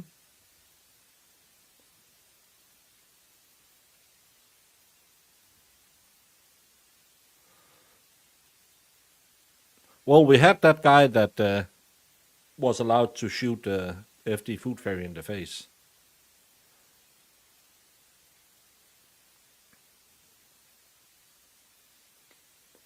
No, no, no, no, no, no, no, no, no, no. I like turtles. Oh my gosh, you guys! There's a class called Basic Grifting. Should we all learn how to be grifters together?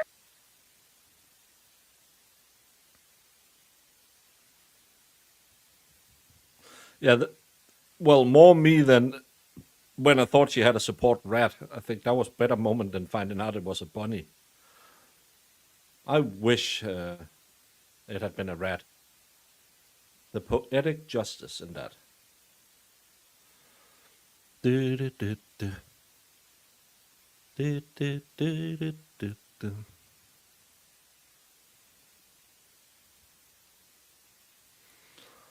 I should have had a moist o'clock alert.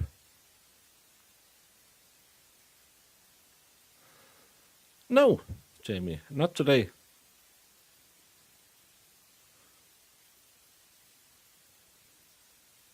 The only thing was her suggested stroking of its ears. It's the first time I've seen a bunny used as a...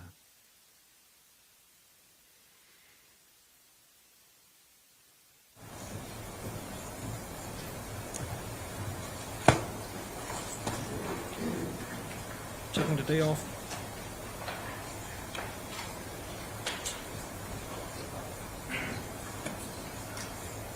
So the fact of the matter is that between the two girls, who did I believe more? I believed the victim's daughter more, but she had some holes in her explanation as well. Jason brought up the subject matter of the video cameras early in your interview with him, right? I'll refer you to page 25. Thank you.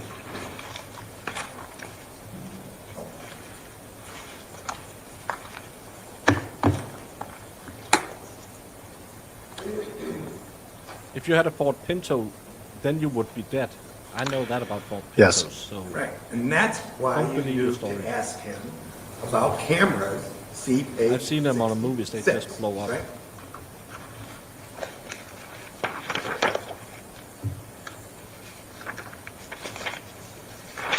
Line 15.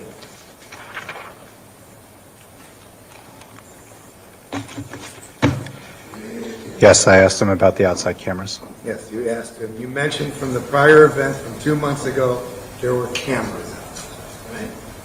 Yes. Okay, so you didn't come up with this request out of thin air.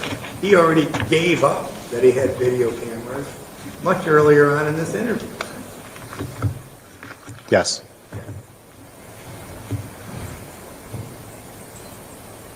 Now, would you agree with me that Jason was accurate when he claimed that Violette initiated the contact on April 4th? He's the one that walked across the driveway yelling out to Jason, yes. Okay, so that's a yes. And would you agree with me that Violette stuck his face into Jason's face? I would agree with you that he got very close to him based on the video that I saw, yes. Would you agree with me that Violette appeared to be agitated? Yes. Would you agree with me that Jason said that after the event, he parked the truck, stayed there, and waited for police response? Yes. Would you agree with me that he left the firearm and he left it safe on the dashboard of the truck? I would agree with you that he left the firearm in the truck. Now, he never told you that he was able to specifically count the number of rounds that came out of the firearm. It's just that the magazine was empty, right? He told me at one point that he had 5 plus 1 and that he emptied the magazine. Right. So it's a matter of doing math, not specific recollection of each trigger pull, correct? I don't recall if he ever specifically said. I'd have to look. If there's a page that you're referencing, that would be helpful. Why did he have 5 plus 1 and a Glock 9mm? They hold 16 or 17, right? I don't have a page. Okay. Now, you know, Kara Violette was a witness too, right? I know his daughter was a witness. Yes. And she was interviewed, right? Not by myself. No. But do you know whether or not she was sleep deprived or anything like Jason was? I do not. Do you know what she claimed to hear? Objection, Your Honor, calls for hearsay speculation. I'm not asking for the answer. I'm asking whether or not he knows what she heard. The answer is yes or no. Objection, Your Honor. Any further? Oh.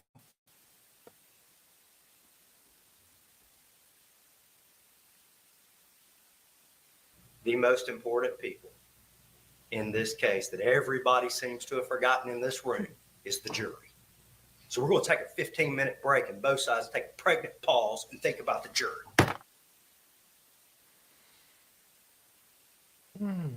We have watched a video with nothing in it, just to see how tired he looked.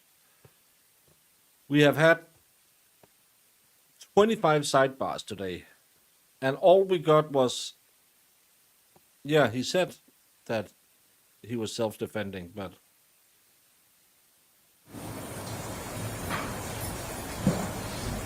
You do understand that Kara is a witness as well, correct? Yes. And again, you never approached her and interviewed her? Judge, same objection. I'm just asking whether he did that. Thank you. And I looked at your entire transcript. Did you ask Jason if there were any other threats that night? Any other threats? Other than the ones that he had related? I don't recall. yeah. Did you ask him, instead of speculating about the snow, did you ask him where he was going to plow the snow? He had brought up Have a great as day, far Lou. as the initial where he moved snow, as far as he said he was going to back drag the driveway. I didn't ask him where that snow was going to go, no. No, but wasn't that a big subject of contention, that the snow was going to go over to Violette's driveway? That's the initial reason why Violette came out. And that's a question you never even asked Jason as to where he was going to plow the snow. That doesn't necessarily change as far as Sir, sir. You can answer. No, he can't. He's not being responsive. I'm not arguing. I'm not arguing. Now the lawyers are getting angry at each other. Allow me to answer the question. So if the objection is overruled, you can answer the question. Answer the question. Can you ask the question? Was, did you ever ask him where the snow was going to go, basically, correct? Correct. Yes, no question. No.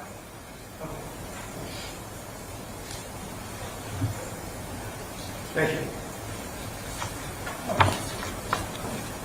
Anything further? Just very briefly. Oh. It doesn't matter.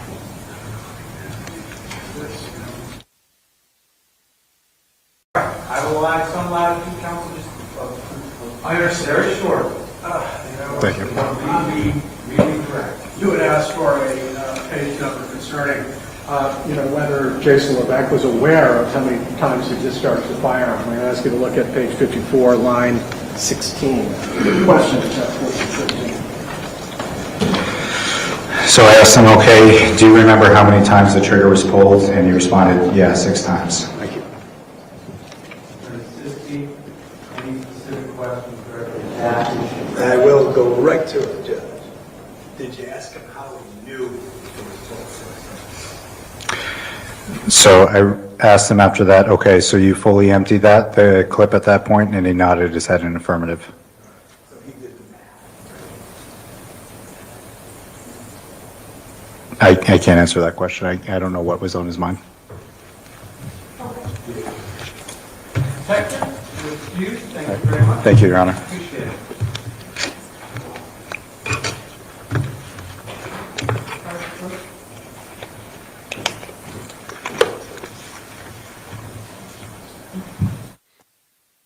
Come on now.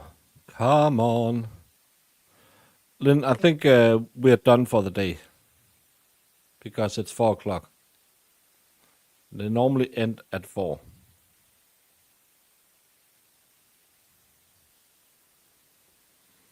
No, I had a Reese's 5, take 5, whatever, 5 break. I like those.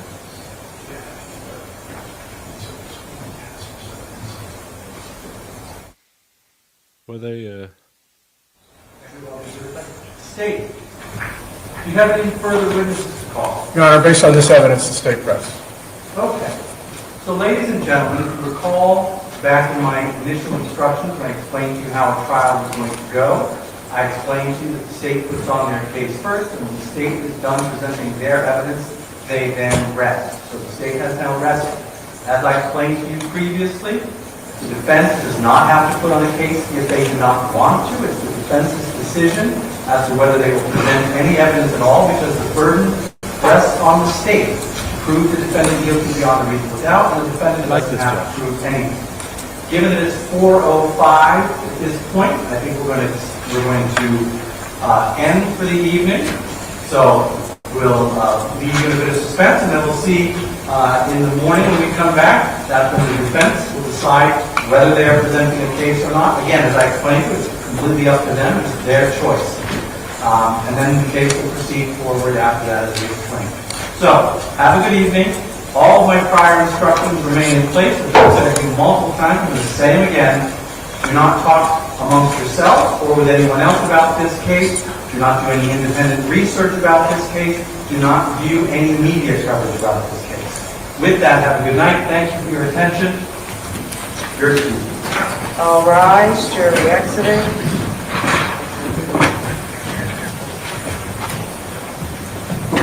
Let's see if we're going to do the motion to dismiss. See you tomorrow, Helen. Enjoy your night.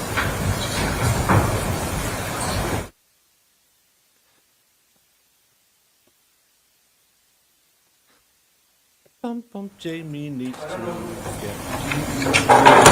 Well, actually, I have some other things I have to attend to. I'm not sure we can start. I was about to suggest maybe we try to get the argument at the end on what we dismissed earlier than that, but I don't think we can. I think I brought up the medical appointment. Yeah, so 10:30. We will begin with arguments and then move on to the defense case. 10:30 tomorrow. Very good. Thank you. Have a good night. Thank you. No motions, but no starting till tomorrow at 10:30. That's late. So,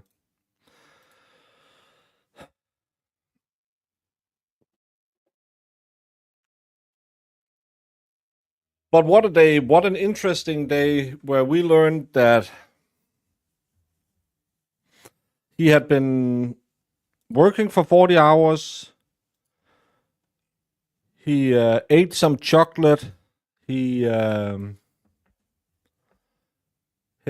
daughter was in the car.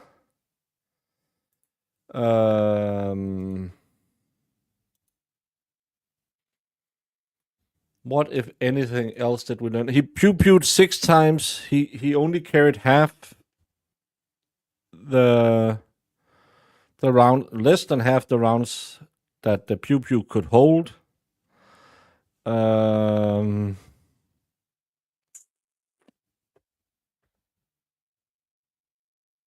Yeah, that's about it. Well, I have a guy coming to service my furnace tomorrow, so yeah. Thank you. I wear some grifter gear every time we cover Karen Reed. Yeah, he was tired, but again, he volunteered to talk to the police, which you should never do, tired or not tired. The magic word is, I want to talk to my attorney. He put himself in this mess. And then you can say, well, it's underhanded by the police. Yeah, but they're allowed to do it. And if you're an idiot, they're going to use it against you, because that's one of the Miranda rights, that you have the right to shut up. And if you have that right, you should try and have that ability as well. Well, isn't that what you normally say? You go until the gun goes click. Because you don't know if you got him. So you just keep on going. That's how you normally end problems. But it doesn't make it a justified shooting that he only pew-pewed 6 times. That's the big problem. And in my opinion, I believe that the state, especially if the video evidence described is as what the jury could see, I think they have proved beyond a reasonable doubt that it wasn't a good shooting, because the claim is she comes up in his face, then moves away, turns around, yells at him, maybe walks toward him, but there has been no initial violence, there's no weapons. I know a hand can be as deadly as a pew-pew, but there's no evidence from anyone that he was attacking him with anything other than words. And you have to scale the violence to the violence. Again, did he punch him in the face? Yeah, I think you then have a right to use more force. But just because he's walking to you going, what? And my big problem is he is on his hand and knees and gets pew-pewed 5 times in the back. That's my problem in this case. I think that will sway the jury, and to me that's enough, because he gets him in the face. He claims he gets him in the face, and then he turns around and comes at him again. I have a very hard time believing a man who just got, first of all, he just got shot in the face. Second of all, getting shot in the face hurts a little bit. It's not just a punch. It'll make your head spin. So I don't think he just. I think he goes down. He turns around, goes down, and that's when he goes up to him and he walks towards him while he does it. And that's why I think they will say it's not kosher. Yeah, and that's why you should not take care of your small problems with a big force. Yeah, especially we saw another New Hampshire case where where I thought he was even more justified than in this case, because I don't think he's justified in doing what he's doing here. So, well, the rule is that you keep going until the target stops moving. That's what. Well, that's actually not what we're taught in the military. Taught shoot them in the gut, because then they go to the infirmary, and one wounded soldier takes up a lot of other soldiers' time. So we are even worse than that. The good old, I'm just gonna unalive them. We were actually told always try and gut shot them, because, and that's why military bullets are full cap, so they go through, because it makes a whole heck of a mess, but you can fix them up in the infirmary, and it'll take a lot of orderlies, doctors, stretcher bearers to take care of people who are wounded. It's easier to just come pick up the bodies if they die on the spot. So that's how the military does it. But that's a different situation. If you're in a situation where it's your life, yeah, I would go ham until I was sure.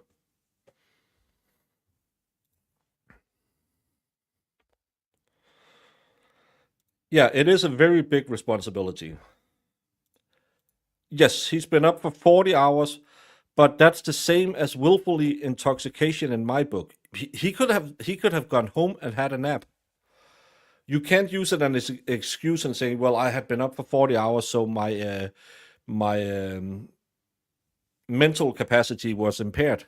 Well, then you can smoke a crack pipe and say, "Whoopsie, it doesn't matter." Shooting isn't that complicated. Just pull the trigger. But making the decision to shoot is complicated.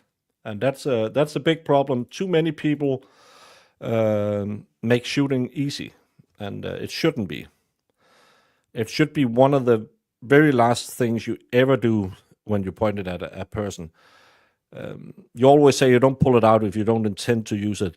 I have, luckily enough, not really been in anything dirty, but I have had weapons pulled on me, weapons fired at me, and I have had to use it as a persuasive measure for some people as well.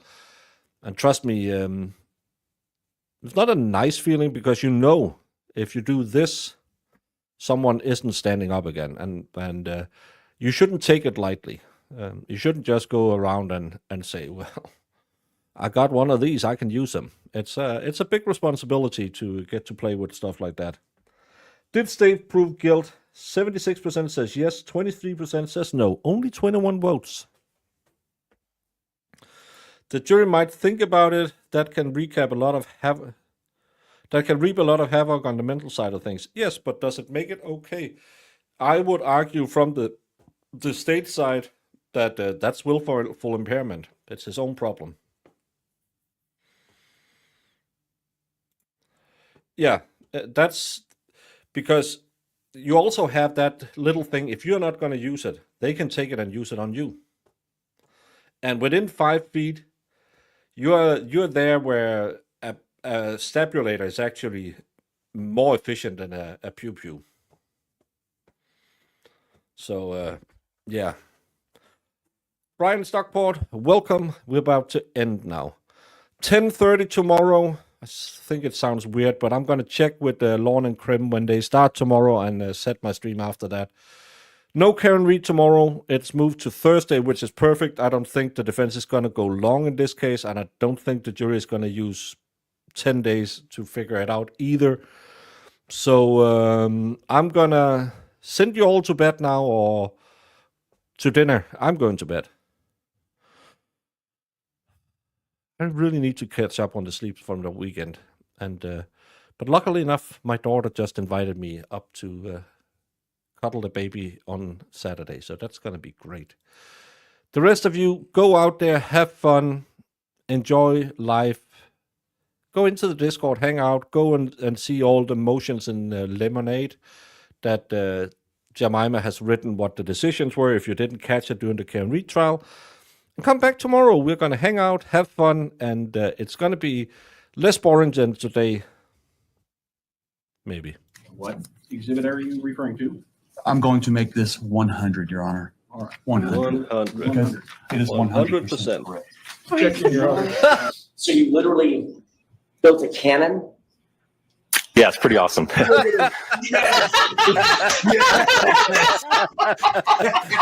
All right, I'm in love. Go back. Please do that again.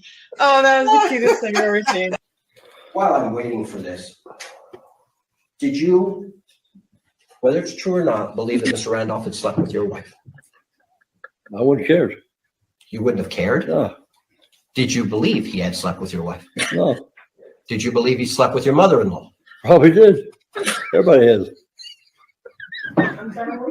So there- Everybody has.